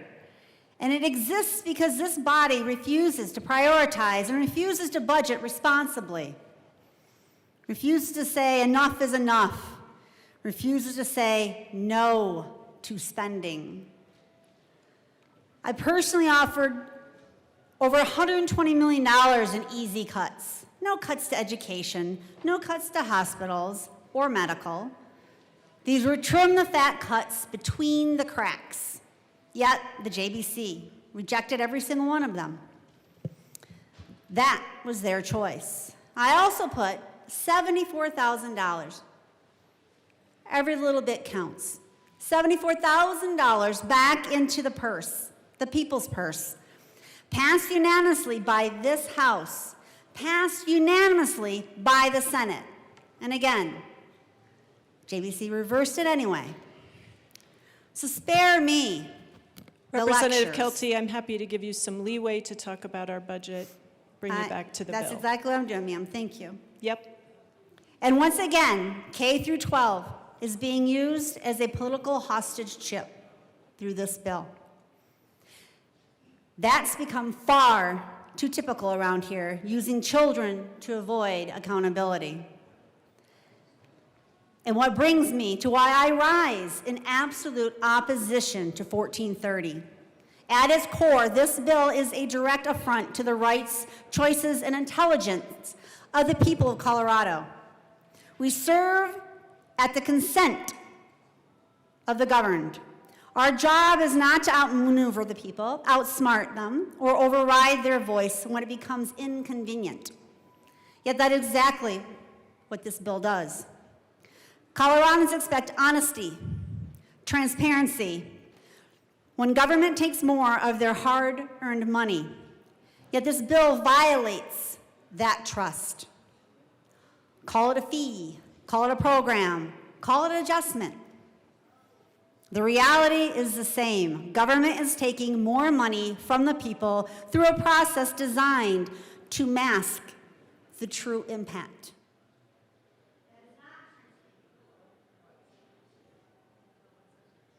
Technical difficulties. One moment. Sure. Mr. Schiebel, please pause the timer. Is it working now? Test, test, test. Please proceed, Representative Kelty. Thank you, ma'am. Is it working, everyone? Yes, it is working. So convenient of that. So let's get back to that it is not transparency. What is happening is deception. This bill relies on confusion instead of honesty because the people would likely reject it if it presented plainly. It insults the intelligence of Colorado voters and sends the message that their voice and their vote do not matter.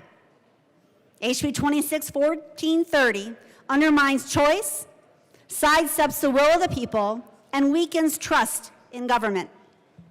It tells voters that if they pass a ballot measure that this body dislikes, government will simply work around it later. If we believe in representative government, then we must respect the people we represent. If we believe in rights, then we must protect the people's ability to choose, whether we like it or not. And if we believe in integrity, then we must be honest about the true costs of what we pass in this chamber. House Bill 261430 fails all three. The voters of Colorado will know of this vote. Oh, I'll make sure. My mic then won't be turned off. For the sake of the people of Colorado, their rights, their choices, their voice, and their trust, I urge a no vote on 1430. Thank you. Representative Sirota.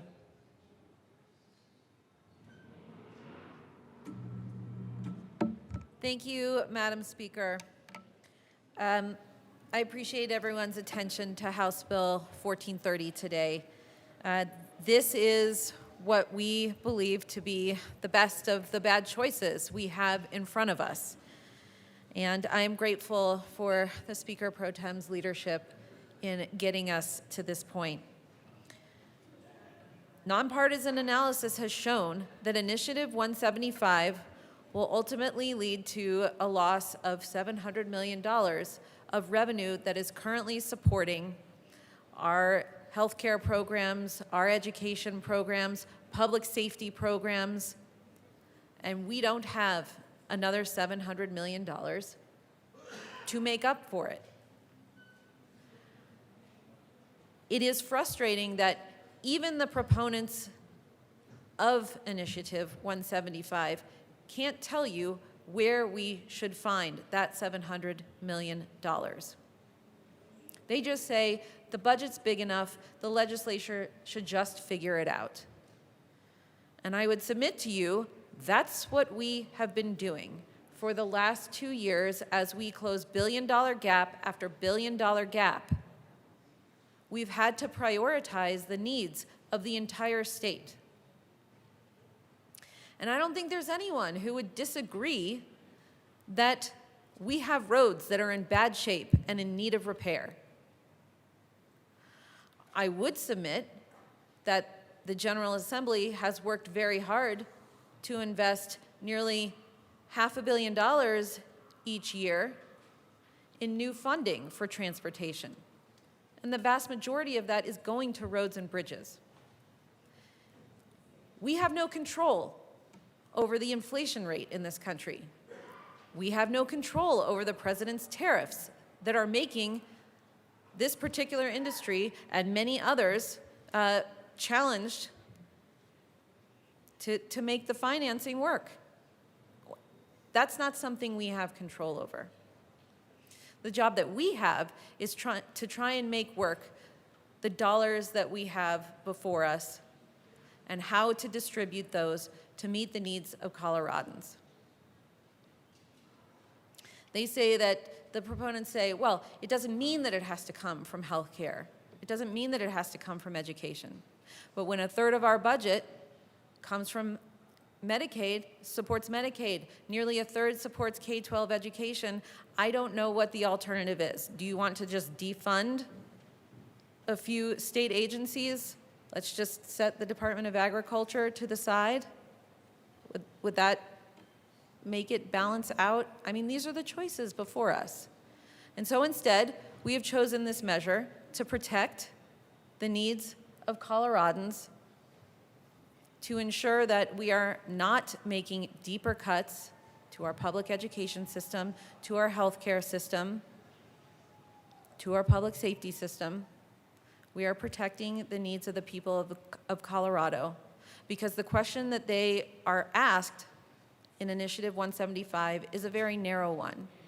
And we are ensuring that as you are able to go back and speak with your constituents, that they understand the entirety of the question that's really being asked. Because just asking people, do you think we should spend more money to support our roads? People will say, sure. But if you actually ask them, do you think we should defund your public schools? Do you think that we should further defund your hospitals and healthcare services to pay for roads? You may very well get a different answer. But we, the General Assembly, are here to represent our constituents. We don't have deep pockets or millions of dollars to run a campaign on a ballot measure. So what we're doing here is trying to present the situation to the people of Colorado and ensure that we are protecting everyone's needs, not just one special interest. I ask for your aye vote. Representative Kelty, this is your second time to speak. You have 5 minutes, 49 seconds. Thank you, Madam Speaker. Hopefully my mic will work fully this time. Well, you know, I'm surprised at what was just said. I'm surprised that the partial truth is finally being displayed, if you were paying attention. The truth that the money that was supposed to go to the roads is going to everything but. To the tune of $700 million. That was road money. That wasn't supposed to be tagged for anything else. But this body chose to then take the money that the people said, yes, we will do this for the roads, and you used it somewhere else where you weren't supposed to. Tariffs have nothing to do with it. That came just recently. We've been in this hole a long time. The roads have been a problem for a long time. The truth is, money once promised to go to what it said, what you said it would go to, is now being skirted, sidelined, misappropriated. Regardless of what you claim, Representative Kelty, careful. Use of misappropriated is making an accusation. Thank you.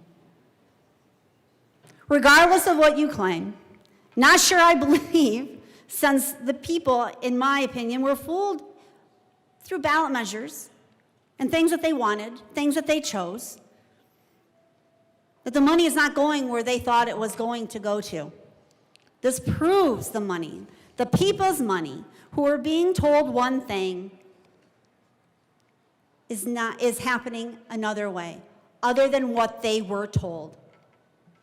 It doesn't matter what you're using the money for. That money was tagged, was said to be used for one thing, and it's not. And it only became true, it only came out to the public with 175. If it hadn't been for that, the people would still think, oh, my money's going towards the roads, because that's what I said I wanted. And now, because of that, because of 175, oh no, that's not what's happening. So the truth is coming out, as it always will. It's just that we've been caught. So let that sink in. I hope the people are listening. What you intend isn't always what's being done. And everyone in Colorado, every voter, they just need to pay attention. And I hope they do. And I'll make sure that the word gets out. Please vote no. Representative DeGraff, this is your second time to speak. You have 41 seconds remaining. Thank you, Madam Speaker. $300 million, $1,200 million, $285 million, $40 million, another $40 million, I think another $75 million, and then per tariffs, probably not increasing the cost of asphalt in state by canceling an in-state contract and forcing the supply to come from places like Wyoming. Those are tariffs. Those are significant tariffs, and that's about $2 billion that I just laid out for you. $2 billion that accomplishes nothing for the citizens of Colorado. Speaker Pro Tem Basenecker.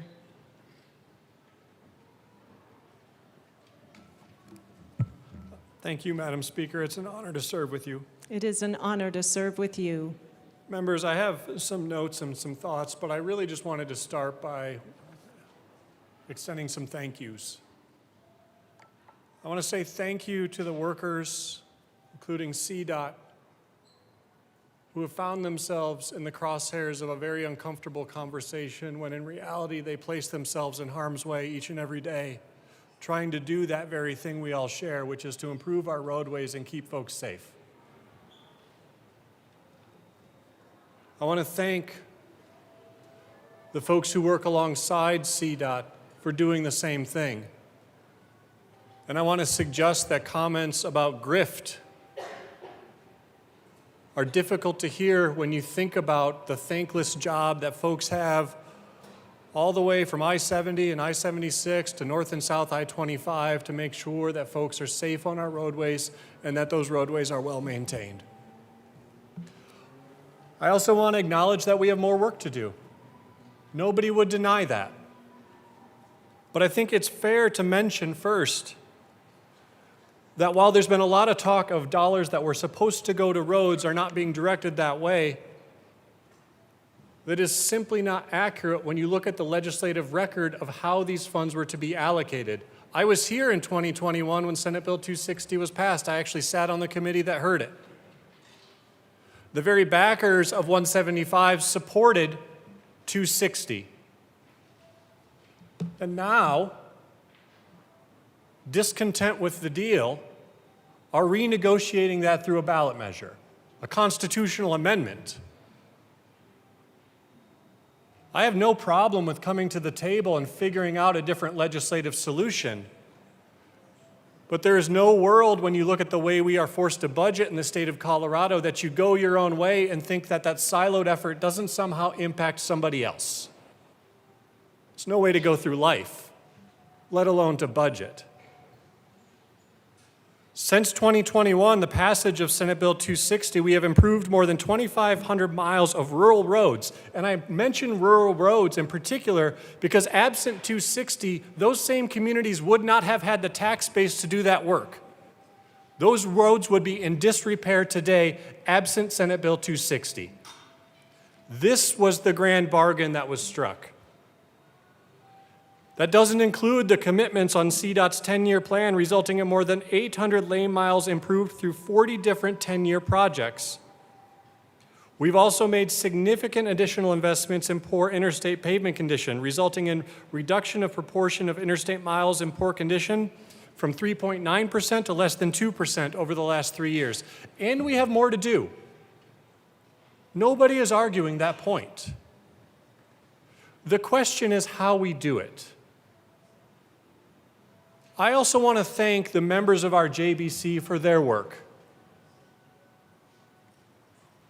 While we had a couple weeks of uncomfortable conversations about how we could fix our budget and ensure that core services were protected, they were doing that work before we ever got in this building. Deeply uncomfortable conversations with no good choices in front of them. They led us down a journey that made the best of a bad situation. And I can't say enough how deeply grateful I am, even as I cast votes that were also painful to take. The notion that there is somehow $700 million sitting out there that we just haven't thought to use for roads is simply not based in the reality of that budgeting process. What Initiative 175 does very clearly is it redefines road transportation so that everything that you purchase through sales and use tax that might otherwise go to fund a school or a hospital now goes solely to a very narrow definition of road transportation in our state. About $538 million of general fund and the rest are cash funds. And let's talk about which cash funds are implicated. You're talking about defunding all of the DMV. You talk about defunding the Peace Officer Standards and Training Cash Fund. I believe public safety is also a priority for our communities. You're talking about defunding the Emergency Medical Services Cash Fund, the Alcohol, Drug, Driving Safety Cash Fund, and so much more. The initiative is so poorly written that the fiscal analysis actually says we're not sure if enterprises are included or not. So we had to put that in 1430 to say, no, they're not. We've been told by proponents of 175 that they intend to go before a board and fight some of the things that were in that analysis. I ask you, can we take that risk as a state? Can you take that risk of liability when what is at stake is indeed impacting K through 12 education? That's not an emotional argument. That was the testimony that we heard from teachers and school board executives when this bill was in committee, begging us not to pass 175 at the ballot and asking for some sort of insurance that our folks would be protected. We also heard from the hospitals, Children's Hospital, rural hospitals, the Hospital Association, who said, we are on razor-thin margins. Our emergency rooms won't close. But get ready, because clinics will close, services will no longer exist in certain hospitals. We already have places in our state where folks have to drive hours to deliver a baby. How is that good for business? So yeah, the question is pretty clear. We could fill some potholes, which we need to do, but we can't do it at the expense of hospitals, core medical services.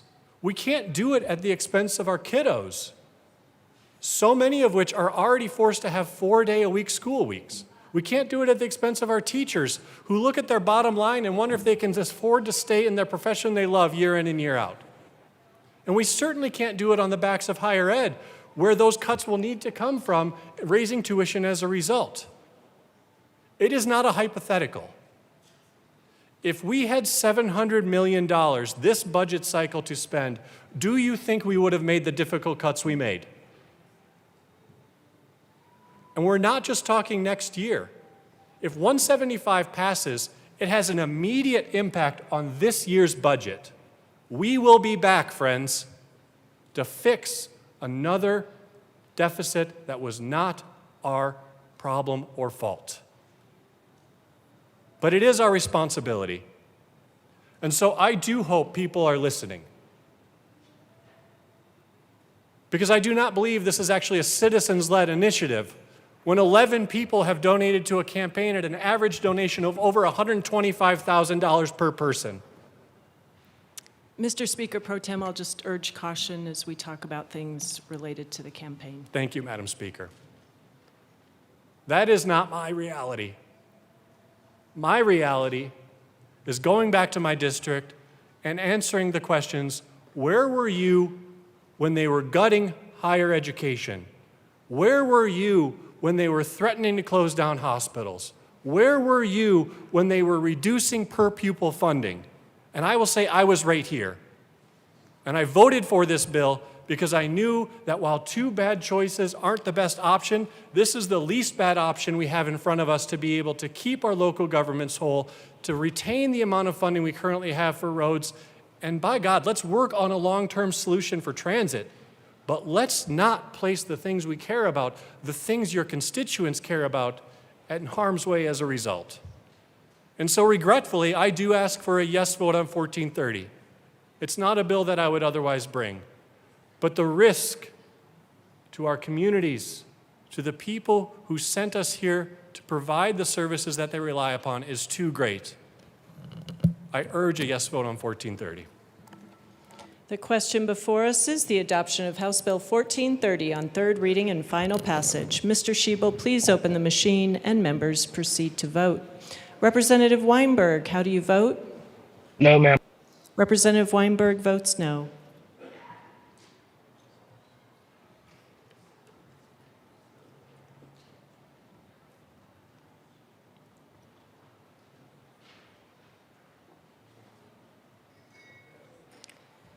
Representative Ricks.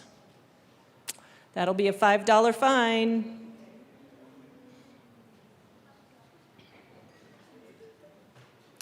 Please close the machine.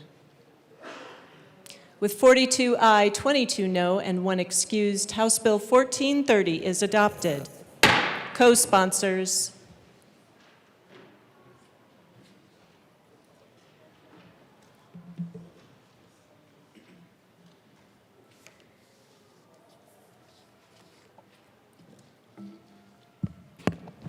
Please close the machine.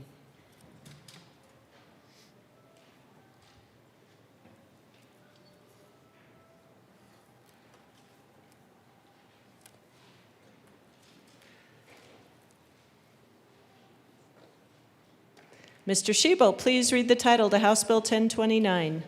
House Bill 1029 by Representatives Hamrick and Carter, also Senator Marchman, concerning enhancing representation in higher education by altering the membership of certain entities involved in higher education policy development in the state. Madam Majority Leader. Madam Speaker, I move House Bill 1029 on third reading and final passage. Representative Hamrick.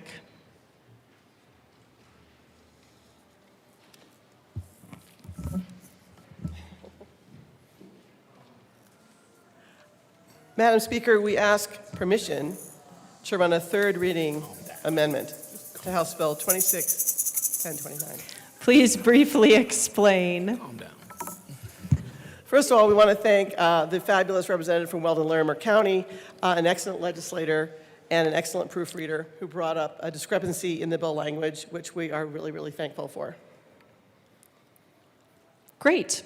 The question before us is permission to run a third reading amendment on House Bill 1029. Mr. Schiebel, please open the machine and members proceed to vote. Representative Weinberg, how do you vote? Yes, ma'am. Representative Weinberg votes yes. So it takes out, sorry, thought I'd have to display it. It takes out exclude the students. So they are just.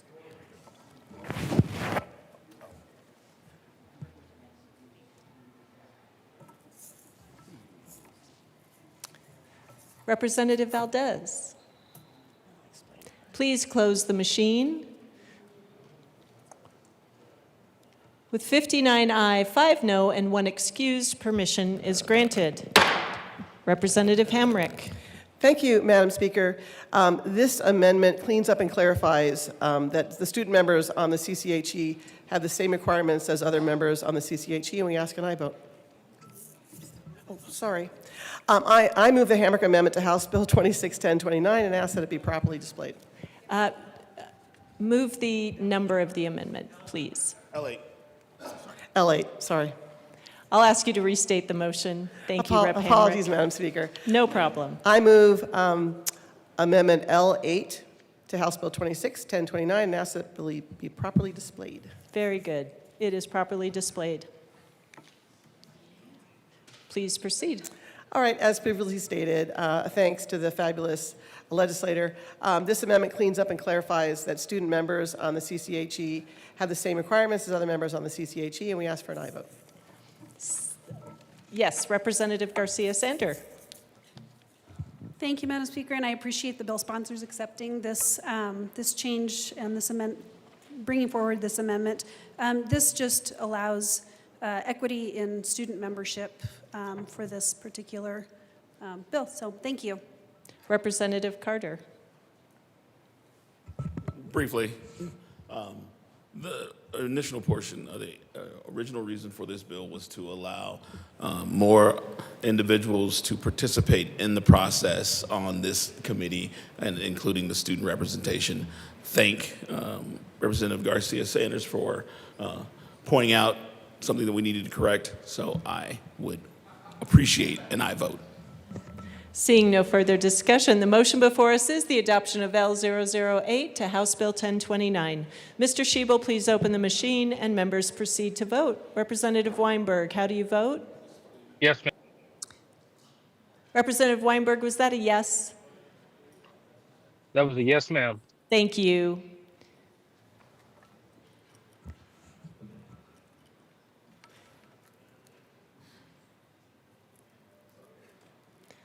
Please close the machine. With 63 aye, 1 no, 1 excuse, the amendment is adopted. Madam Majority Leader. Madam Speaker, I move House Bill 1029 as amended on third reading and final passage. The motion before us is the adoption of House Bill 1029 as amended on third reading, final passage. Mr. Schiebel, please open the machine and members proceed to vote. Representative Weinberg, how do you vote? No, ma'am. Representative Weinberg votes no.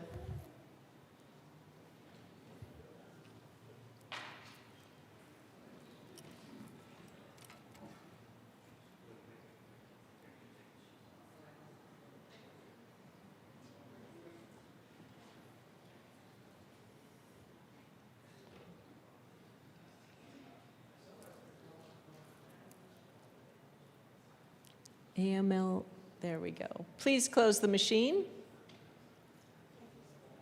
With 47 aye, 17 no, and 1 excused, House Bill 1029, as amended, is adopted. Co-sponsors.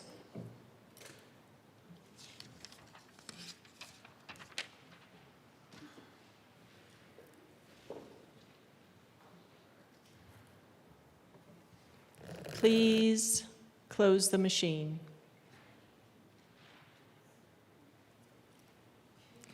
Madam Majority Leader? Oh. Mr. Schiebel, please read the title to House Bill 1418. House Bill 1418 by Representatives Zokai and Camacho, also Senators Amabile and Roberts, concerning the provision of services to young people and in connection therewith, requiring certain social media platforms that provide online gaming services, products, and features to young people to impose a fee on each add-on transaction and remit the fee to the Youth Mental Health Services Access Enterprise, which enterprise is created in the bill, and to the Youth Programming and Protections Enterprise, which enterprise is also created in the bill, to be used to fund programs that provide services to young people and making an appropriation. Madam Majority Leader. Madam Speaker, I move House Bill 1418 on third reading and final passage. Representative Zokai. Thank you, Madam Speaker. We request permission to run a third reading amendment. Please briefly explain. Thank you, Madam Speaker. Our drafter caught some numbering discrepancies, and so this is a technical amendment as well as a tweak to a definition. Seeing no further discussion, the motion before us is permission to run a third reading amendment on House Bill 1418. Mr. Schiebel, please open the machine and members proceed to vote. Representative Weinberg, how do you vote? Yes, ma'am. Representative Weinberg votes yes.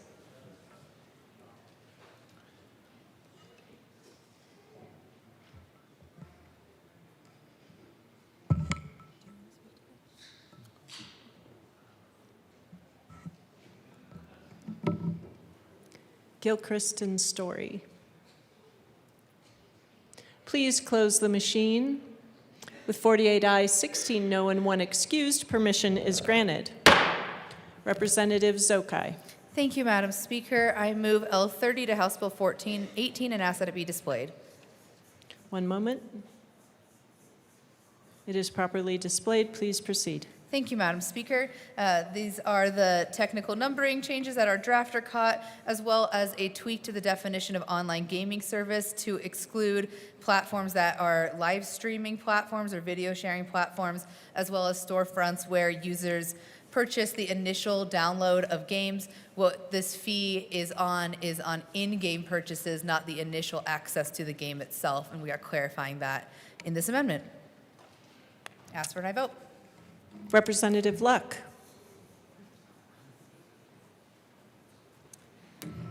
Thank you, Madam Speaker. Members, our nonpartisan staff, our drafters, are highly competent individuals. And they do excellent work in drafting our legislation, often under severe time constraints and a great deal of pressure. And because of the system that they have developed, they catch nearly every issue.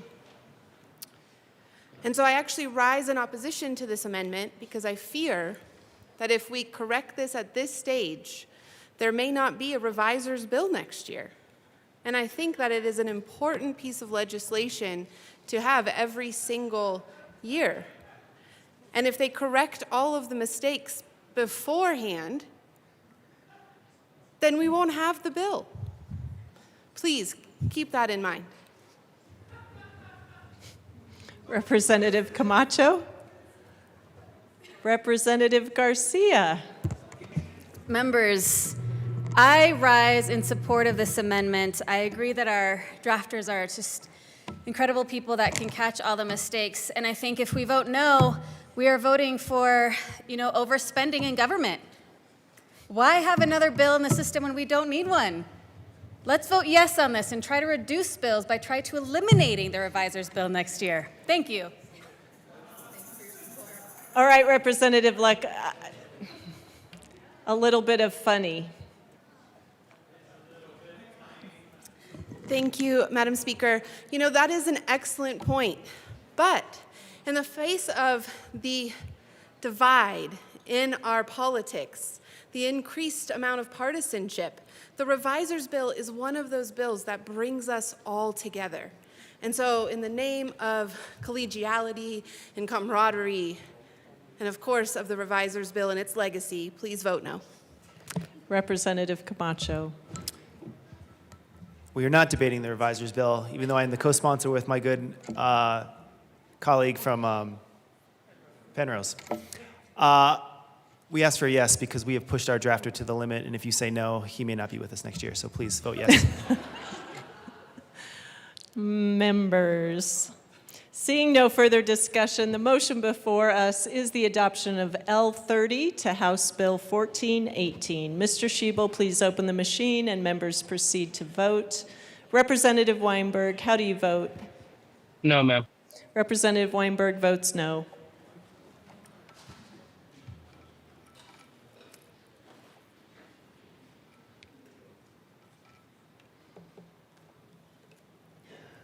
Please close the machine. With 43 aye, 21 no, and 1 excused, Amendment 30 is adopted. Madam Majority Leader. Madam Speaker, I move House Bill 1418 as amended on third reading and final passage. Thank you. Representative Flanell.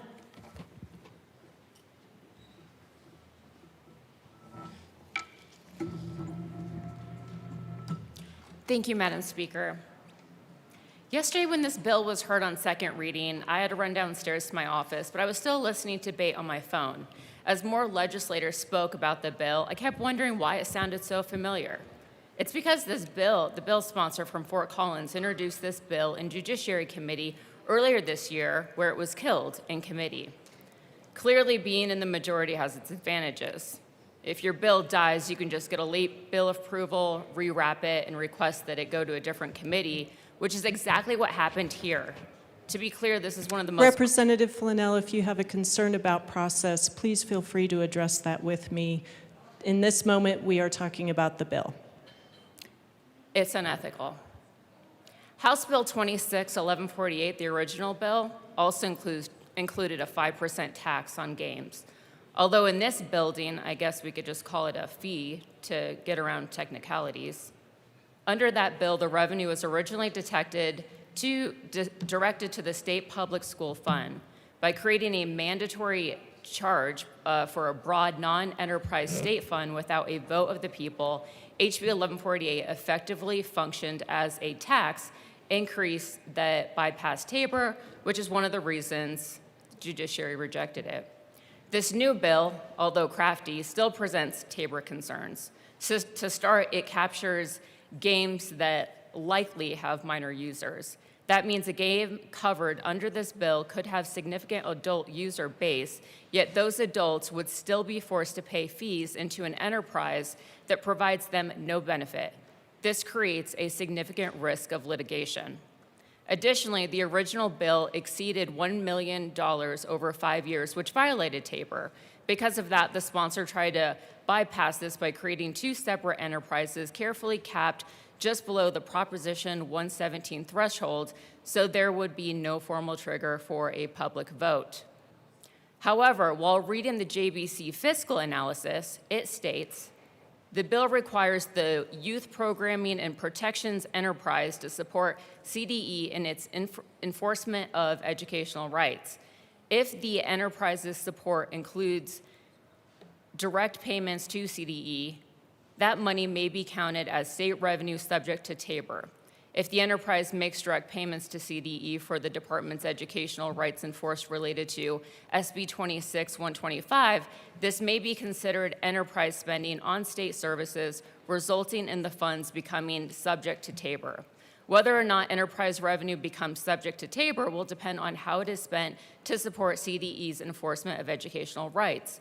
This bill is estimated to increase cash fund revenues by $225,250 in fiscal year of 2026 to 2027, and by $99,375 in fiscal year 2027 to 2028, which would reduce the available general fund in each fiscal year by equal amounts. This bill increases the Tabor refund paid from the general fund by $225,250 for fiscal year of 2026 to 2027, reducing the $42.3 million general fund set aside for fiscal year 2026 to 2027 by the same amount. So if that enterprise becomes invalid, Colorado taxpayers will ultimately pay for this mistake out of the general fund. Members, ask yourself, do we really want to take that risk when we are already facing a budget deficit? It's also important to note that the Internet Tax Freedom Act does not allow states to impose fees on digital commerce unless similar fees or taxes are imposed on comparable offline goods or services. This bill would violate that law because it establishes a punitive fee targeting online commerce simply because the commerce occurs online. For these reasons, I urge you to uphold the original vote taken by the Judiciary Committee and vote no. You can rebrand a bill, but packaging doesn't change the product. Representative Soper. Thank you, Madam Speaker. I also rise in opposition to this bill. We heard at least the part that's before you in another bill in House Judiciary, and the committee heard the bill, witnessed testimony, and on the merits, we killed the bill and postponed it indefinitely. This bill only takes the enterprise fees out of it, and that's what's before you here today. As drafted, the bill would impose a tax on Colorado residents for purchases made within online games. We may share the goal of improving youth mental health and recognize its urgency. However, using a targeted tax on video game players to fund general mental health services is not an appropriate or effective policy solution here, especially when there's no nexus to the enterprise, because the enterprise buckets are already created. It's just taking a fee and dropping it into these pre-existing buckets. The intent of the enterprises that were established do not have a clear nexus to the fee that's being imposed here on the in-game purchases. A tax on video game players to support wide-ranging mental health programs is poorly in line with the scope. 114 places responsibility for a complex societal challenge on a single industry and targets a single constituency to pay for services they may never need or never access. The bill draws from concepts in 1148, which the House Judiciary rejected, as I just said. These policy concerns are compounded with the implementation and privacy challenges. 114 would add a new 5% tax on in-game video game purchases, layered on top of Colorado's existing sales tax framework, which makes this very complex. Colorado already taxes digital goods under current law, and this bill attempts to classify a tax as a fee in order to avoid voter approval requirements in a way that raises serious legal and policy concerns. After all, the voters approved Prop 117 that says if a fee is going to generate over $100 million in its first 5 years, that would need to go to a vote of the people. 1148 would have exceeded $100 million. 1418 was rewritten to be just barely under $100 million in 5 years.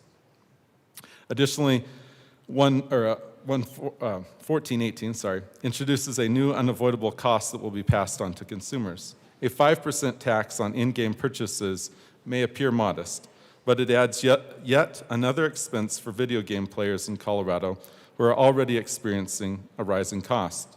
Often, these are kids, so you could say this is a tax on kids. Some may say it's just a tax on the parents who are funding their kids to play video games, but don't forget, they're already paying sales tax and now this 5% fee on top of it. You add up all the sales taxes, for example, within my district, the average is 10% plus the 5%. Now you're looking at about 15% for any sort of an in-game purchase like skins for your player.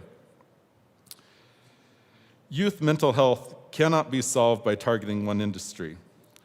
We had heard in the House Judiciary Committee on many different bills that video games and online video games were not the reason for the youth mental health crisis or the rise in gun violence. Over and over again, we have heard that assertion made in House Judiciary. And yet, the premise behind this bill is that online games are somehow now the root cause, and they must pay for that, or the users, I should say, must pay for that.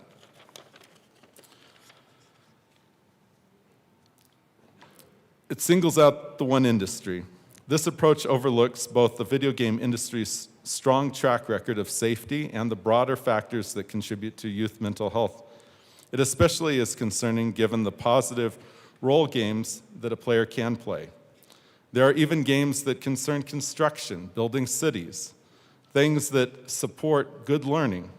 Peer review research shows that not all screen time is the same. Not all video game is violence, not all video game is deteriorating youth mental health. Many video games are actually designed to improve education and to help with kids' learning. There is a strong connection between cognitive engagement and some of these games. Not every single game is treated the same.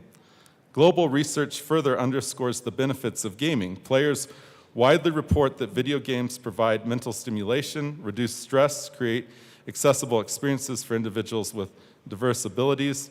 A growing body of academic evidence also links gameplay to improvements in feelings of loneliness, depression, and overall well-being. These findings underscore that video games are not a primary driver of youth mental health challenges and should not be treated as such in policymaking. While we may debate whether the research is positive or negative, to point to the video game industry and to say that after all these years of having one set of policy, we're now going to turn and attack a fee to it, saying that they're to blame for youth mental health and the crisis and drop this into a couple of enterprise buckets is not the solution.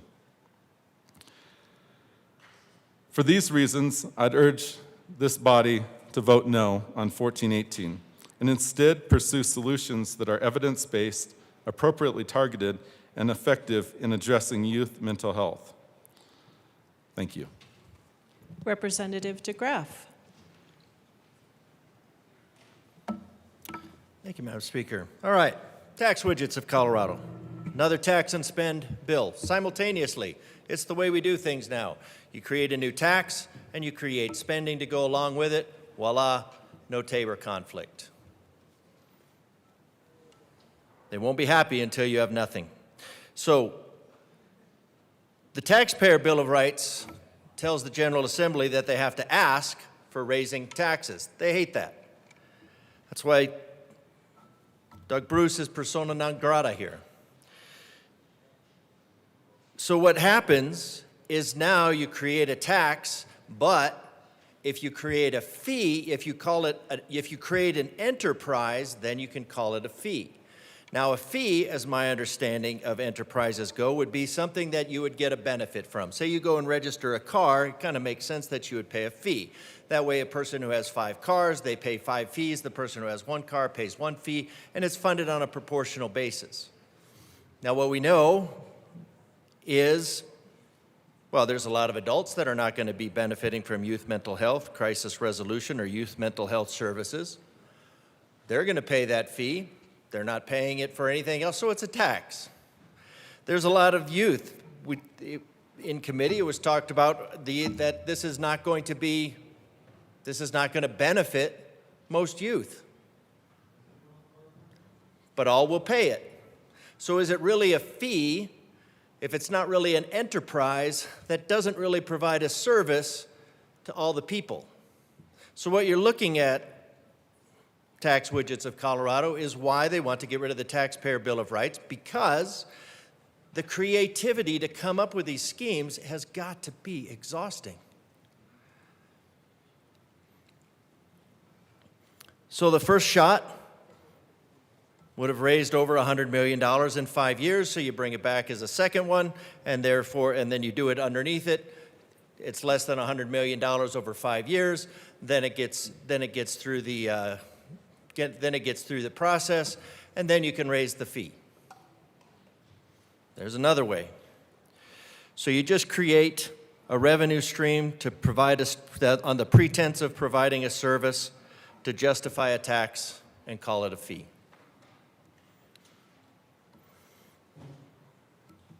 Gaming-wise, I think this would be called like Zombie Apocalypse, Rise of the Undead.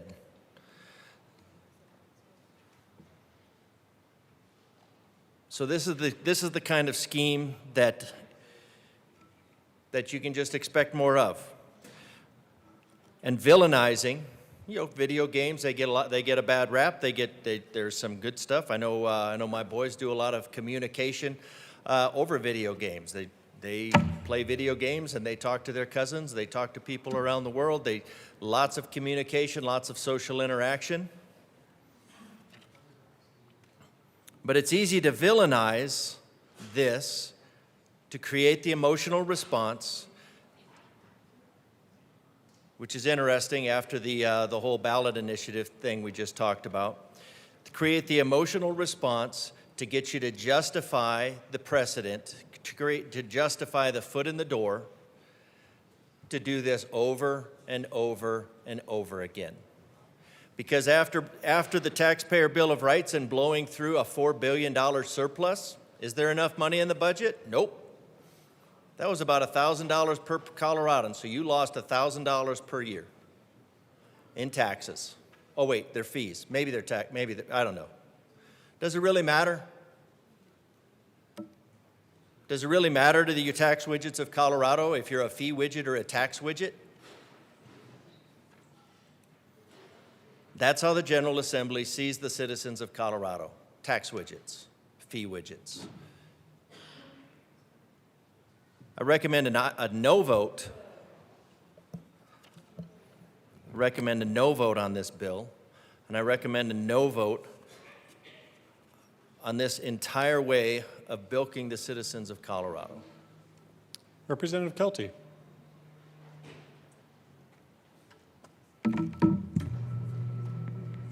Thank you, Mr. Speaker. And I am also up here in opposition to this bill.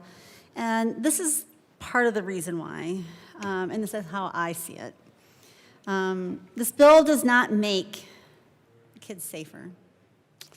This bill does not help the average child or really anyone to protect their mental health. This bill cashes in on everyone who plays these online games. It doesn't protect a child from an online predator. It cashes in on it. It doesn't protect against online game violence. It cashes in on it. It doesn't protect from gaming addiction. Again, it cashes in on it. I can tell you what it does do. It costs forced fees on the people. Most are probably unexpected parents until they get their credit card bill. But I don't see that it's actually protecting anyone. And I want to protect the people of Colorado. I don't want to cash in on them. And I believe that's what this bill does. So I'm asking for a no vote. Let's save the people money. Let's protect kids where we can, and let's not cash in on the public. Thank you. Representative Zokai.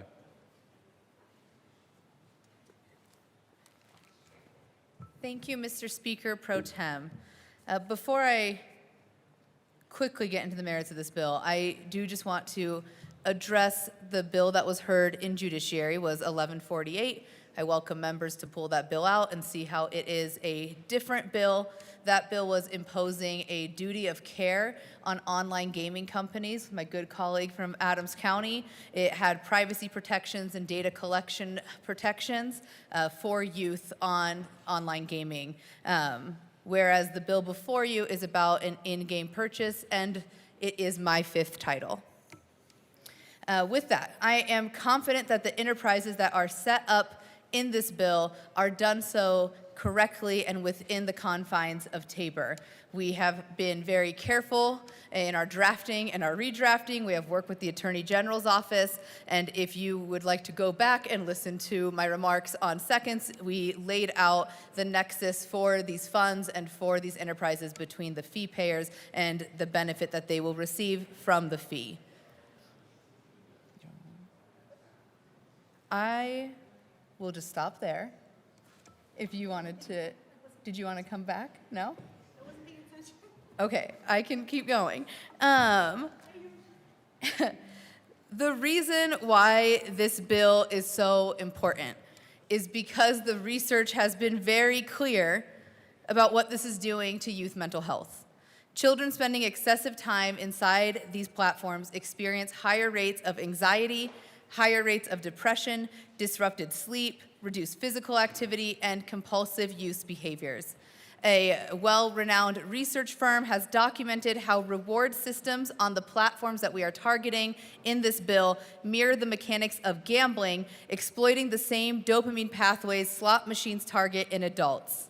And those are the platforms that are targeted in this bill. They are those that are targeted at children and also have in-game purchases and add-on transactions. Those are ones that have been shown to not be good for youth mental health, especially because young brains still developing impulse control and self-regulation are the most profitable users of these systems, and they are also the ones most at risk. 41% of teen gamers have been called offensive names while playing, 80% say bullying is a problem inside of these platforms, and most concerning, predatory adult contact is increasing every year. These are the kids that are walking into our schools, our clinics, our after-school programs, and seeking mental health services, and we need to make sure they are still able to do so, and that is what this bill does, and I ask for your yes vote. Representative Camacho. Thank you, Speaker Pro Tem, and thank you, colleagues, for listening to this. I think it's important to recognize maybe just a personal story that I have with my kids. I have two boys who love sports, who love to go outside, but the one thing they love on Saturday mornings is to play video games for hours on end. And as a parent, I try to curb that behavior as much as I can, but it's noticeable. When your kids are playing video games, even for a few hours, they're different, at least for a few hours after. They're more lethargic, they're a little bit more erratic. I see this playing out in my own household. And it's not because I'm a bad parent, because I believe I'm a good parent. I watch them very closely and make sure that I'm regulating their activity. But we have to pull our head out of the sand and realize that when our kids are interacting with these games, it has an impact, whether it's for a short time in my household or for a much longer time in others. It's not to pass judgment, it's a recognition of reality.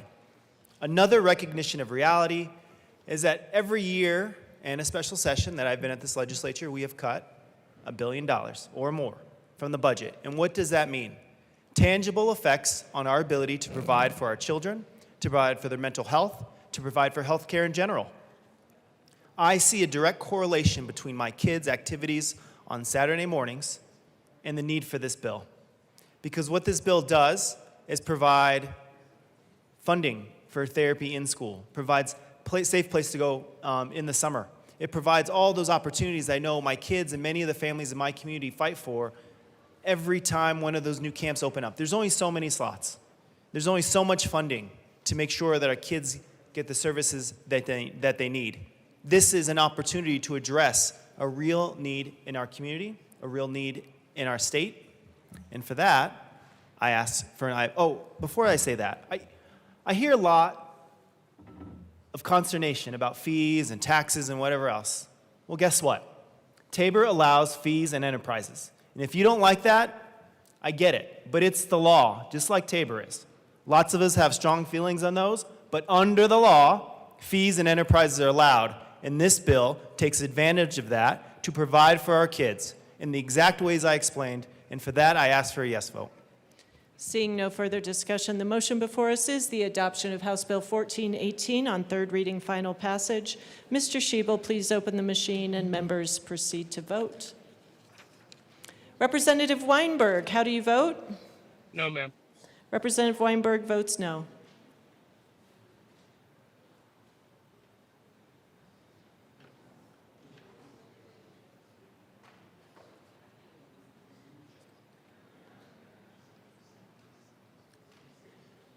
Brown is excused.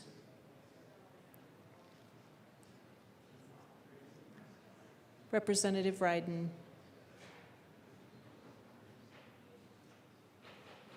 Please close the machine. With 38 aye, 25 no, and 2 excused, House Bill 1418 is adopted. Co-sponsors.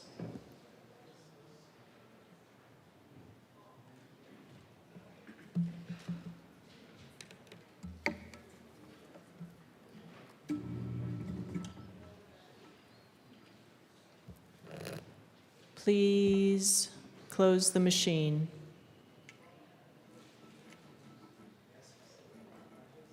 Mr. Schiebel, please read the title to House Bill 1427. House Bill 1427 by Representative Espinoza, also Senator Snyder, concerning updates to the Uniform Antitrust Pre-Merger Notification Act approved by the Uniform Law Commission.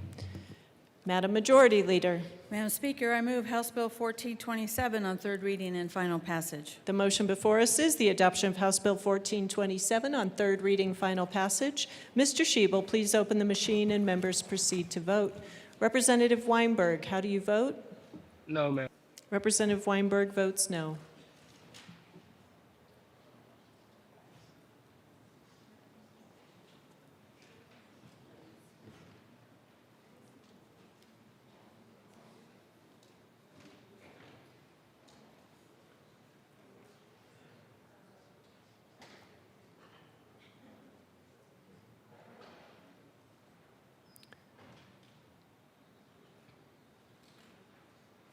Please close the machine.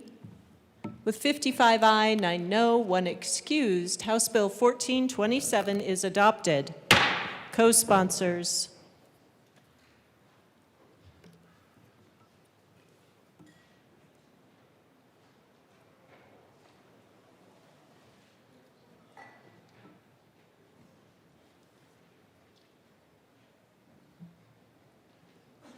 Please close the machine. Mr. Shebel, please read the title to Senate Bill 177. Senate Bill 177 by Senators Ball and Benavides, also Representatives Gilchrist and Mabry, concerning a property owner's ability to petition a court for limited access to an adjoining property to make repairs. Madam Majority Leader. Madam Speaker, I move Senate Bill 177 on third reading and final passage. The motion before us is the adoption of Senate Bill 177 on third reading, final passage. Mr. Shebel, please open the machine and members proceed to vote.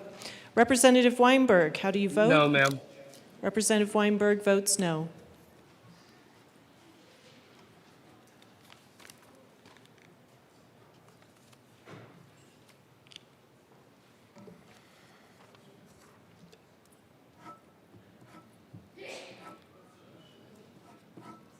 Please close the machine. With 43 aye, 21 no, and 1 excuse, Senate Bill 177 is adopted. Co-sponsors.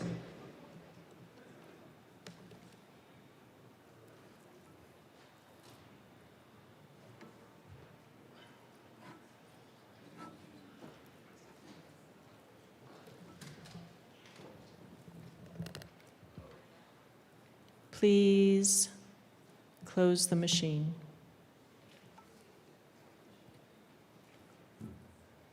Mr. Shebel, please read the title to Senate Bill 138. Senate Bill 138 by Senators Doherty and Mullica, also Representative Stuart Kay, concerning measures to reduce the administrative burden on the healthcare system. Madam Majority Leader. Madam Speaker, I move Senate Bill 138 on third reading and final passage. Representative Stewart.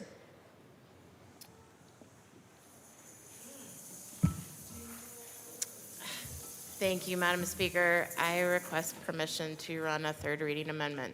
Please briefly explain. Members, you know when you're cooking a big meal and you sit down and you're like, oh, where are the rolls?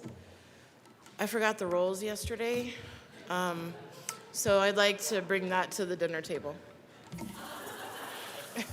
I'll describe the amendment. Let's briefly describe the request for permission. Thank you, Representative Stewart. Yes, there were a lot of moving parts yesterday, and we just needed to clarify data used in eligibility determination as well as rulemaking. So this brings it all together. Please say yes. Thank you. Seeing no further discussion, the motion before us is permission to run a third reading amendment on Senate Bill 138. Mr. Shebel, please open the machine and members proceed to vote. Representative Weinberg, how do you vote? Yes, ma'am. Representative Weinberg votes yes.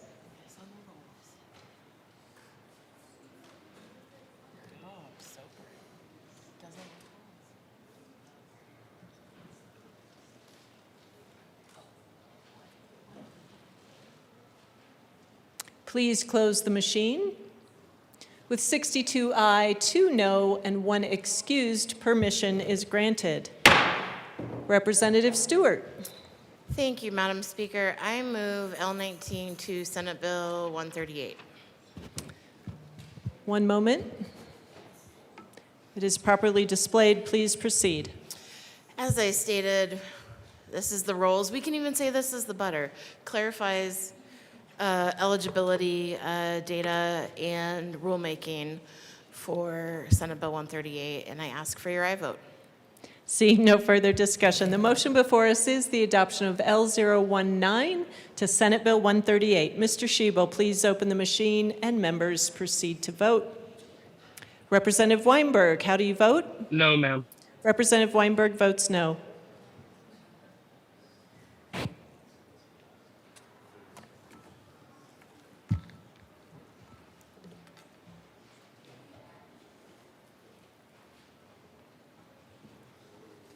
Please close the machine. With 52 aye, 12 no, and 1 excused, Amendment 19 is adopted. Madam Majority Leader. Madam Speaker, I move Senate Bill 138 as amended on third reading and final passage. The motion before us is the adoption of Senate Bill 138 on third reading, final passage. Mr. Shebel, please open the machine and members proceed to vote. Representative Weinberg, how do you vote? No, ma'am. Representative Weinberg votes no.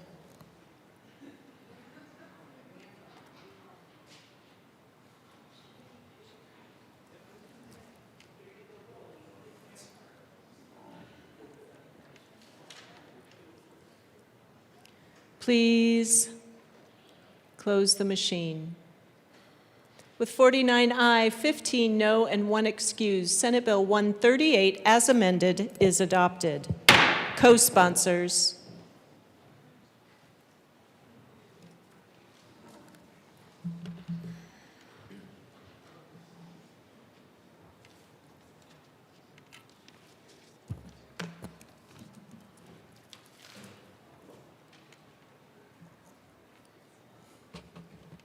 Please close the machine.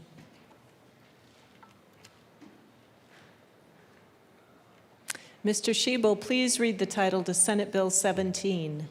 Senate Bill 17 by Senators Doherty and Bright, also Representatives Stewart R. and Gonzalez, concerning changes to out-of-network healthcare services dispute resolution processes for health insurance carriers. Madam Majority Leader. Madam Speaker, I move Senate Bill 17 on third reading and final passage. The motion before us is the adoption of Senate Bill 17 on third reading, final passage. Mr. Shebel, please open the machine and members proceed to vote. Representative Weinberg, how do you vote? Yes, ma'am. Representative Weinberg votes yes.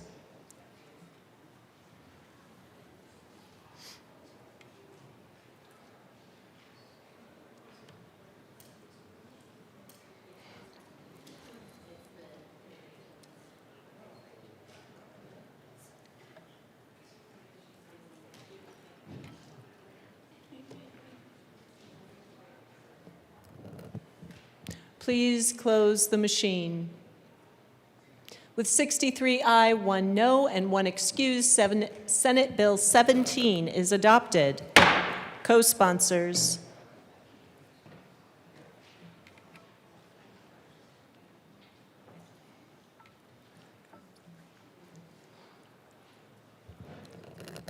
Please close the machine.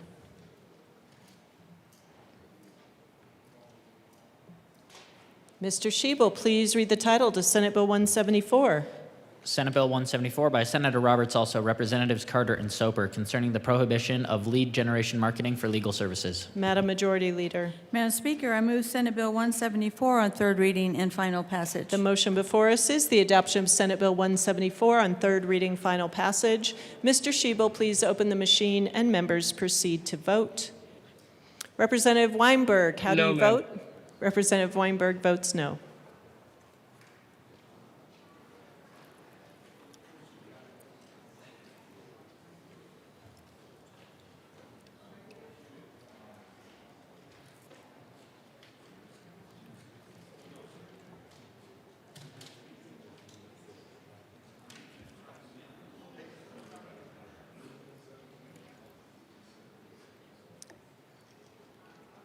Zokai. Please close the machine. With 51 aye, 13 no, and 1 excuse, Senate Bill 174 is adopted.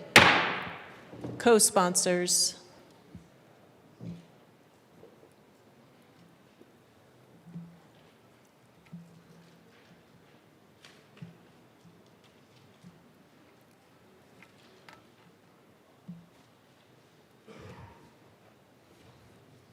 Please close the machine.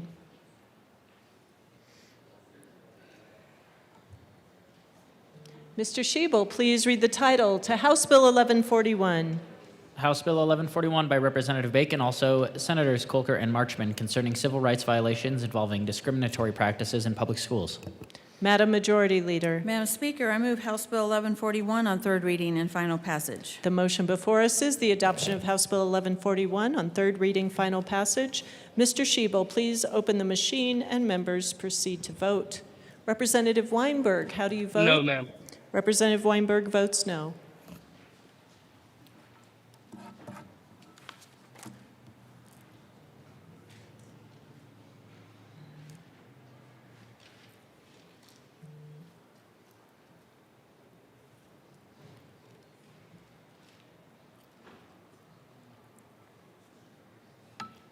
Please close the machine. With 42 aye, 22 no, and 1 excused, House Bill 1141 is adopted. Co-sponsors.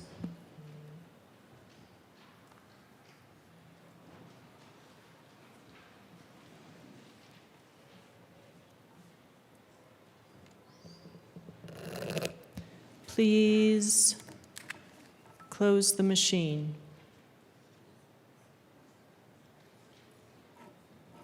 Mr. Shebel, please read the title to Senate Bill 36.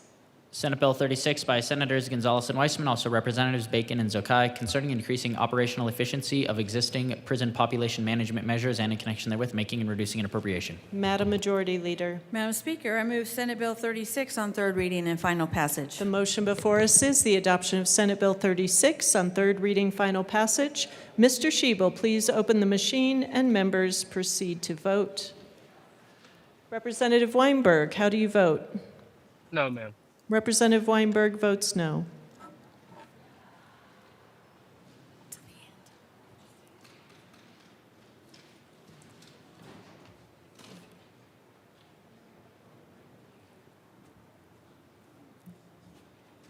Please close the machine.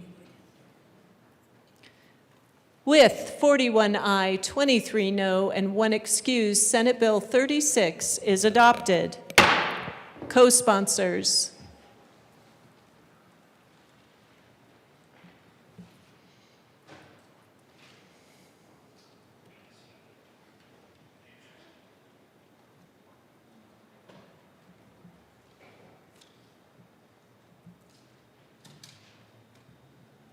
Please close the machine.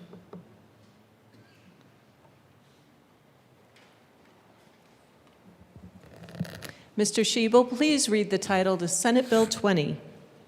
Senate Bill 20 by Senators Bright and Ball, also Representatives Sirota and Gonzalez, concerning measures related to child care provider licensing and in connection therewith increasing reliance on trained personnel from the Department of Early Childhood, imposing certain requirements in connection with regulation by local governing authorities and creating a task force. Madam Majority Leader. Madam Speaker, I move Senate Bill 20 on third reading and final passage. The motion before us is the adoption of Senate Bill 20 on third reading, final passage. Mr. Shebel, please open the machine and members proceed to vote. Representative Weinberg, how do you vote? No, ma'am. Representative Weinberg votes no.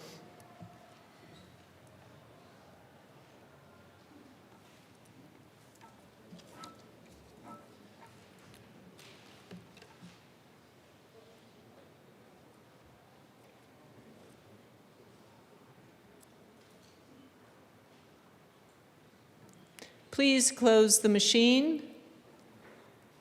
With 48 ayes, 16 no, and 1 excused, Senate Bill 20 is adopted. Co-sponsors.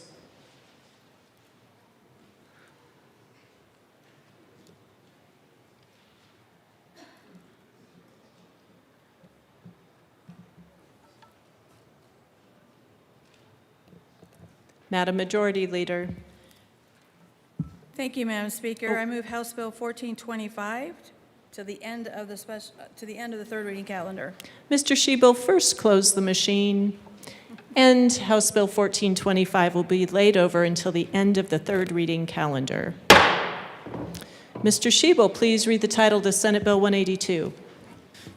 Senate Bill 182 by Senators Snyder and Simpson, also Representatives Caldwell and Pascal, concerning an updated clean energy plan from a municipally owned utility. Madam Majority Leader. Madam Speaker, I move Senate Bill 182 on third reading and final passage. The motion before us is the adoption of Senate Bill 182 on third reading, final passage. Mr. Shebel, please open the machine and members proceed to vote. Representative Weinberg, how do you vote? Yes, ma'am. Representative Weinberg votes yes.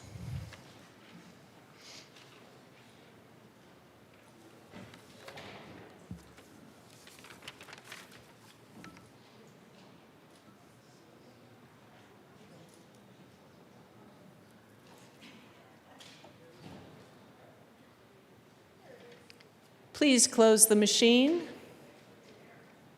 With 59 aye, 5 no, and 1 excused, Senate Bill 182 is adopted.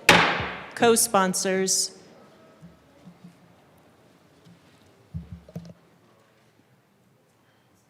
Madam Speaker, I'd like to co-sponsor. Representative Weinberg, co-sponsors.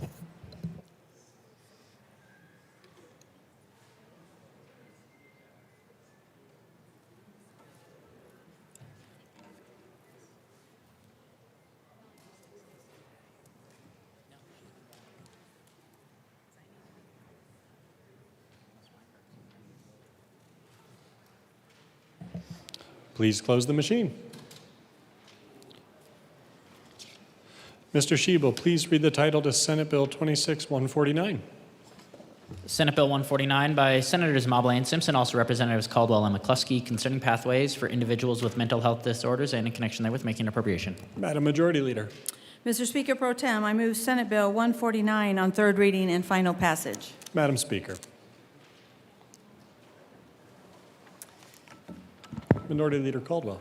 Mr. Speaker Pro Tem, I request permission to run a third reading amendment. Please proceed. Thank you.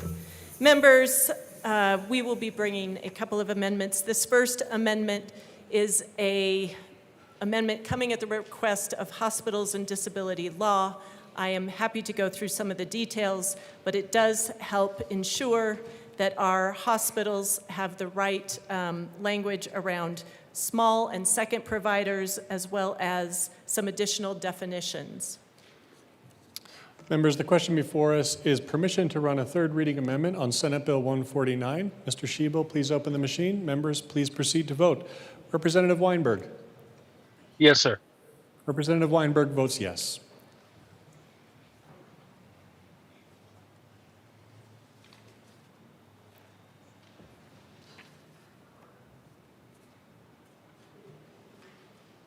Please close the machine. With 64 aye votes, 0 no votes, and 1 excused, permission is granted. Madam Speaker. Thank you, Mr. Speaker Pro Tem. I move Amendment L90 to Senate Bill 149 That is a proper motion. and We'll get ask that it be displayed. properly displayed. Please tell us about your amendment. Members, this amendment, as I said, coming to us from our Hospitals and Disability Law, it does remove persistent mental health disorder from entry criteria, makes it a consideration in status, adds a definition for psychiatric deterioration, makes sure that a person has an active mental health disorder and not just a history of a mental health disorder. It exempts small providers from second opinions, requires second opinions to have the agreement of 2 professionals rather than a reexamination, and requires the court to be notified of any termination. I ask for an aye vote. Members, the question before us is the adoption of Amendment L90 to Senate Bill 149. Mr. Shebel, please open the machine. Members, please proceed to vote. Representative Weinberg, how do you vote? Yes, sir. Representative Weinberg votes yes.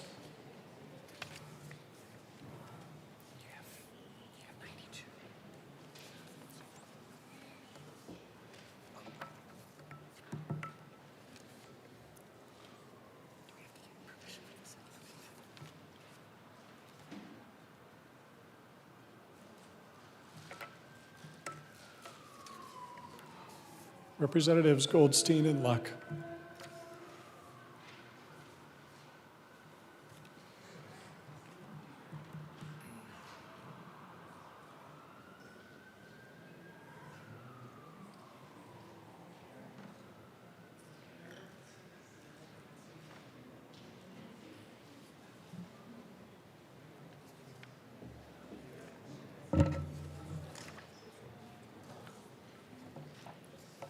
Please close the machine. With 62 aye votes, 2 no votes, and 1 excused, Amendment L90 is adopted. Minority Leader Caldwell. Thank you, Mr. Speaker Pro Tem. I request permission again to run a third reading amendment. Please proceed. Thank you, Mr. Speaker Pro Tem. Members, this amendment requires CDHS to build an outpatient clinic facility at the Fort Logan Mental Health State Hospital campus, and would request an aye vote on this. Members, the question before us is permission to run a third reading amendment on Senate Bill 149. Mr. Shebel, please open the machine. Members, please proceed to vote. Representative Yes, Weinberg. sir. Representative Weinberg votes yes.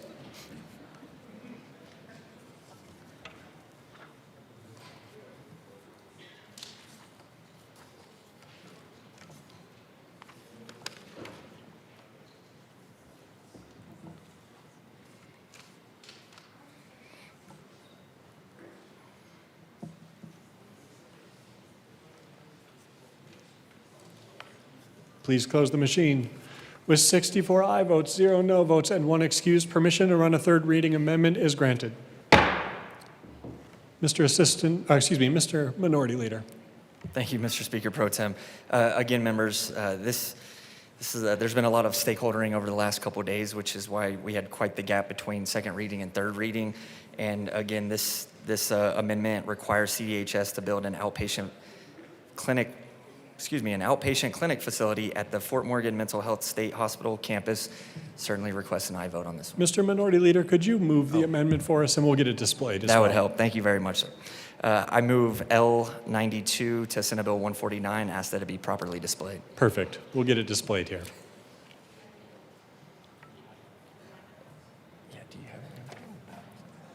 Sorry, didn't I give it to you? I don't believe so. I have one.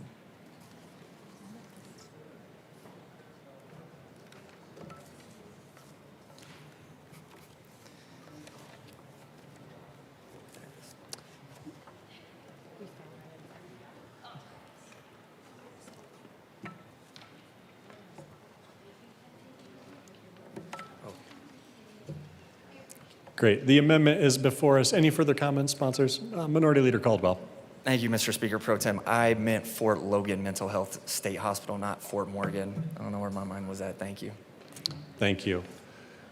Members, the question before us is the adoption of Amendment L92 to Senate Bill 149. Mr. Schiebel, please open the machine. Members, please proceed to vote. Representative Weinberg. Yes, sir.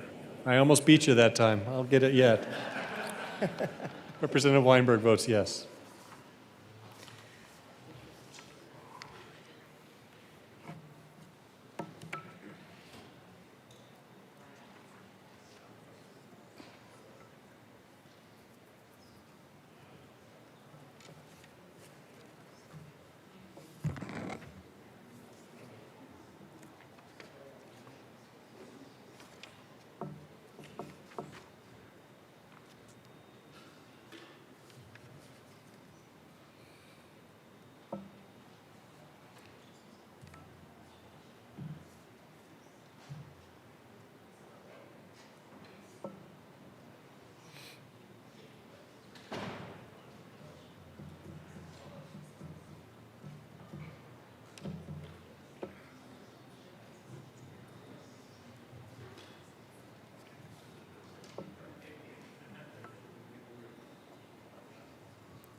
Rep. Kelty, I have a paper copy if it's helpful to you.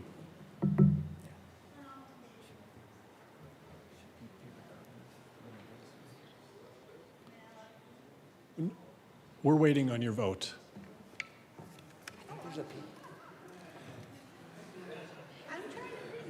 Thank you, Rep. Kelty. I was just trying not to rush you. Please close the machine. With 64 aye votes, 0 no votes, and 1 excuse, the amendment is adopted. Madam Speaker. Thank you, Mr. Speaker Pro Tem. Third time's a charm. I request permission to run a third reading amendment on Senate Bill 149. Please proceed.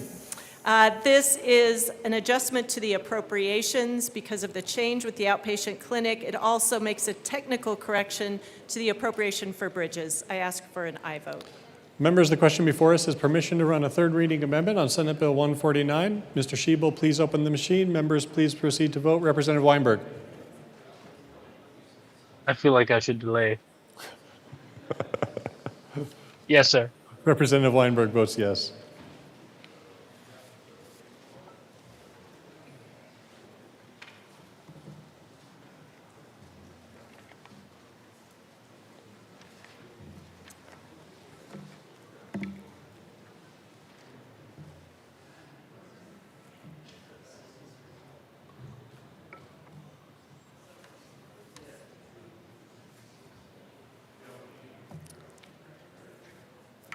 Representative Richardson, thank you.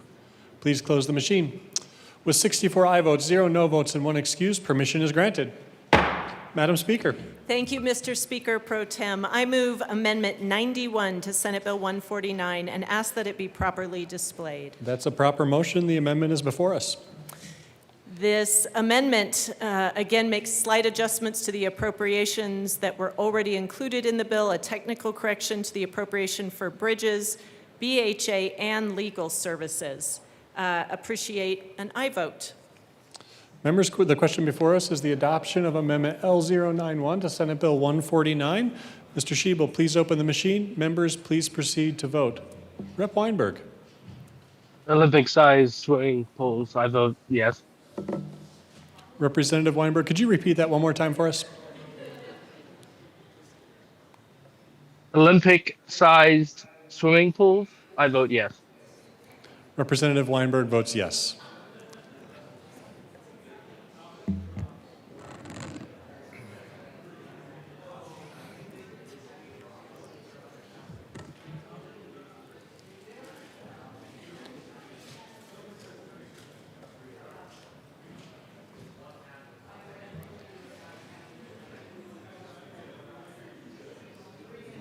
Reps Leader and Richardson. Members, we are voting. Please close the machine. With 64 aye votes, 0 no votes, and 1 excuse, the amendment is adopted. Minority Leader Caldwell. Thank you, Mr. Speaker Pro Tem. And members, thank you for working with us on this and understanding the size of this, the weight of this bill and how much stakeholdering went into this. We're coming up on probably close to a year now of stakeholdering and working on this legislation here. And we believe that we got it exactly where it needs to be, and that this is to fix the problem that we've had here. Meeting with the families, which we have families here today as well, that Madam Speaker will read a letter from. The families have been involved with this between the district attorneys and sheriffs and chiefs and cities and counties. It's been pretty incredible, the stakeholdering that has went into this bill. And this is a bill that probably, if you look hard enough, has actually impacted your community, your district at some point. And I told a story up here on Seconds of Monument, Colorado, of a story where a mother was killed in a drive-through parking lot in front of her daughter, and that person who had been found incompetent and unrestorable was then released.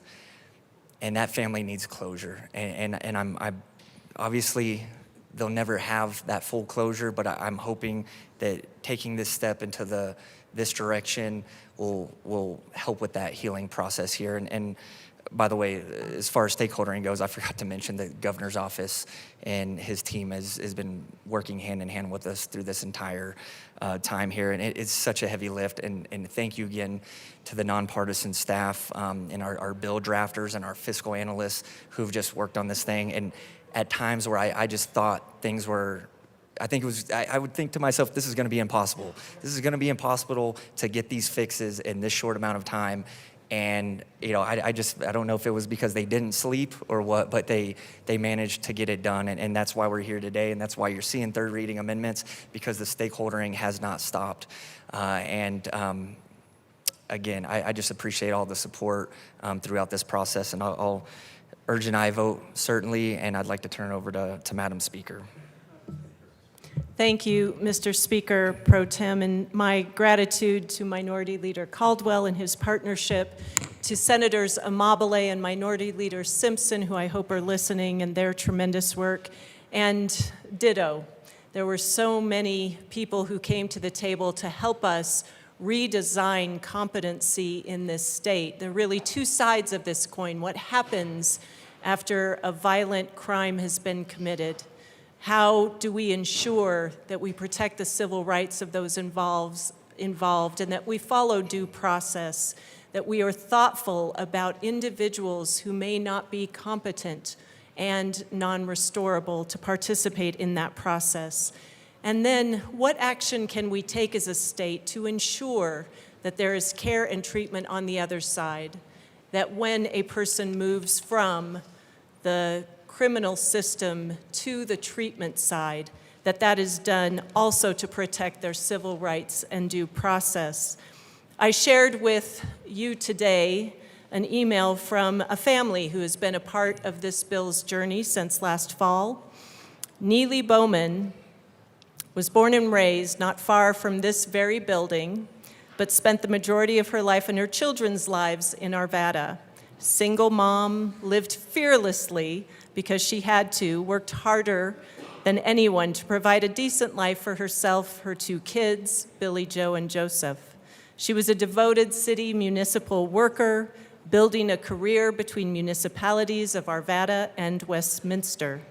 She was a pioneer in both municipalities, the first woman to hold any position in over 30 years. But as the only provider in the family, she also cleaned homes on the weekend. Neely would not live to see those ventures or the next 30 years, and her children would be left to watch the person who ended her life walk away, in part because of the failures of our competency law. Today, much like every day that this bill has progressed through the legislature, Joseph and Billy Joe are here to see that the law that robbed them of justice against the man who robbed them of their mother is made right, to honor this family and the many families who have been impacted by our competency system and our treatment system. We ask for an aye vote on Senate Bill 149. Members, the question before us, Madam Majority Leader. Thank you, Mr. Speaker Pro Tem. I move Senate Bill 149 as amended on third reading and final passage. Members, the question, Representative Gonzalez. Thank you, Mr. Speaker Pro Tem. And I just want to come up here because I did not get to speak on seconds. I want to thank everybody who has been part of the stakeholding process, not only the sponsors, but also the people outside of this room, the attorneys, the DAs, everybody, the mental health people, because I think that public safety is top of mind, and I think this is an issue that I'm really glad to see all of us come together. It's not a partisan issue, specifically when it deals with competency. There's much work to be done when it comes to public safety and crime, right? And I think we can all agree that we should focus our efforts going forward to have these discussions going forward, because we need to make sure that we have crime prevention versus crime intervention. We also need to make sure that we don't stigmatize people who have mental health disorders, because not everyone who has a mental health disorder is a criminal, and not everyone who's a criminal has a mental health disorder. But again, I just want to appreciate the work for the sponsors, because this was a very tough lift, and I'm going in almost a year, multiple pages, over 200 pages of this, and so I just want to commend my most respect and gratitude for the sponsors and for everybody who helped put this together, because this is something that is long overdue, and I really hope that this is a step in the right direction to reform our competency here in the state of Colorado. And let's work on making sure we have Colorado have a good community and we have safe communities. The motion before us is the adoption of Senate Bill 26-149 as amended on third reading, final passage. Mr. Schiebel, please open the machine. Members, please proceed to vote. Representative Weinberg, how do you vote? Yes, sir. Representative Weinberg votes yes.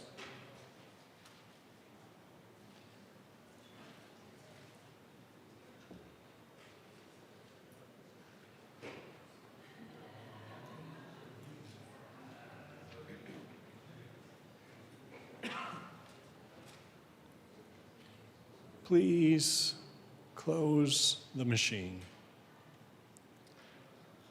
With 64 aye votes, 0 no votes, and 1 excuse, Senate Bill 26-149 is adopted. Co-sponsors.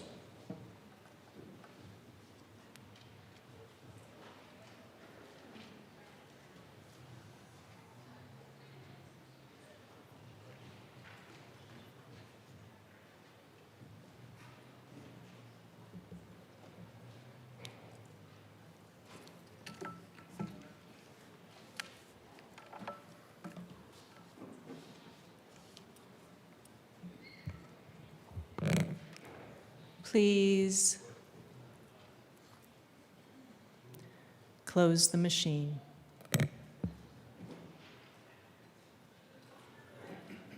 Mr. Schiebel, please read the title to House Bill 1307. House Bill 1307 by Representatives Gill, Kristen, Bradley, also Senators Mullica and Rich, concerning the continuation of the Colorado Medical Board and in connection therewith implementing recommendations of the Department of Regulatory Agencies and the Department's 2025 Sunset Report. Madam Majority Leader. Madam Speaker, I move House Bill 1307 on third reading and final passage. The motion before us is the Representative Brown. Thank you, Madam Speaker. You know, I don't usually rise on third reading, but we have a very important issue that is facing doctors across the country. I think we all know that doctors who perform abortions have been targeted explicitly for decades.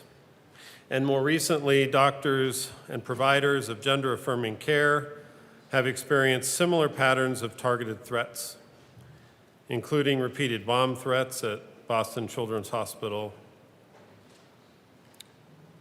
And so as we are discussing the regulation of doctors, it is important that we not let politics decide what kind of actions are taken against doctors who are performing legally protected, necessary health care. And so for that reason, I move for permission to offer a third reading amendment on House Bill 1307. The House will stand in a brief recess.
The House will come back to order.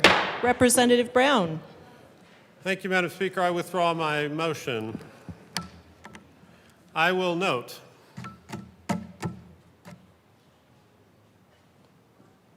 that this is a terrible time to be a doctor, especially a doctor who provides life-saving, gender-affirming care or reproductive health care.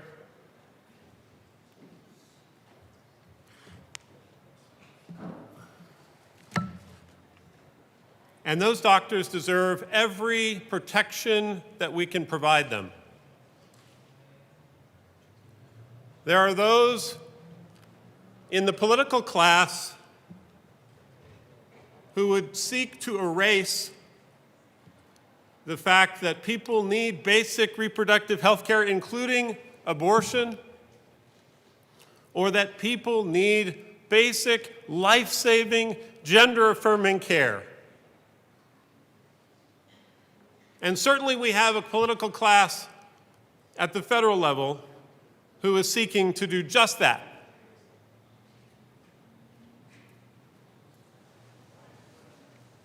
We in Colorado have a different set of values. We believe that doctors should be protected and that they should be able to practice legally protected health care that their patients need.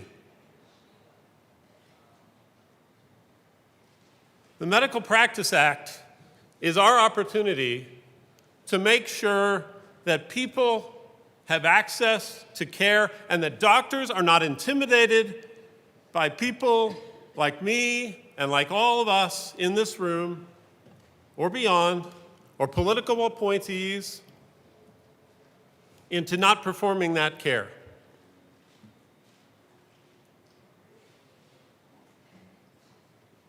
We owe it to doctors to stand up for them, to stand up for our values. The amendment that I would have offered would have provided shield language to make sure that every doctor who is performing legally protected health care, gender-affirming care, or abortion care will be protected from political interference, because families and patients should be making these decisions, not politicians.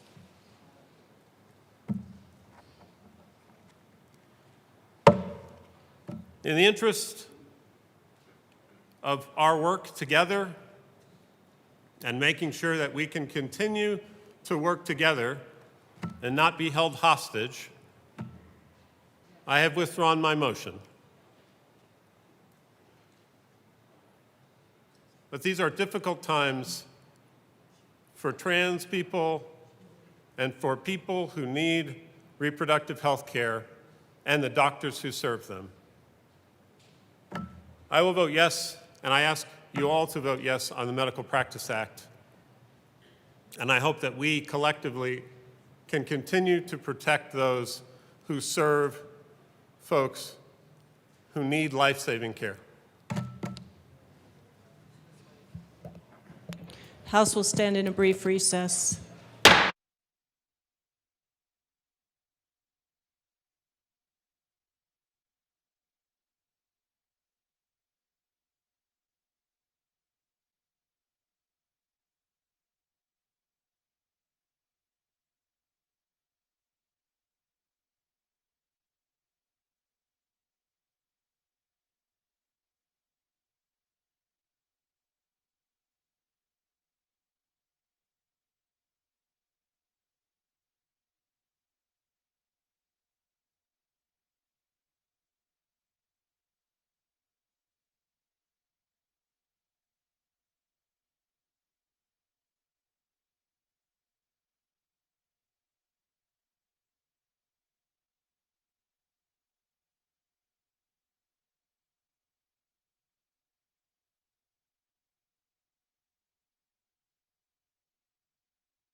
The House will come back to order.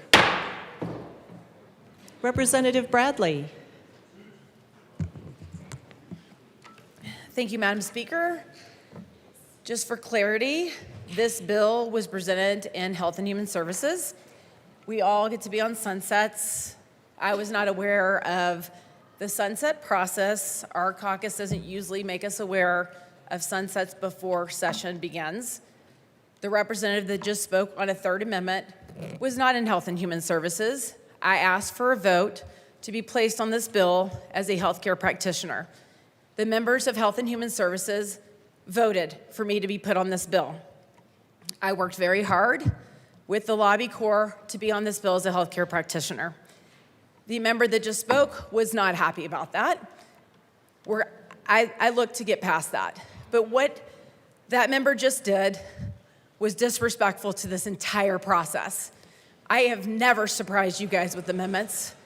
I always talk to you about amendments, even if it's fresh off the press. Representative Bradley, let's speak to the content of the bill, please. Thank you. Thank you, Madam Speaker. We all have our disagreements on policy in here. You all know that I'm a pro-life representative because of what has happened to my daughter. You all have heard me speak from the well about what is happening to our children. I always speak about informed consent. I do not believe children in Colorado are getting informed consent. I do not believe their parents are getting informed consent. I will hold the doctors accountable that are not giving informed consent to our children when there are life-altering procedures taking place. We have to have a level of respect in this building. There has to be a conversation about an amendment you want to run. Representative, thank you, Madam back to the Speaker, bill. for not allowing that amendment to be run. This is a very good bill to continue the profession of doctors in the state of Colorado. I am honored that my committee chose to put me on this bill as one of my 5. Thank you to the members of Health and Human Services for not being bullied out of taking me off. Thank you. Seeing no further discussion, the motion before us is the adoption of House Bill 1307 on third reading and final passage. Mr. Schiebel, please open the machine and members proceed to vote. Representative Weinberg, how do you vote? Yes, ma'am. Representative Weinberg votes yes. Representative Joseph, how do you vote? Yes. Representative Joseph votes yes.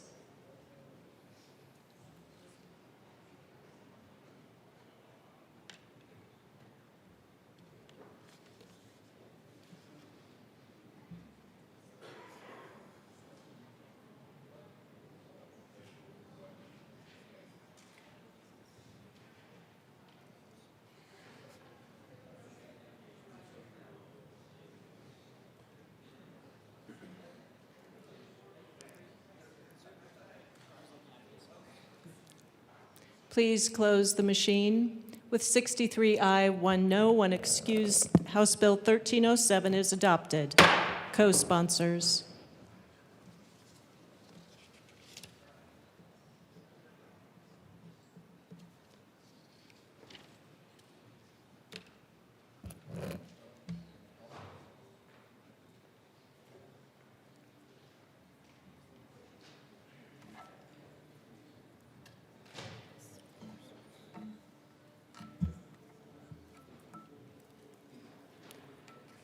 Please close the machine. Mr. Schiebel, please read the title to House Bill 1425. House Bill 1425 by Representatives Gilchrist and Brown, also Senators Doherty and Bright, concerning the regulation of applied behavioral analysis services and in connection therewith making an appropriation. Madam Majority Leader. Madam Speaker, I move House Bill 1425 on third reading and final passage. Representative Gilchrist. Thank you, Madam Speaker. I ask for permission to run a third reading amendment. Please briefly explain. We're presenting 2 amendments today that were sort of a grand bargain of providers coming together with the administration, and this one provides a pathway for facilities that are not licensed to come into licensure and compliance, and the second one is to make sure that we have technicians who can get reimbursed for their work and providing safety measures, and I ask for support in the third reading amendment.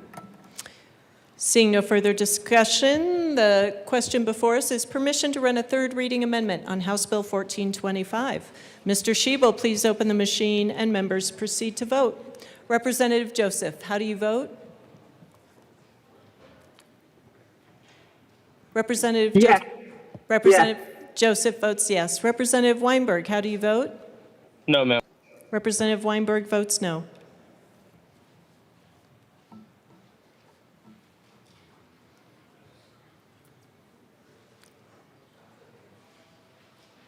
Please close the machine. With 51 aye, 13 no, and 1 excused, permission is granted. Representative Gilchrist. Thank you, Madam Speaker. I move Amendment 023 to House Bill 1425 and ask that it be properly displayed. One moment.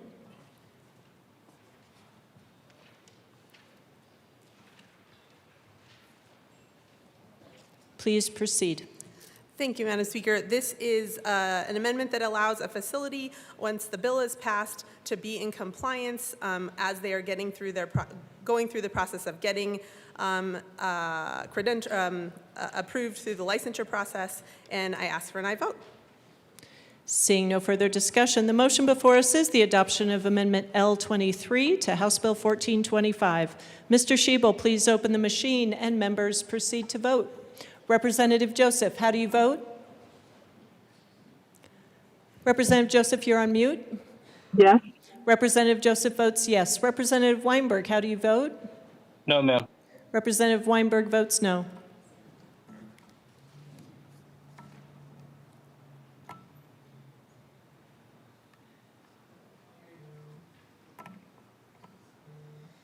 Please close the machine. With 46 aye, 18 no, and 1 excused, Amendment 23 is adopted. Representative Gilchrist. Thank you, Madam Speaker. There's more. Yes, apologize. I ask for permission to run a third reading amendment. Briefly explain. This is the second amendment that was a part of that bargain I mentioned earlier that is about paying the Medicaid payment of behavior technicians, and I ask for support for a third reading amendment.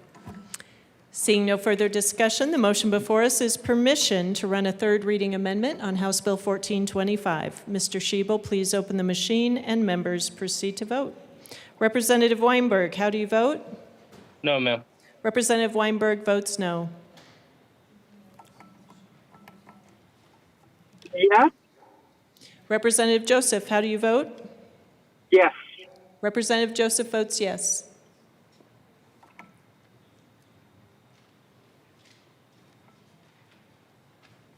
Representative Ricks. Please close the machine. With 49 aye, 15 no, and 1 excused, permission is granted. Representative Gilchrist. Thank you, Madam Speaker. I move L025 to House Bill 1425 and ask that it be properly displayed.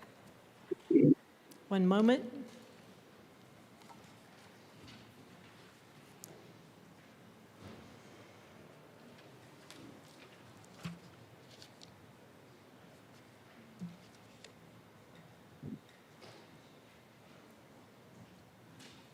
Please proceed.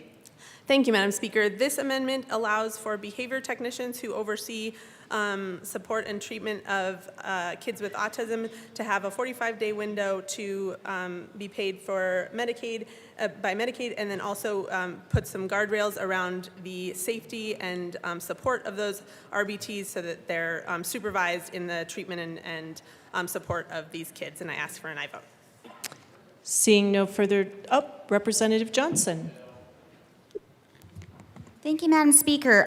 Looking at this the first time, I have a couple of questions. We're looking at reimbursement by the federal level, but when we discussed this on seconds, we were talking about how we could actually add more regulations on top of the national level. So my question is, when we're trying to match dollar to dollar, what happens if the extra regulations that Colorado adds actually goes against what the federal level is trying to aim? Where would we keep the Medicaid? Would we not keep the Medicaid?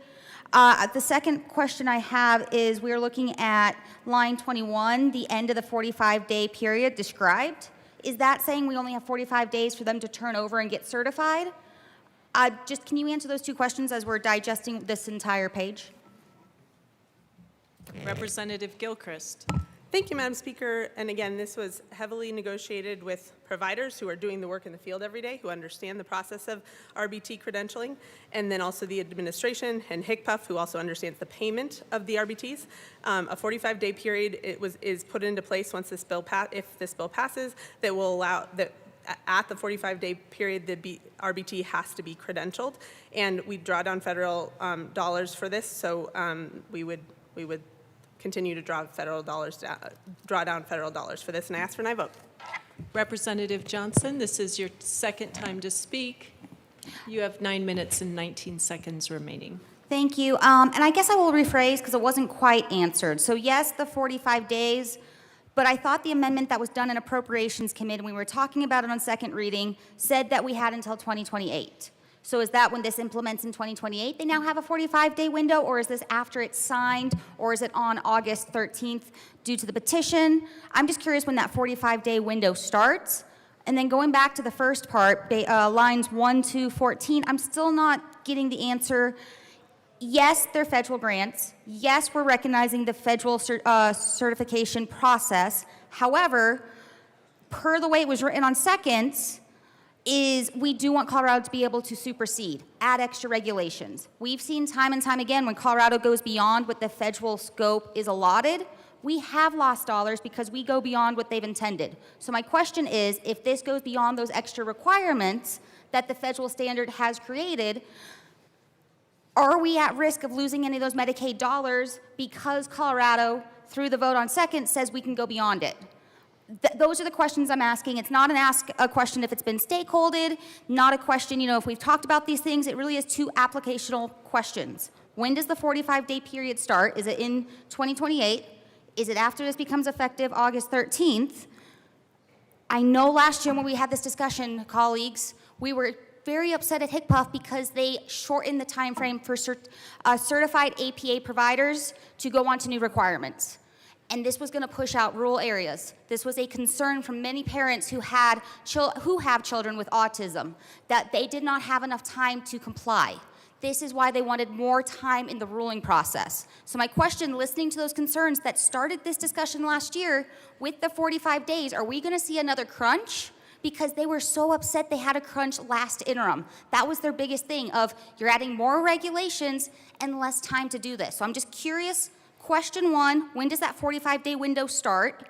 And then question two, because this is why I'm concerned that if we go over the national certificates, and Colorado has that ability, understanding states can go above federal, but if the state goes above what the federal is willing to recognize, and it puts us at any kind of conflicting notions with the administration, with President Trump, can we then lose any Medicaid dollars? Those were my two questions, and I'm hoping to get those addressed as we're finally being able to look at this one page in real time. Representative Gilchrist, this is your second time to speak. 8 minutes and 51 seconds. Thank you, Madam Speaker.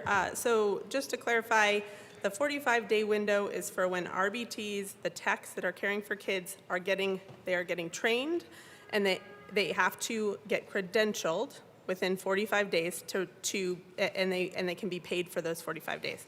A completely different time frame than the 2028 change that we made in the bill on seconds yesterday. That is for the implementation of the bill. So two totally separate things. Again, I do think it's important to note that providers are supportive of this, that this was, it is important to note that this was stakeholdered with the people doing the work in the field every single day. So that, again, asks for an aye vote, and I think, again, to address the Medicaid dollars, we do not see any concern with us drawing down Medicaid dollars with this bill. This is in compliance, and we will continue to do that. Seeing no further discussion, the motion before us is the adoption of Amendment 25 to House Bill 1425. Mr. Schiebel, please open the machine and members proceed to vote. Representative Joseph, how do you vote? Yes. Representative Joseph votes yes. Representative Weinberg, how do you vote? No, ma'am. Representative Weinberg votes no.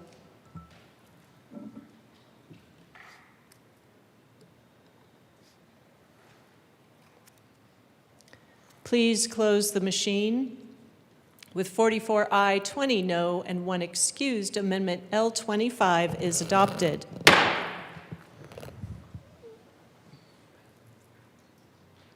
Madam Majority Leader. Madam Speaker, I move House Bill 1425 as amended on third reading and final passage. Representative Johnson. Thank you, Madam Chair. And this is a message to House District 63 and for rural areas. There were strong attempts trying to be at the table to understand this multiple times, and ask in committee and ask on seconds with the promise that people could come to the table. And now on thirds, we're seeing things for the first time that are long, lengthy amendments. And we'll continue to work for House District 63 and rural providers trying to be that voice to understand how this is going to affect. What are the consequences with such a heavy regulated bill that's had little amount of time for stakeholding? And I do recognize there's been stakeholders at the table, but when others ask to come to the table, it would be much appreciated to be able to actually be welcomed. There are still many concerns and questions that have not actually been addressed. So while I recognize that there is a huge need for APA, from the stakeholders I've talked to, from my district, my rural providers, there is still anxiety. There's still concern. There's still the question of, with all of this happening and so much without any kind of understanding or direct way to actually get the answers that have been asked to me, then asked to the body without clear definitions or response, I will be a respectful no and will continue to try to be at the table for rural providers so we can make sure that, yes, we need these. And this is a close topic to my heart. I have seen how these things go through. I've seen how therapy is beneficial. My mom is a special education teacher whose specialty was in autism. And while working, and seeing the benefits and working through the connections that in-house District 3 we have, my promise to you is to continue working on this. But without an open door to the table, and with more concern this is going to chase out rural providers than help, I will be a respectful no. Representative Bradfield. Thank you, Madam Speaker. I don't know how many of you in here pay attention to how your co-legislators vote in committee, but we do. And you'll notice that all 5 of us voted no. That day that the bill was brought in, the ink was barely dry on the bill. We had not looked at it. Nobody had read it. It's a considerably long bill. We were given great assurances that it was everything that we ever wanted to have for ADA. But we had not read it. We had not digested it for ourselves. And for that meeting, all of us voted no, with the understanding that we needed to read it first. So I just wanted to make that clear here. Everyone now has had their time to look at the bill in their own way and make their own decision. Thank you. Representative Bradley. Thank you, Madam Speaker. The good representative from 7 different counties made a great point. It's funny when sponsors say that this has been stake held all summer, but 5 representatives from the Republican districts had no idea about this bill until 1 week left of session. We can all agree that kids deserve better. 53 pages, though, ink still wet, just like the good representative came down and said. Multiple amendments again right now, and clearly don't have any idea, don't know if we can go back to our districts if they agree with this, don't know if the families agree with this. A bunch of people from the ABA service community said they wanted a fee service model, not a state-mandated one-size-fits-all model. I don't even know if they agree with this, and they're from the community. The sponsors will tell you that they sat them down at the table, but the 45% of people being represented by all of our districts don't get a seat at that table. Continue to not get a seat at that table. I would urge a no vote. Thank you. Representative Gilchrist. Thank you, Madam Speaker. I am so proud of this bill. As a parent of an autistic kid and someone who works in child welfare and sees the abuse and the impact on kids, this bill protects kids. And if it doesn't pass, we put kids at risk. I have spent many of my hours in this legislature this session working with stakeholders, pulling people together to make sure that we don't have any unintended consequences, that it does not impact small providers, that big providers are still able to do their work. This is a good bill that will protect kids. And I ask that you vote yes. Representative, seeing no further discussion, the motion before us is the adoption of House Bill 1425 as amended on third reading and final passage. Mr. Schiebel, please open the machine and members proceed to vote. Representative Joseph, how do you vote? Yes for today. Representative Joseph votes yes. Representative Weinberg, how do you vote? No, ma'am. Representative Weinberg votes no.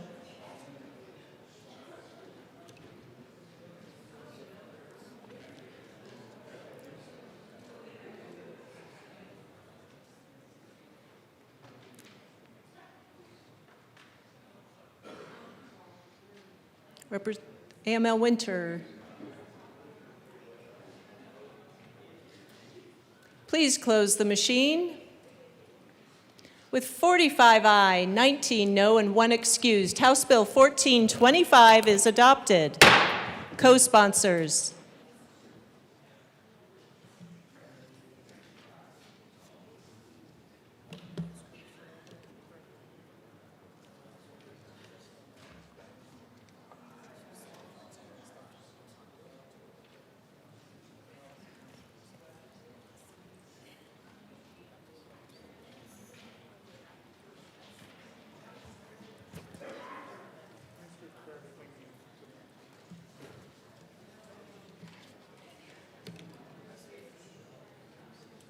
Please close the machine.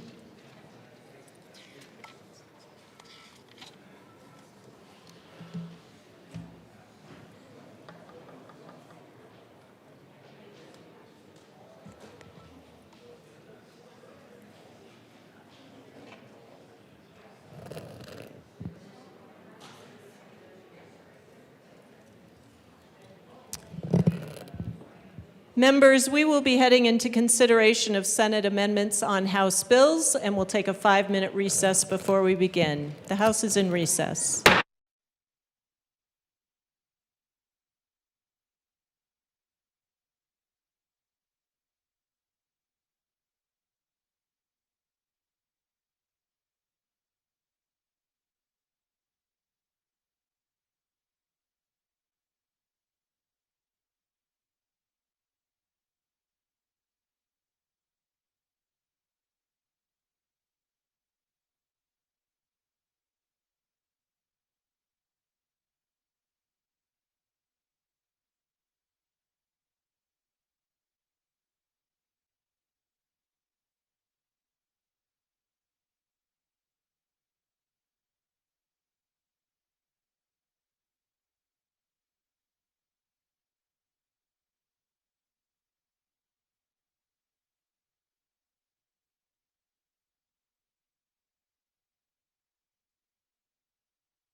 The House will come back to order. Members, we are moving to consideration of Senate amendments to House bills. Looks like we've got a lot of bills ahead of us. I'll give the first bill sponsors a running start. House Bill 1010. Madam Majority Leader. Madam Speaker, I move to proceed out of order for consideration of amendments to House bills. Seeing no objection, we will proceed out of order for consideration of Senate amendments to House bills. Mr. Shebel, please read the title to House Bill 1010.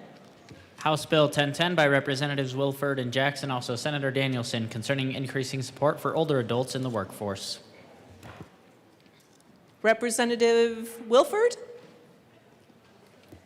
Thank you, Madam Speaker. We move to concur with Senate amendments to House Bill 1010. Please That was proceed. weak. Representative Jackson. Thank you, Madam Speaker. So what happened is in Section 5, lines 7 through 20, they ended up removing that section regarding governor appointments and higher ed. And we are okay in agreeing with that and ask for an aye vote. Representative Kelty.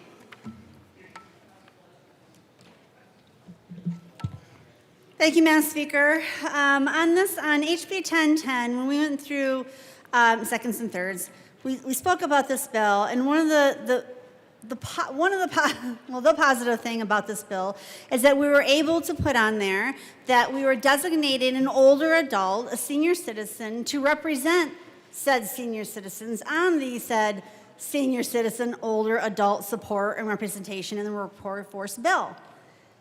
So in the Senate change, they removed the requirement for a designated older adult representative on the State Apprenticeship Council. I find that ironic that we're taking off the requirement to have someone who is in, understands, and has been through the workforce as a senior citizen, but yet we're taking off the requirement for said senior citizen or a senior citizen to actually represent them. I find that absolutely absurd, and I'm asking for a no on the consideration from the Senate amendments, only because that makes no sense. Representative Wilford. Thank you very much, Madam Speaker. And, Representative Kelty, I share your frustration in recognizing that the Senate does not always get everything right. However, I am comfortable with the changes that they made here because they didn't necessarily eliminate the older adults from being able to be appointed to the advisory committee to the Colorado Commission on Higher Education. The governor still, or the commission still shall select and designate one member who is at least 55 years old and either is actively involved or has an interest, knowledge, or experience in advocating for the interests of individuals engaged in higher education who are 55 years or older. So we do maintain that seat, but the amendment spoke specifically to other governor appointments. So I hope that helps. The other pieces of the bill, just as a reminder, I know it's been a very long time since we looked at this bill, encourages and more than encourages, requests that the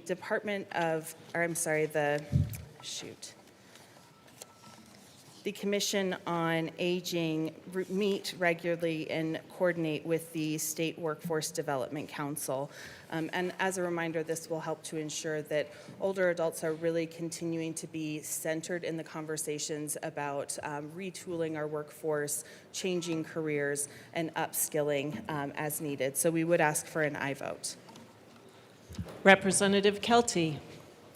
Thank you for that. And I still have to say that it's very disappointing that with something that is centered around having older or senior citizens in the workforce, that we're actually not requiring that one be on every level part of the decision-making and being able to represent said senior citizens. To me, it's just ironic that something that's meant for them, they're not being actually required to be part of any of that. You know, no one understands senior citizens better than we do, because I'm one of them. So I find it very disappointing. Thank you. Seeing no further discussion, the motion before us is to concur with Senate amendments to House Bill 1010. Mr. Shebel, please open the machine and members proceed to vote. Representative Joseph, how do you vote? Yes. Representative Joseph votes yes. Representative Weinberg, how do you vote? No, ma'am. Representative Weinberg votes no.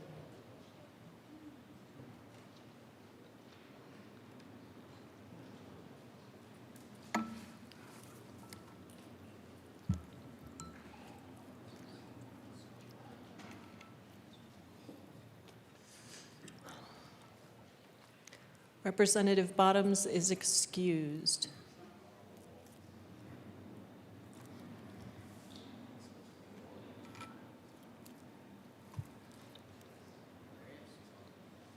Representative Bottoms, how do you vote?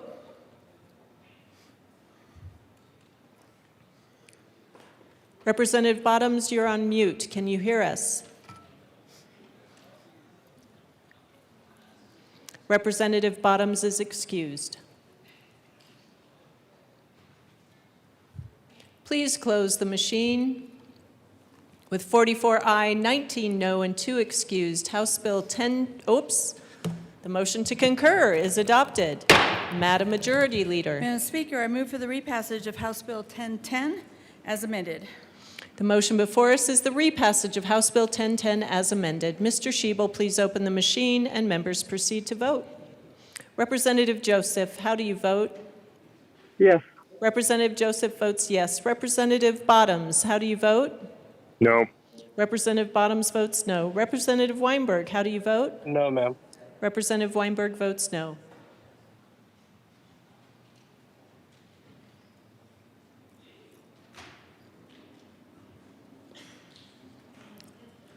Representative Brown is excused. Oh, he's right there. You were behind the lamp. Sorry. Please close the machine. 46 aye, 18 no, and 1 excused. House Bill 1010 as amended is repassed. Co-sponsors.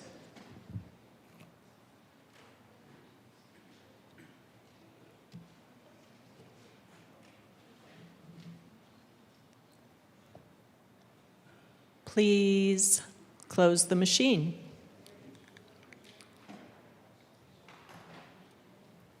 Mr. Shebel, please read the title to House Bill 1109. House Bill 1109 by Representatives Stewart Kaine Joseph, also Senator Danielson, concerning the commission of a study to determine if additional consumer protections are needed for the deaf, hard of hearing, and deafblind community with respect to sign language interpretation services provided in the state. Representative Stewart. Thank you, Madam Speaker. We move to concur with Senate amendments to House Bill 1109. Please vote yes. Seeing no further discussion, the motion before us is to concur with Senate amendments to House Bill 1109. Mr. Shebel, please open the machine and members proceed to vote. Representative Joseph, how do you vote? Yes. Representative Joseph votes yes. Representative Bottoms, how do you vote? No. Representative Bottoms votes no. Representative Weinberg, how do you vote? No, ma'am. Representative Weinberg votes no.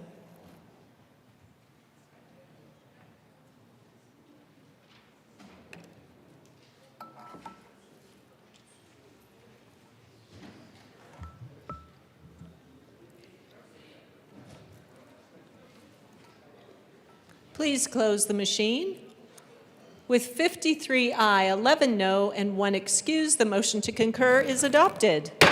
Madam Majority Leader. Madam Speaker, I move House Bill 1109 I move for repassage of House Bill 1109 as amended. Motion before us is the repassage of House Bill 1109 as amended. Mr. Shebel, please open the machine and members proceed to vote. Representative Bottoms, how do you vote? No. Representative Bottoms votes no. Representative Joseph, how do you vote? Yes. Representative Joseph votes yes. Representative Weinberg, how do you vote? No, ma'am. Representative Weinberg votes no.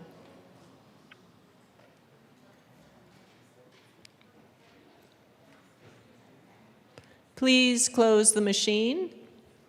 With 45 aye, 19 no, and 1 excused, House Bill 1109, as amended, is repassed. Co-sponsors.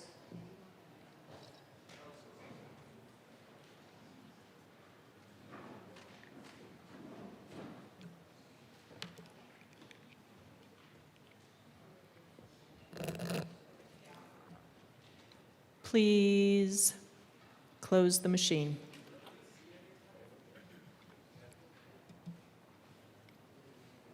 Mr. Shebel, please read the title to House Bill 1113. House Bill 1113 by Representatives Sirota and Wilford, also Senators Wallace and Weissman, concerning modifications to laws regarding elections and in connection with making appropriation. Representative Wilford. Thank you, Madam Speaker. I move that the House concur with Senate amendments to House Bill 1113. Please explain. Representative Sirota. Thank you, Madam Speaker. The Senate made several amendments, a number of them technical and cleanup in nature. I think I would highlight maybe a few things, one of which is in the introduced version, we had removed the language that allowed a person to protest another person's registration. The Senate added an amendment that I actually think was unnecessary, but I think we're willing to live with. It's a new process that the clerks and the Secretary of State's office has come to agreement on. They have also added language strengthening our voter intimidation laws within 100 feet of polling locations. There are provisions added to restrict the transfer of Coloradans' voter data to any third party without court order or directive from the Secretary of State to help intervene with a presidential executive order, which is overreaching. And they have also created an amendment to add a definition to the state's definition of disaster, to add elections emergency as a disaster, which would be constituted by an occurrence or threat of an inability to carry out our elections or their related legal code, and will allow for an emergency advisory group to assist with responding to said election disaster. On the whole, these are all very good amendments that really strengthen our election law, and I ask for your aye vote. Representative DeGraff.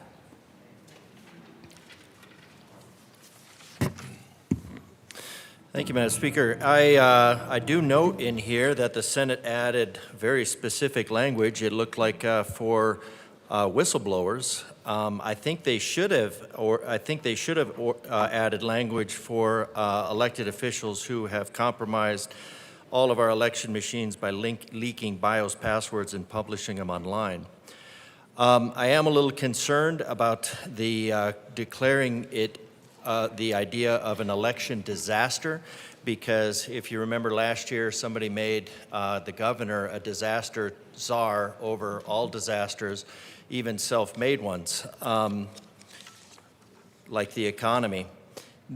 So I'm a little bit how that would work, because since we don't have, and just what that would be on an actual, anybody would have an actual disaster preparedness plan, not just, so hopefully that comes with an actual plan for an election disaster, not just something that turns the governor into a czar over the outcome. Representative Bradfield. Representative Bradfield. Seeing no further discussion, the motion before us is to concur with Senate amendments to House Bill 1113. Mr. Shebel, please open the machine and members proceed to vote. Representative Joseph, how do you vote? Yes. Representative Joseph votes yes. Representative Bottoms, how do you vote? No. Representative Bottoms votes no. Representative Weinberg, how do you vote? No, ma'am. Representative Weinberg votes no. Please close the machine. With 42 aye, 22 no, and 1 excuse, the motion to concur is adopted. Madam Majority Leader. Madam Speaker, I move House Bill 1113. I move for the repassage of House Bill 1113 as amended. The motion before us is the repassage of House Bill 1113 as amended. Mr. Shebel, please open the machine and members proceed to vote. Representative Bottoms, how do you vote? Representative Bottoms, we could not hear you. Can you give me a thumbs up or a thumbs down? Representative Bottoms motions thumbs down. Representative Bottoms votes no. Representative Joseph, how do you vote? Yes.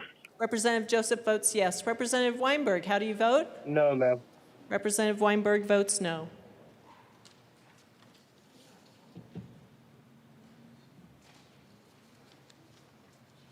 Please close the machine. With 42 aye, 22 no, and 1 excused, House Bill 1113, as amended, is repassed. Co-sponsors.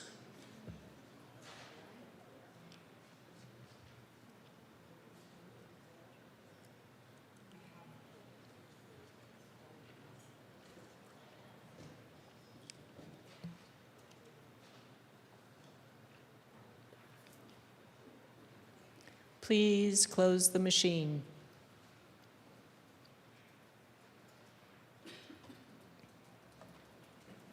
Mr. Shebel, please read the title to House Bill 1252. House Bill 1252 by Representatives Bradfield and Morrow, also Senators Marchman and Carson, concerning updates to state entities responsible for responding to emergency situations. Representative Morrow. Thank you, Madam Speaker. I move to concur with Senate amendments on House Bill 1252. Please proceed. Representative Bradfield. Thank you, Madam Speaker. They had two amendments, and the first one is L004. It expands the Division of Emergency Management listed duties to include many things, and both Representative Moore and I have just really thought that that was fine. Go ahead. No. Representative Morrow. Thank you, Madam Speaker.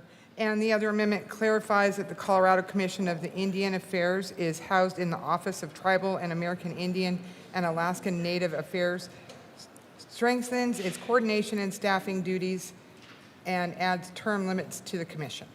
And we ask for an aye vote. Seeing no further discussion, the motion is to concur with Senate amendments to House Bill 1252. Mr. Shebel, please open the machine and members proceed to vote. Representative Bottoms, how do you vote? No. Representative Bottoms votes no. Representative Joseph, how do you vote? Yes. Representative Joseph votes yes. Representative Weinberg, how do you vote? No, ma'am. Representative Weinberg votes no.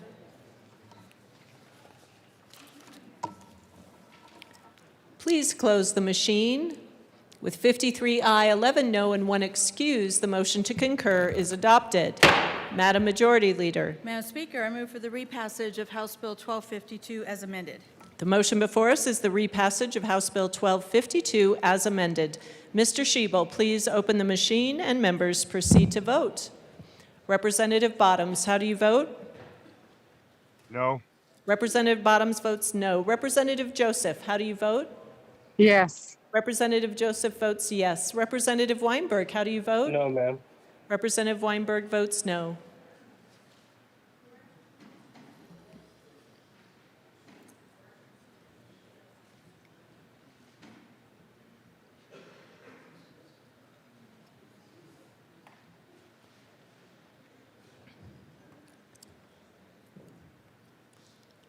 Ricks?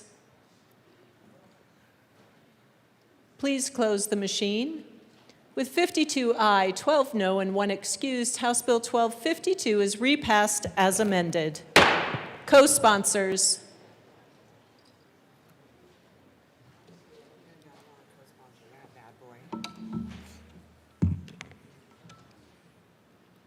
Please close the machine. Mr. Shebel, please read the title to House Bill 1343. House Bill 1343 by Representatives Morrow and Clifford, also Senator Marchman, concerning expanding the use of electronic processes in proceedings involving the State Administrative Procedure Act. Representative Clifford. Thank you, Madam Speaker. I move that the House concur with the Senate amendments to House Bill 1343. Please proceed. We were able to take a portion of this bill and move it into the competency bill that we passed earlier today, and we had to make some conforming amendments in order to accommodate that. Seeing no further discussion, the motion, Representative Morrow. Thank you, Madam Speaker. The Senate's changes, sharp and small, help strengthen language for us all. I rise, concur, concise and steady, so 1340 leaves this chamber ready. Ooh, 1343. The motion before us is to concur with Senate amendments to House Bill 1343. Mr. Shebel, please open the machine and members proceed to vote. Representative Bottoms, how do you vote? Yes. Representative Bottoms votes yes. Representative Joseph, how do you vote? Yes. Representative Joseph votes yes. Representative Weinberg, how do you vote? Yes, ma'am. Representative Weinberg votes yes.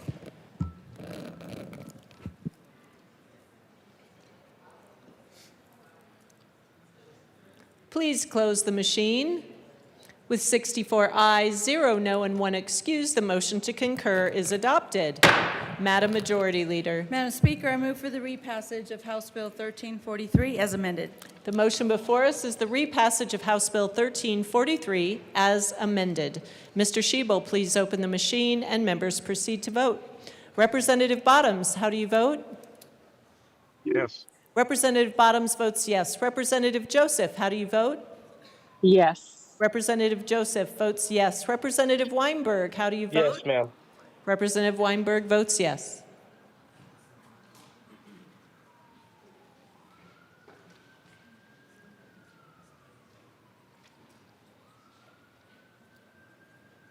Valdez. Please close the machine. With 64 ayes, 0 no, and 1 excused, House Bill 1343 is repassed as amended.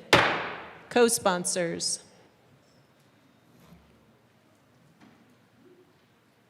Representative Weinberg, co-sponsors.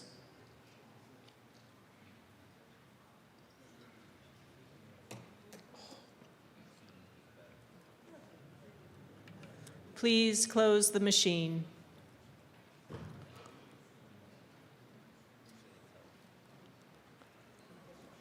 Mr. Shebel, please read the title to House Bill 1346. House Bill 1346 by Representatives Titone and Woodrow, also Senators Kipp and Snyder, concerning allowing the Department of the Treasury to sell unsold insurance premium tax credits to entities that are not insurance companies. Representative Titone. Thank you, Madam Speaker. I move that the House concur with Senate amendments to House Bill 1346. Please proceed. The Senate got into action to add their 2 cents for distraction. They said the same thing, the same string they bring. Concur is the only action. Representative Woodrow. Colleagues, there once was a bill on tax credits. The Senate, it made a few edits.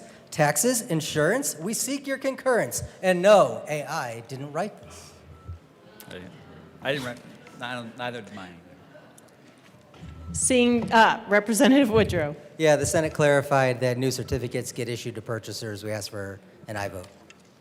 Seeing no further discussion, the motion before us is to concur with Senate amendments to House Bill 1346. Mr. Shebel, please open the machine and members proceed to vote.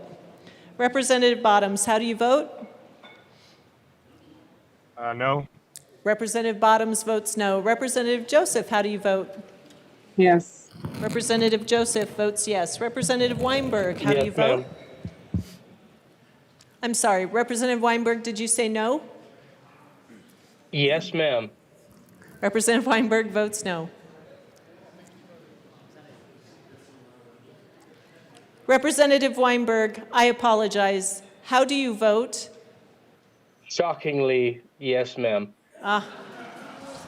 Representative Weinberg votes yes. Please close the machine. With 45 aye, 19 no, and 1 excuse, the motion to concur is adopted. Madam Majority Leader. Madam Speaker, I move for the repassage of House Bill 1346 as amended. Representative Gonzalez. Thank you, Madam Speaker. And again, it's no surprise I rise in opposition to this bill. Again, when we were facing very tough cuts that we all had to make tough decisions on, especially when we went on the ballot, when we have unused tax credits, this is something that we should scale back. When we're having tax credits that are not used, we should be rolling back these tax credits that are not being used at a time when we're cutting Medicaid, we're cutting provider rates, we're cutting across the board, and yet we're selling unused tax credits when we could be cutting that back. And while we also talk about TABOR refunds, and we say that we're giving zero TABOR refunds, tax credits eat at TABOR refunds. So again, I mean, I think that this is something that we should really reevaluate in the future going forward, is instead of cutting, we should probably cut some tax credits that are unused. So vote no on this bill. Seeing no further discussion, the motion before us is the repassage of House Bill 1346 as amended. Mr. Schiebel, please open the machine and members proceed to vote. Representative Joseph, how do you vote? Yes. Representative Joseph votes yes. Representative Bottoms, how do you vote? No. Representative Bottoms votes no. Representative Weinberg, how do you vote? No, ma'am. Representative Weinberg votes no. Please close the machine. With 41 aye, 23 no, and 1 excused, House Bill 1346 as amended is repassed. Co-sponsors.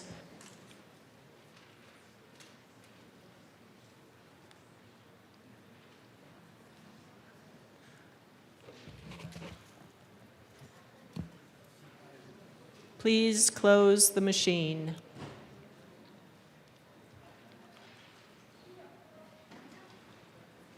Mr. Schiebel, please read the title to House Bill 1076. House Bill 1076 by Representatives Paschal and Lindsay, also Senators Ball and Lindsted, concerning modifications to select statutory provisions relating to transportation. Representative Paschal. Thank you, Madam Speaker. We move to concur with Senate amendments to House Bill 1076. Please proceed. Okay, I think the dead cats are out of the room. Okay, we passed 1076, straight up and clean. But Ball and Lindsted apparently can't be part of the team. Passing 2 amendments, 1 6 pages and 1 3. Oh my, and golly gee. Now we are back in the House, T-8. Let's get this done, people. It's getting late. Representative Lindsay. Thank you, Madam Speaker. It's an honor to serve with you. It is an honor to serve with you. Obviously, this is a CDOT cleanup bill, so bear with me. And I have the wrong glasses on, so I can't see very far, which is good because I don't want to be embarrassed by when you're looking at me. I ask for forgiveness from Chapel Road, but I said, D-O-T-T-O-G-O, cars and trucks plus my granny's moho. On our highways and traffic will grow. The Senate added more and we're going with the flow. D-O-T-T-O-G-O,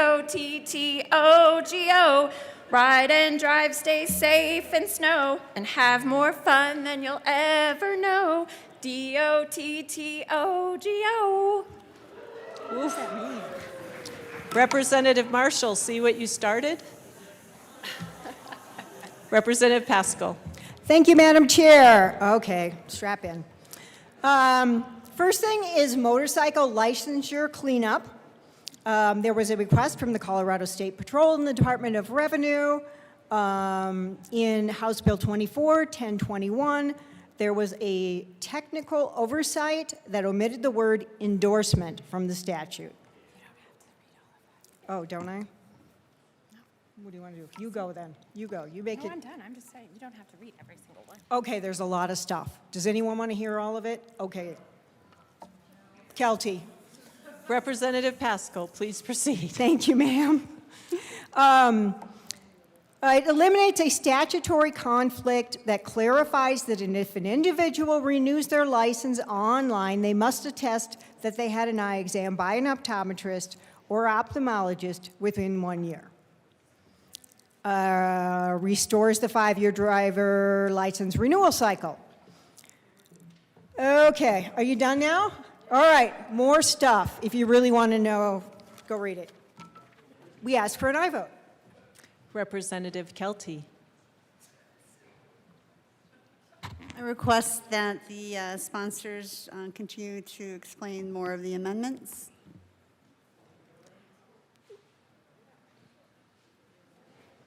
Seeing Representative Pascal? It's online, you can read up on it. Seeing Representative Kelty. Way to represent your bill. Thank you. Seeing no further discussion, the motion before us is the motion to concur with Senate amendments to House Bill 1076. Mr. Schiebel, please open the machine and members proceed to vote. Representative Bottoms, how do you vote? No. Representative Bottoms votes no. Representative Joseph, how do you vote? Yes. Representative Joseph votes yes. Representative Weinberg, how do you vote? No, ma'am. Representative Weinberg votes no.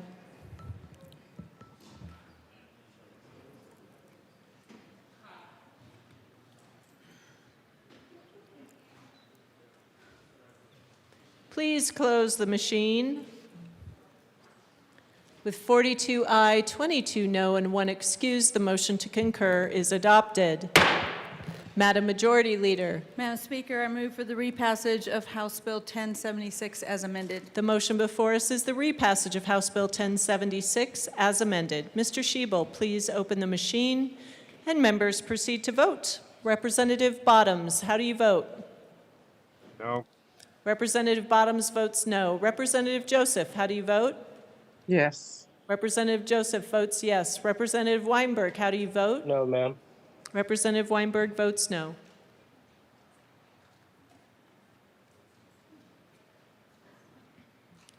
Please close the machine.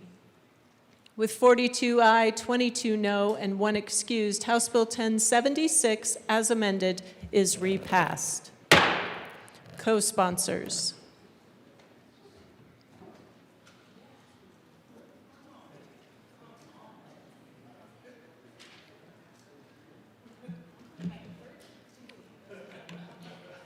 Please close the machine.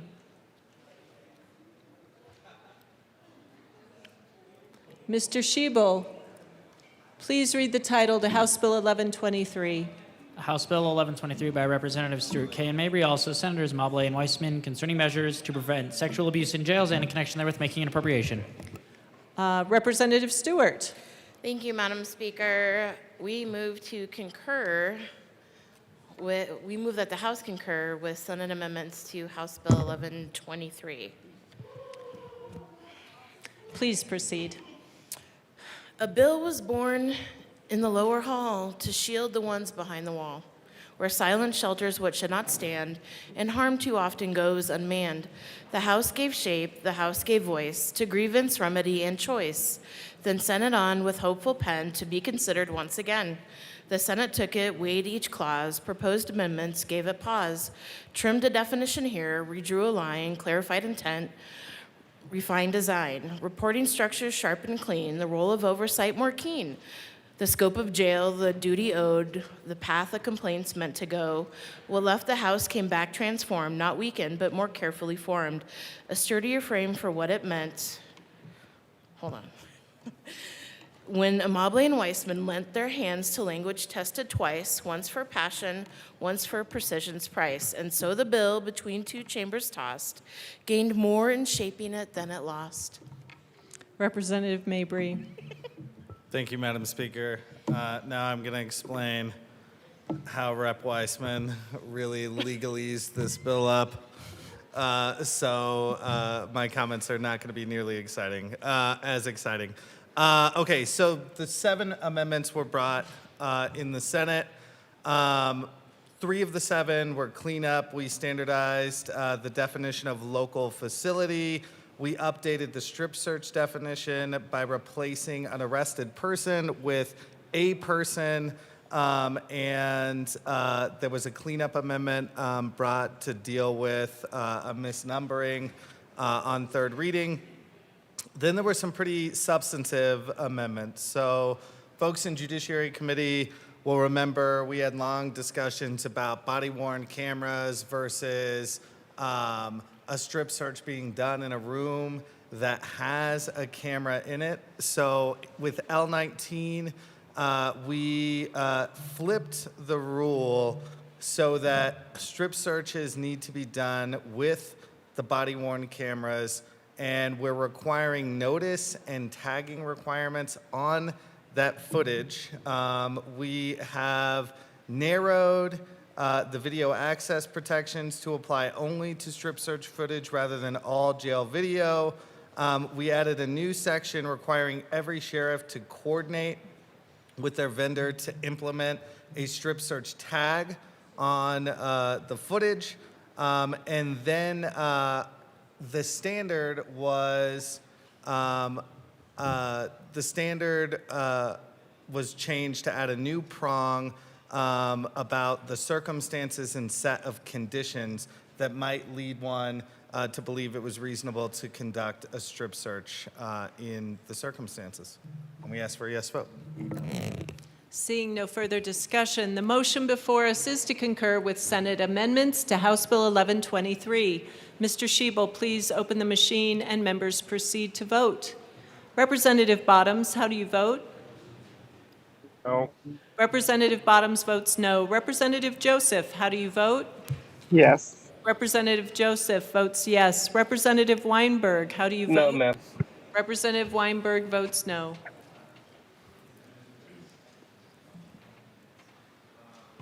Please close the machine. With 42 aye, 22 no, 1 excuse, the motion to concur is adopted.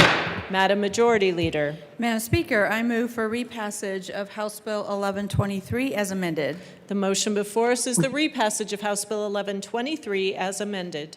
Mr. Schiebel, please open the machine and members proceed to vote. Representative Bottoms, how do you vote? No. Representative Bottoms votes no. Representative Weinberg, how do you vote? No, ma'am. Representative Weinberg votes no. Representative Joseph, how do you vote? Yes. Representative Joseph votes yes.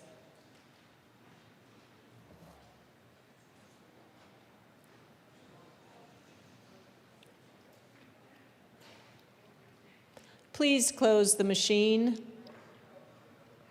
With 42 aye, 22 no, and 1 excused, House Bill 1123, as amended, is repassed. Co-sponsors.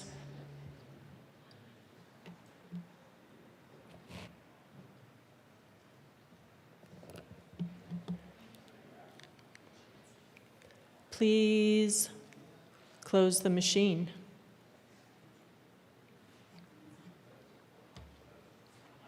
Mr. Schiebel, please read the title to House Bill 1207. House Bill 1207 by Representatives Jackson and Bacon, also Senators Kipp and Danielson, concerning employer accountability through disclosure of demographic workforce data and in connection therewith making appropriation.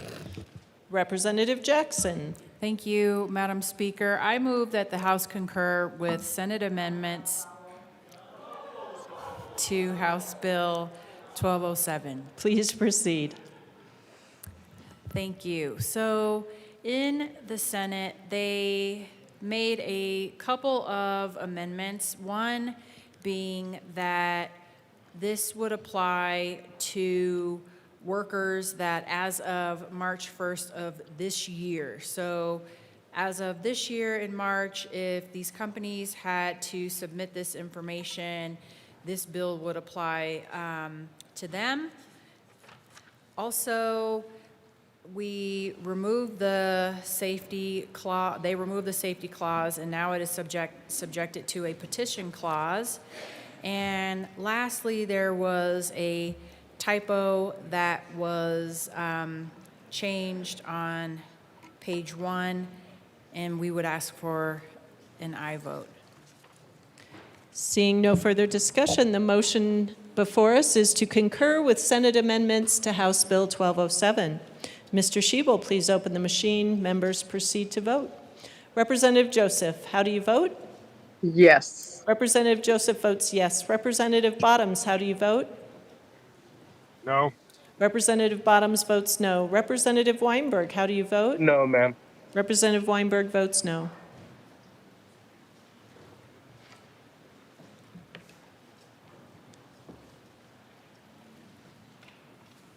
Please close the machine. With 42 aye, 22 no, and 1 excused, the motion to concur is adopted. Madam Majority Leader. Madam Speaker, I move for the repassage of House Bill 1207 as amended. The motion before us is the repassage of House Bill 1207 as amended. Mr. Shebel, please open the machine and members proceed to vote. Representative Bottoms, how do you vote? No. Representative Bottoms votes no. Representative Joseph, how do you vote? Yes. Representative Joseph votes yes. Representative Weinberg, how do you vote? No, ma'am. Representative Weinberg votes no.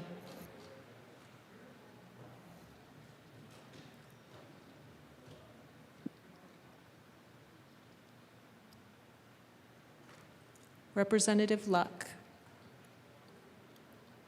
Please close the machine. With 42 aye, 22 no, and 1 excused, House Bill 1207 is repassed as amended. Co-sponsors.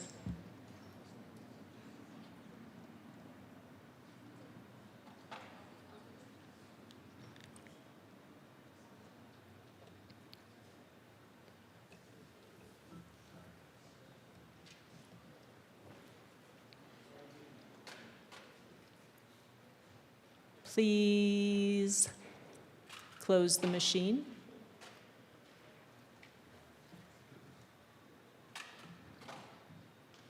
Mr. Shebel, please read the title to House Bill 1226. House Bill 1226 by Representatives Wilford and Froelich, also Senators Weissman and Cutter, concerning measures to reduce emissions from certain electric generating units in the state.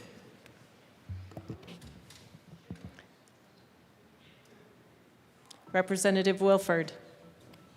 Thank you, Madam Speaker. I move that the House concur with Senate amendments to House Bill 1226. Please proceed. Thank you, Madam Speaker. The changes that were made in the Senate were primarily technical and cleanup, and we ask for an aye vote. Seeing no further discussion, the motion before us is to concur with Senate amendments to House Bill 1226. Mr. Shebel, please open the machine and members proceed to vote. Representative Bottoms, how do you vote? No. Representative Bottoms votes no. Representative Joseph, how do you vote? Yes. Representative Joseph votes yes. Representative Weinberg, how do you vote? No, ma'am. Representative Weinberg votes no.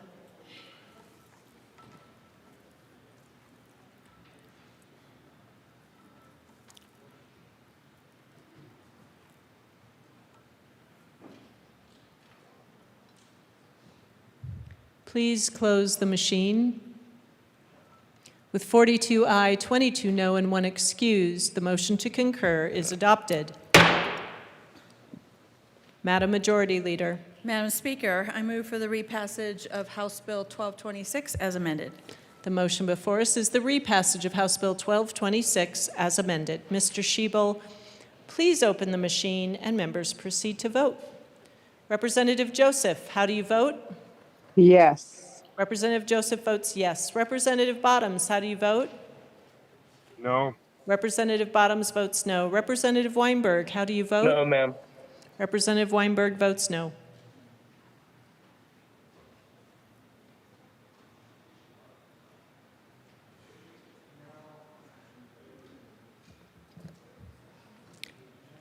Representative Brown.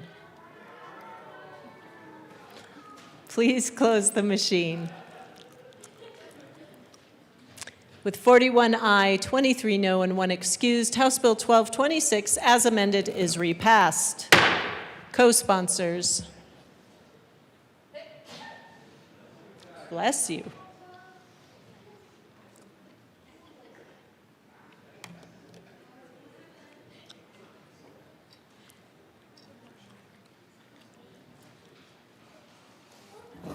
Please close the machine.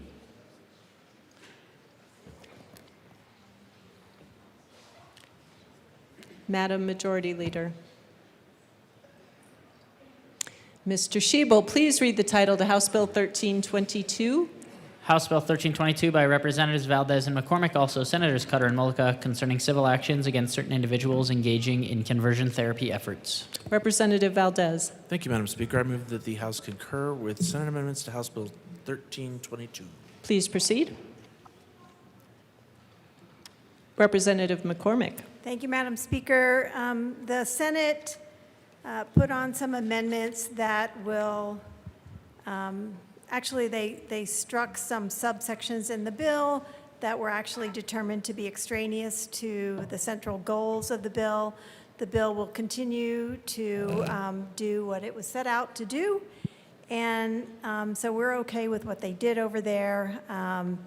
And it also clarifies that the bill states very plainly that the section in that bill does not create a new cause of action. And so we urge an aye vote on concurrence and then an aye vote on the bill.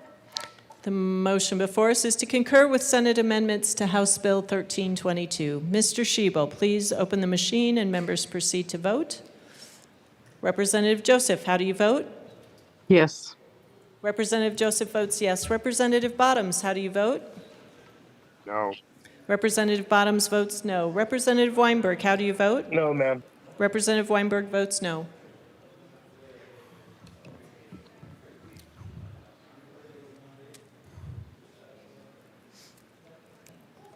Clifford?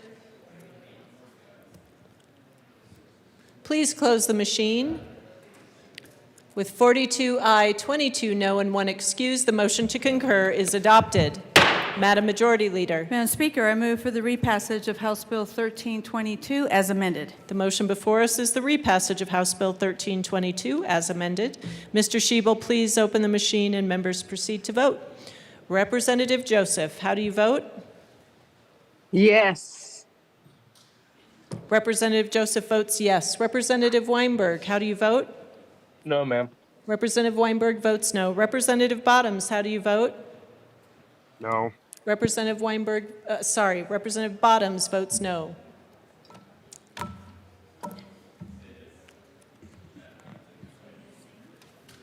Froelich.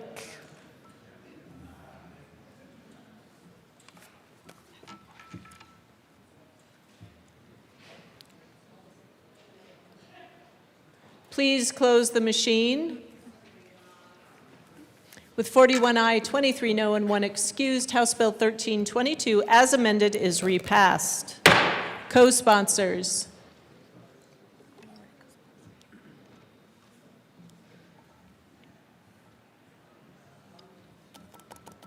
Please close the machine.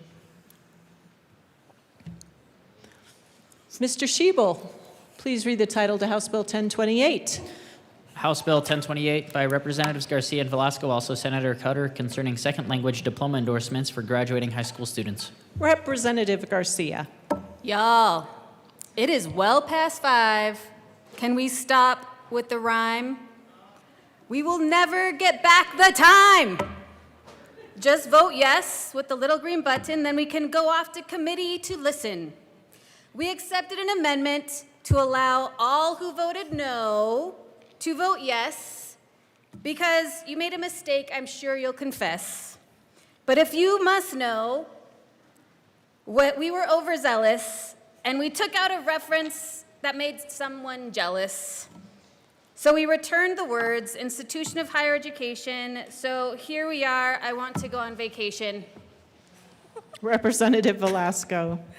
Thank you, Madam Speaker, and we move for the House to concur with the Senate amendments. And to speak multiple languages rocks, to celebrate it and elevate it even more. Now kids can have their cultures recognized. High school rocks even more. Sí se puede! Oh, did you do it? Did you? Did we move that? Seeing no further discussion, the motion before us is to concur with Senate amendments to House Bill 1028. Mr. Shebel, please open the machine and members proceed to vote. Representative Joseph, how do you vote? Yes. Representative Joseph votes yes. Representative Bottoms, how do you vote? No. Representative Bottoms votes no. Representative Weinberg, how do you vote? Yes, ma'am. Representative Weinberg votes yes.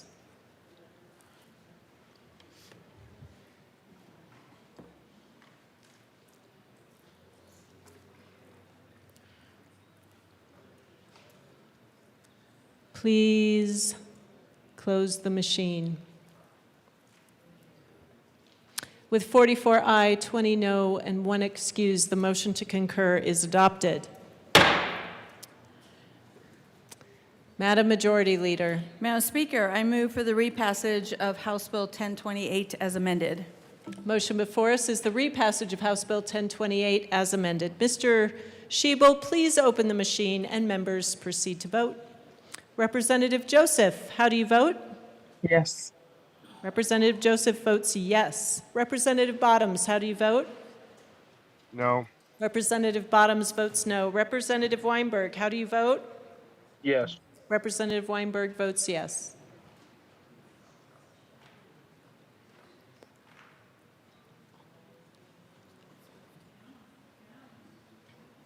Please close the machine. With 47 ayes, 17 no, and 1 excused, House Bill 1028 as amended is repassed.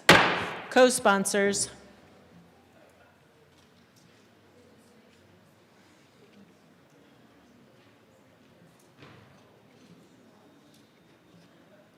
Please close the machine.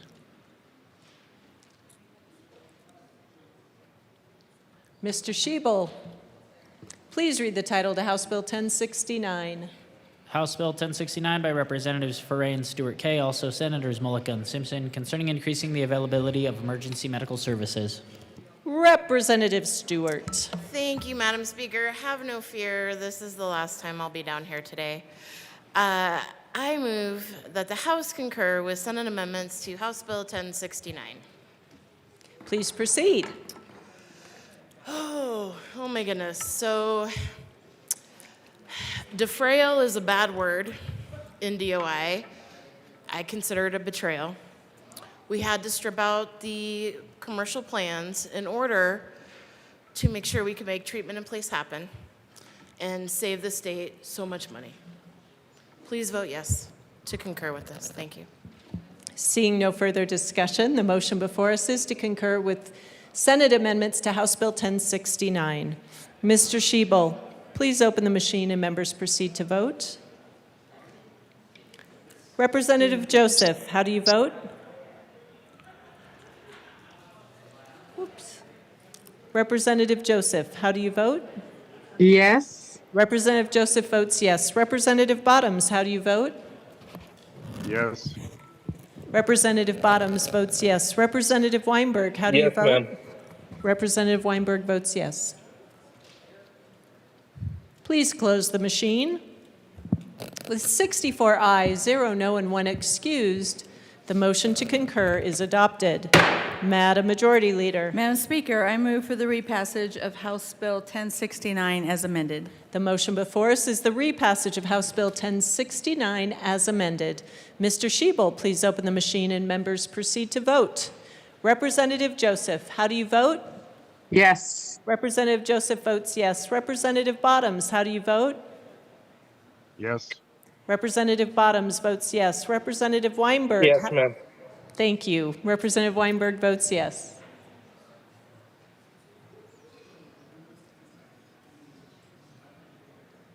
Please close the machine. With 64 ayes, 0 no, and 1 excused, House Bill 1069 as amended is repassed. Co-sponsors.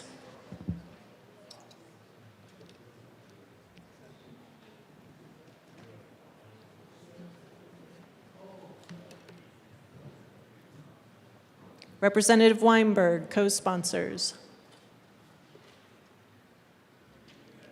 Please close the machine.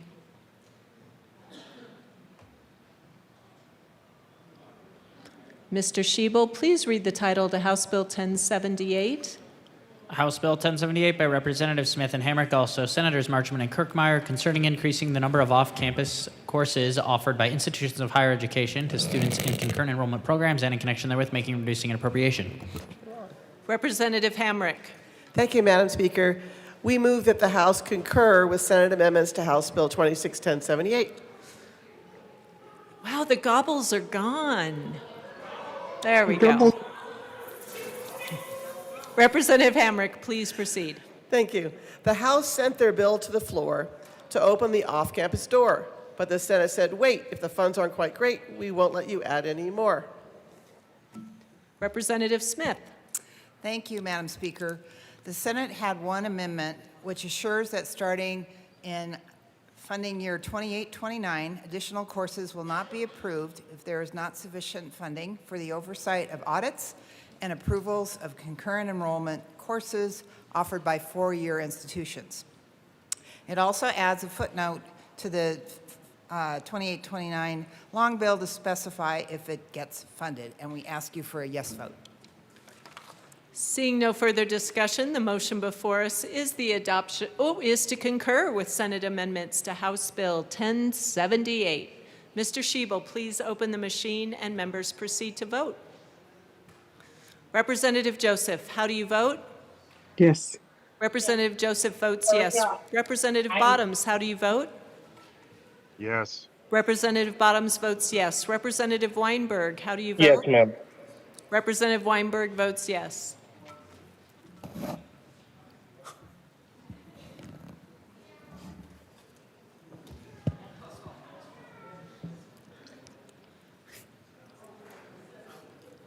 Please close the machine. With 64 ayes, 0 no, 1 excused, the motion to concur is adopted. Madam Majority Leader. Madam Speaker, I move for the repassage of House Bill 1078 as amended. The motion before us is the repassage of House Bill 1078 as amended. Mr. Shebel, please open the machine and members proceed to vote. Representative Joseph, how do you vote? Yes. Representative Joseph votes yes. Representative Bottoms, how do you vote? No. Representative Bottoms votes no. Representative Weinberg? No, ma'am. Representative Weinberg votes no.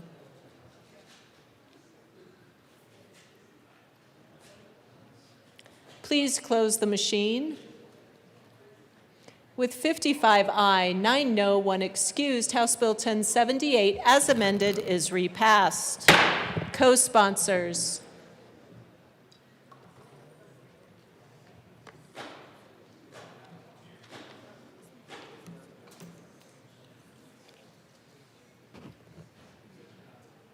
Please close the machine.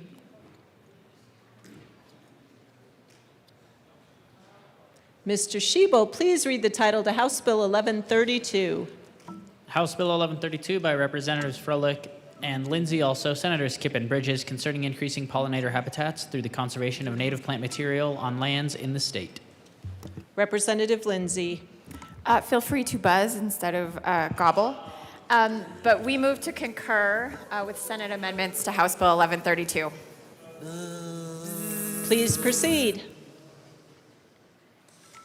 Representative Froelich. Thank you, Madam Speaker. Pollinators rock and are seriously ballin'. Native plants are where they get their pollen.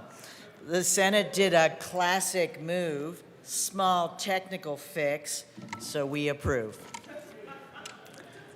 Seeing no further discussion, the motion before us is to concur with Senate amendments to House Bill 1132. Mr. Shebel, please open the machine and members proceed to vote.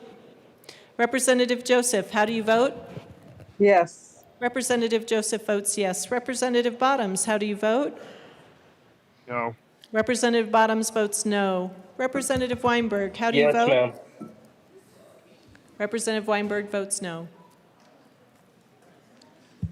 Representative Weinberg, could you repeat your vote? Shockingly, yes, ma'am. Thank you. Representative Weinberg votes yes.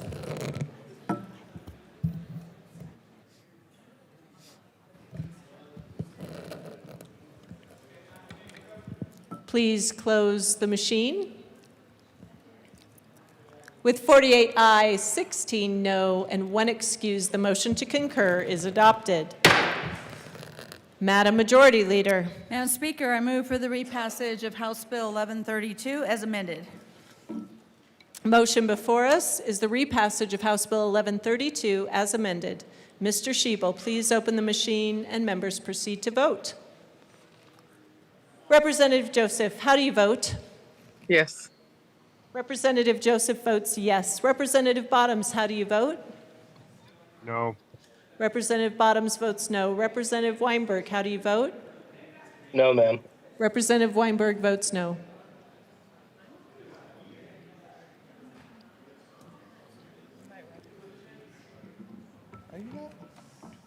Velasco and Zokai. She's a millennial. Please close the machine. With 44 aye, 20 no, and 1 excused, House Bill 1132, as amended, is repassed. Co-sponsors.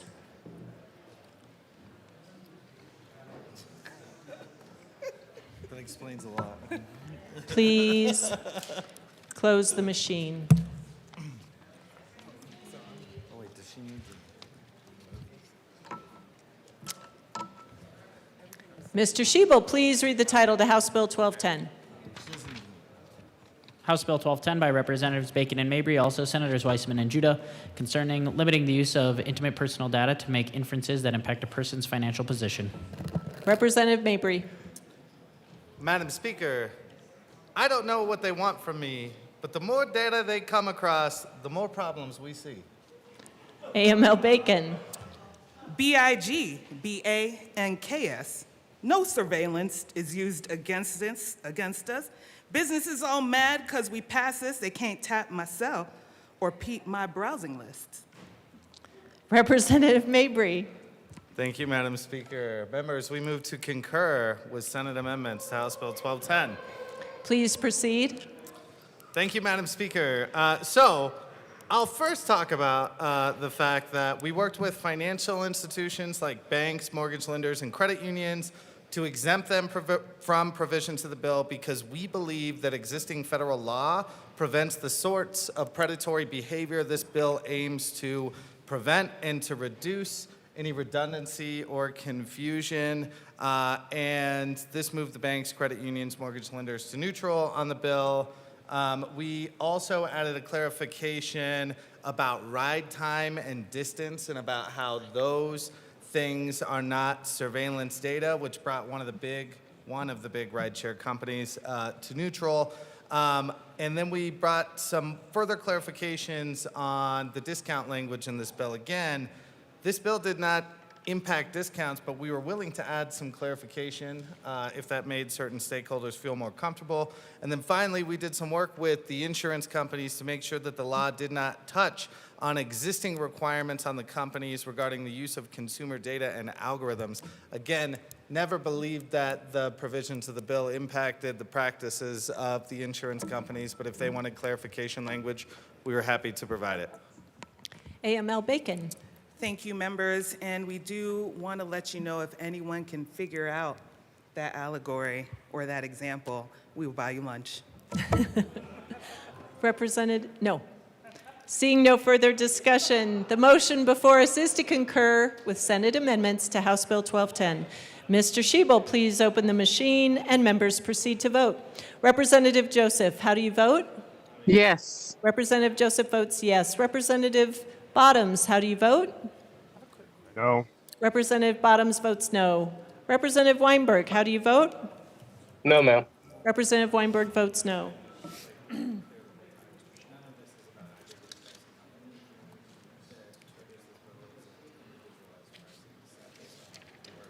Please close the machine. With 43 aye, 21 no, and 1 excused, the motion to concur is adopted.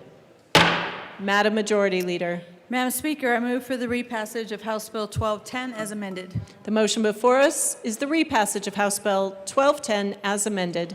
Mr. Shebel, please open the machine and members proceed to vote. Representative Joseph, how do you vote? Yes. Representative Joseph votes yes. Representative Bottoms, how do you vote? No. Representative Bottoms votes no. Representative Weinberg, how do you vote? No, ma'am. Representative Weinberg votes no.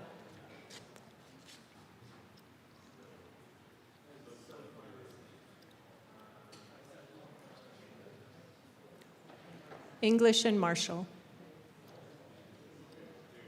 Please close the machine. With 41 aye, 23 no, and 1 excused, House Bill 1210 as amended is repassed. Co-sponsors.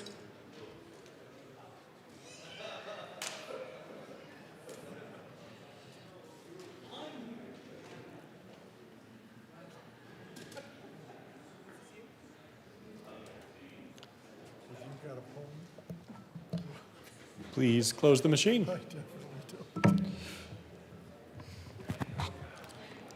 Mr. Shebel, please read the title to House Bill 261317. House Bill 1317 by Representatives McCluskey and Taggart, also Senators Bridges and Frizzell, concerning creating a unified system of post-secondary talent development and, in connection therewith, creating a committee to develop a plan to transition oversight of workforce development programs to the Department of Higher Education. Representative Taggart. Thank you, Mr. Speaker Pro Tem. I move to concur with Senate amendments, well, only one amendment, to House Bill 1317. Please proceed. Still weak.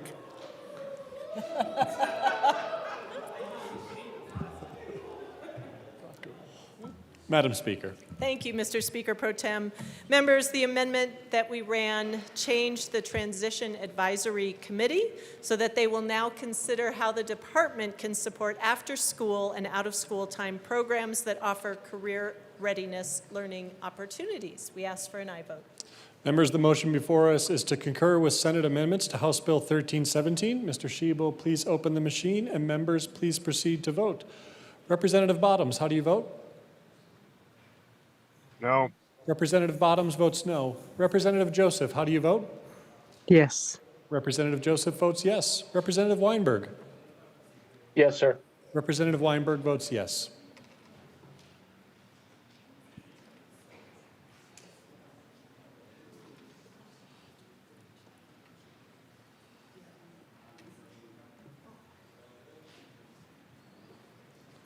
Please close the machine. With 59 aye votes, 5 no votes, and 1 excused, the motion to concur with Senate amendments to House Bill 1317 is adopted. Majority Leader Duran. Mr. Speaker Pro Tem, I move for the repassage of House Bill 1317 as amended. The motion before us is the repassage of House Bill 1317 as amended. Mr. Shebel, please open the machine. Members, please proceed to vote. Representative Bottoms, how do you vote? No. Representative Bottoms votes no. Representative Joseph, how do you vote? Yes. Representative Joseph votes yes. Representative Weinberg, how do you vote? No, sir. Representative Weinberg votes no.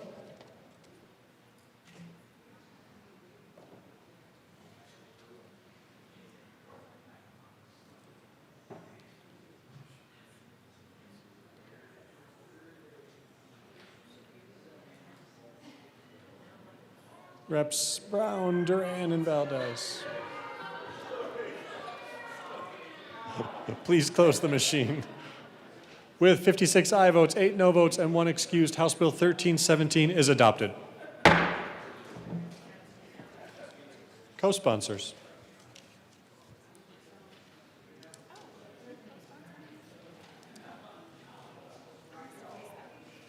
Of course.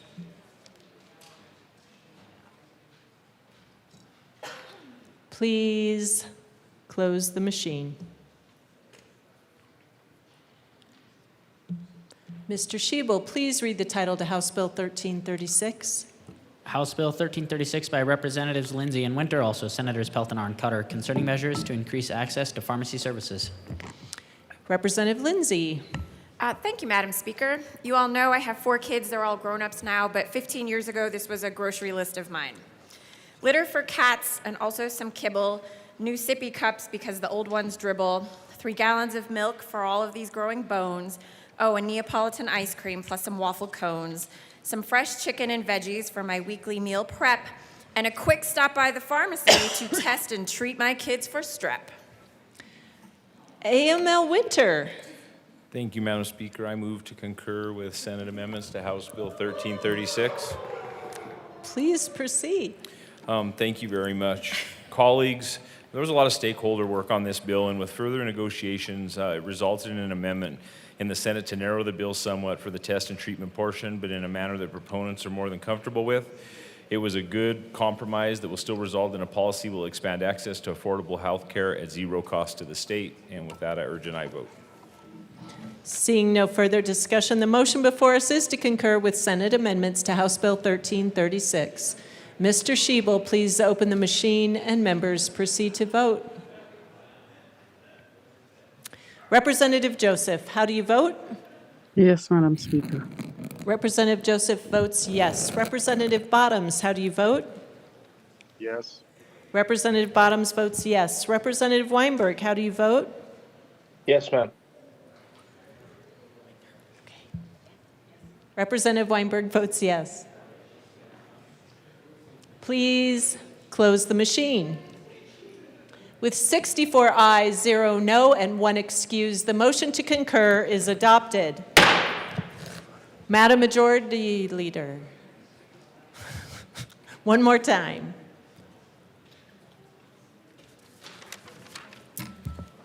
Madam Speaker, I move for the repassage of House Bill 1336 as amended. The motion before us is the repassage of House Bill 1336 as amended. Mr. Shebel, please open the machine and members proceed to vote. Representative Joseph, how do you vote? Yes. Representative Joseph votes yes. Representative Bottoms, how do you vote? No. Representative Bottoms votes no. Representative Weinberg, how do you vote? No, ma'am. Representative Weinberg votes no.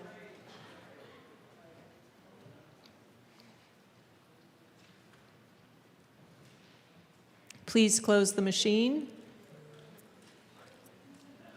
With 57 ayes, 7 no, and 1 excused, House Bill 1336 as amended is repassed. Co-sponsors.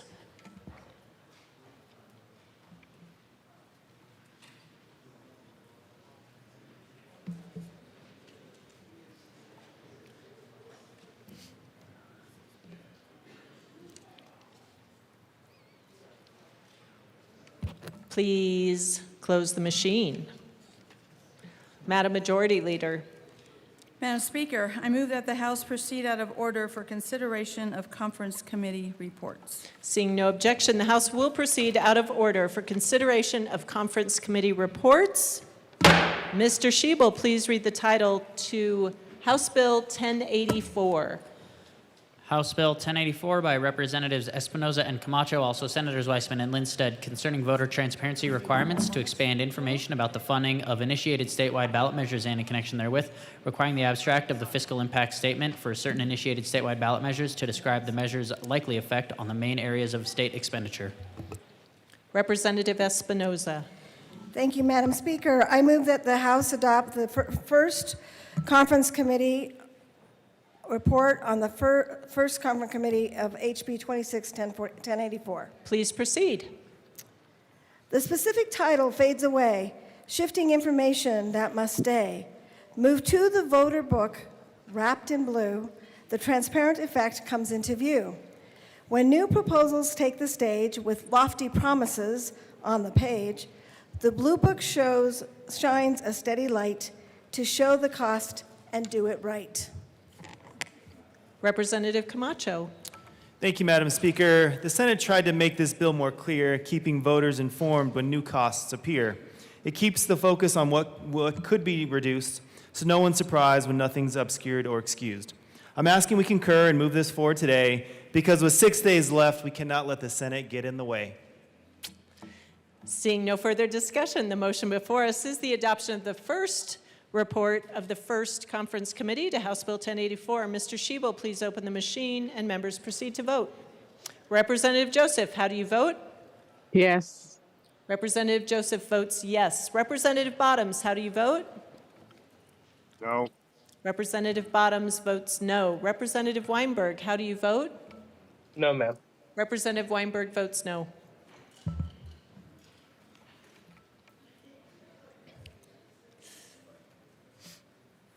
AML Bacon is excused.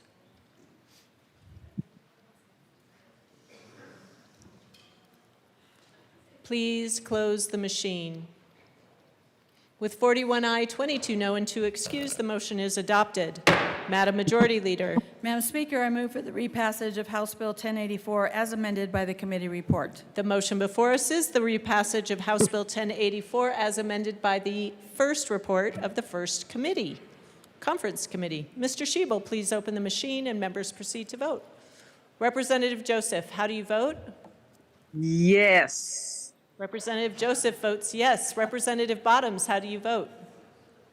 No. Representative Bottoms votes no. Representative Weinberg, how do you vote? No, ma'am. Representative Weinberg votes no.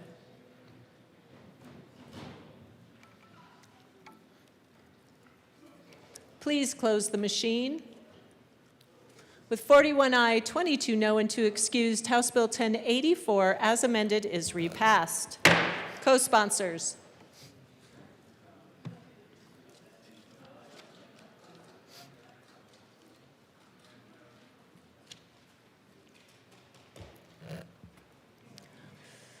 Please close the machine.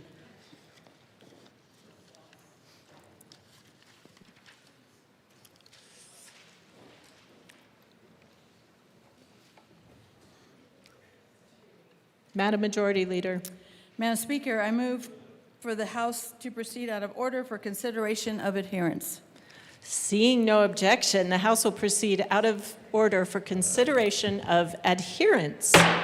Mr. Shebel, please read the title to Senate Bill 87.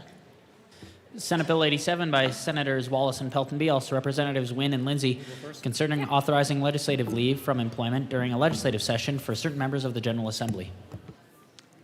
Representative Lindsay. Thank you, Madam Speaker. I move that the House recede from its position on SB 87. Please proceed. Thank you. Members, when this bill left the House, we basically sent it to the Senate reflecting law that already exists. So there is no need to pass a law and put words in a statute to reflect what people can already do, what employees and employers can already do. When it went to the Senate, they all agreed to put the bill back the way that it came from the Senate, and we agree with what they did there. So we don't need to be passing, put words in the statute that mean nothing. And also, just to speak for the bill itself, we do offer military members leave when they go on active duty. We also offer family leave when people need to take care of their family members or have babies, things like that. And we do that because those things are really important. They're important to our society, that people can go and serve and protect our country and then still come back and have their jobs and have that not be disrupted because of their service. It's also really important as we have babies and propagate our species or take care of our young ones that we don't disrupt our work life, and that is also a benefit to our society. I would argue that our work here is also a service to our communities. And for those of us that are not independently wealthy, married to wealthy spouses, or have jobs that are very flexible, I think it's helpful to have that lack of disruption there. I also want to say this bill is not for me and Rep. Wynn here. We have made the decision. We did decide to take the pay cut to come do this job. But I want you to consider all of the people who will never make it into this room because they already decide, I can never do that because of the income things. And so just think of all the voices that will never be in this room because they do never make that decision. So with that, Representative Wynn. Thank you, Madam Speaker. It is an honor to serve with you. It is an honor to serve with you. I agree with my co-prime sponsor on this House rescinding position because this only affects, again, 100 lawmakers here at the General Assembly, 65 in the House, 35 in the Senate. This bill, again, the goal of this objective of this bill is to make sure that people from all walks of life can come and serve in the people's house. So that is why we are adhering with this. So I ask for a yes vote. The motion was to recede. Sorry, to recede, my apologies. I asked for a recede vote, a yes vote on the recede vote. Thank you. Thank you, Representative Nguyen. Representative Luck. Representative Luck. Thank you, Madam Speaker. When citizens answer the people's call, the workplace should not bear the fall. A mandate carved from marble halls can strain the shops and factory walls. The Senate struck a careful choice, silencing the employer's voice. An amendment fair, both lean and true, allowed each business room to choose. For liberty is rarely found when every burden must be bound upon the backs of those who strive to keep their doors and dreams alive. A small town diner, family store, cannot absorb forevermore the costs imposed from state decree without a path to disagree. Representative Bradley, stand for balance guided by your hand. Do not concur, restore the right for employers to decide what's right. Let service flourish, freely done, not forced beneath a legislative sun. For choice, not coercion, best preserves the working people Colorado serves. The representative from Douglas County ran an amendment on this bill. This chamber voted in favor of that amendment. The Senate rejected it. I encourage this body to stand by its original decision and give these employers the ability to choose. Representative Espinoza and then Kelty. Thank you, Madam Speaker. I, too, rise in opposition to the position taken by the proponents of this bill. As you may recall, this bill got out of the House with a very narrow vote because of the amendment that we placed on this bill. In plain fact, what the Senate did was strip that amendment, which was critical to the passage, from the bill. I believe that you need to remember what we voted on in the first place and not adhere if you voted to pass this bill only with the amendment, because that's what we're being asked to do now, is to vote for the original language, which did not have the amendment, which the Senate has asked us to recede from. Please vote no. Representative Kelty. Thank you, Madam Speaker. And I am in agreement with my colleague that we did pass this bill with the amendment. Had it not been for that amendment, I don't believe that this bill would have passed to begin with. So by the Senate forcing their will on the majority of us versus the smaller group of them, I object to. I also object to comparing what we do here in the legislation to the military. In no way, shape, or form, what we do here compares at all to what our military members are being assigned to, what they have to go into, and what they take leave for. So I just want to put that, make that straight on record, that please do not ever, ever compare what we do here to what my brothers and sisters do when they have to put themselves and their lives on the line and leave their families for years at a time. Thank you. Seeing no further discussion, the motion before us is to recede from, the motion before us is to recede from from the House's position on Senate Bill 87. Representative, Mr. Schiebel, please open the machine and members proceed to vote. Representative Joseph, how do you vote? Representative Joseph votes no. Representative Bottoms, how do you vote? No. Representative Bottoms votes no. Representative Weinberg, how do you vote? Representative Weinberg, vote no.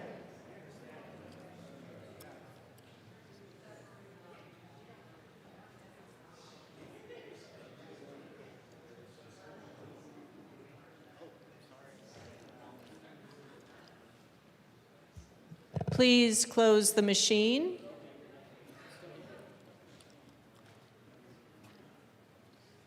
Thank you. Now please close the machine. With 23 aye, 41 no, and one excused, the motion fails. Madam Majority Leader. Madam Speaker, I move to lay over Senate Bill 87 until May 14th. Senate Bill 87 will be laid over until May 14th. Madam Majority Leader. Madam Speaker, I move to lay over the balance of the calendar till Friday, May 8th, 2026. Seeing no objection, the balance of the calendar will be laid over until Friday, May 8th.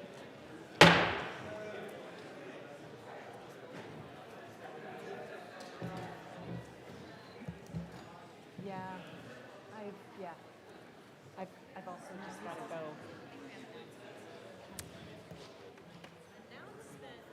Announcements. Representative Tatone.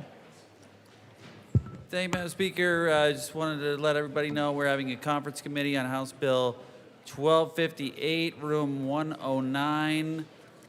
Come to that room for the conference committee. Thank you. Thank you. Representative Woodrow. Thank you, Madam Speaker. Reminder, colleagues, House Finance will be meeting in room 112 in about 5 minutes, and we're going to go in this order: 117, 116, 114, 83, and 155. See you. Representative Brown. Thank you, Madam Speaker. I announced appropriations this morning, but we will actually be meeting at 8 o'clock in the morning in the Old State Library. Check your calendars for the most up-to-date list of the bills that will be heard in appropriations tomorrow morning. See you at 8 o'clock in the morning.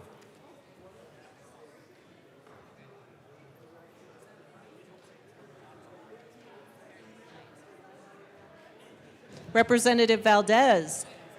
Thank you, Madam Speaker. Energy and Environment will meet for what will be my last committee meeting as chair, and that will happen 10 minutes after adjournment.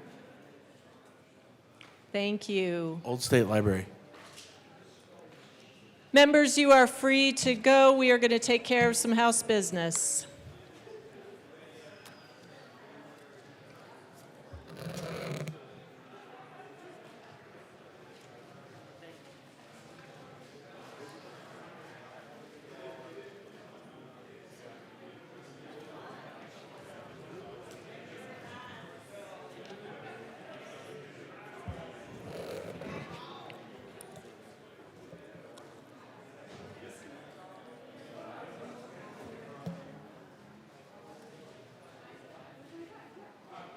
Sorry, 125?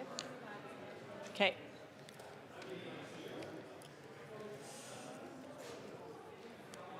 Mr. Schiebel. Conference committee reports. First report of First Conference Committee on House Bill 1184. This report amends the revised bill to the President of the Senate and the Speaker of the House of Conference Representatives. committee report will be printed in the journal. Printing report. The Chief Clerk reports the Printing following. report will be printed in the journal. Message from the Senate. Madam Speaker, the Message Senate. from the Senate will be printed in the journal. Message from the reviser. We herewith transmit Message from the without reviser comment. will be printed in the journal. Message from the governor. Honorable members of the Colorado Message House. from the governor will be printed in the journal. Introduction of bills.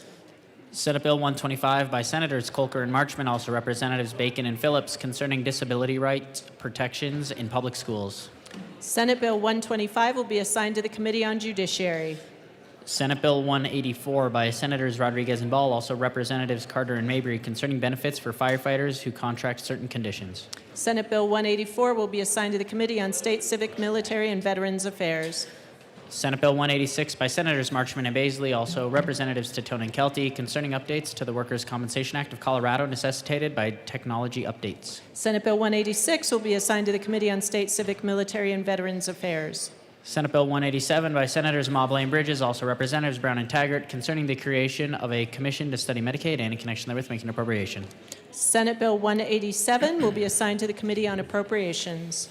Senate Bill 188 by Senators Mobley and Kirkmeyer, also Representatives Brown and Taggart, concerning the transition of residential treatment programs to the statewide managed care system for Medicaid members who are in the custody of a county Department of Human or Social Services. Senate Bill 188 will be assigned to the Committee on Appropriations. Senate Bill 189 by Senators Rodriguez and Coleman, also Representatives Duran and Bacon, concerning the use of automated decision-making technology in consequential decisions and in connection therewith making an appropriation. Senate Bill 189 will be assigned to the Committee on Judiciary.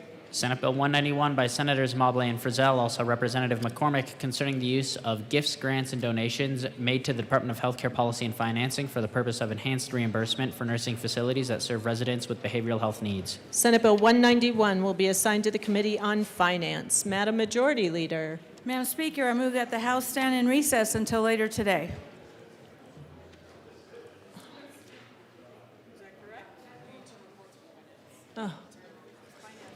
The House will stand in recess until later today.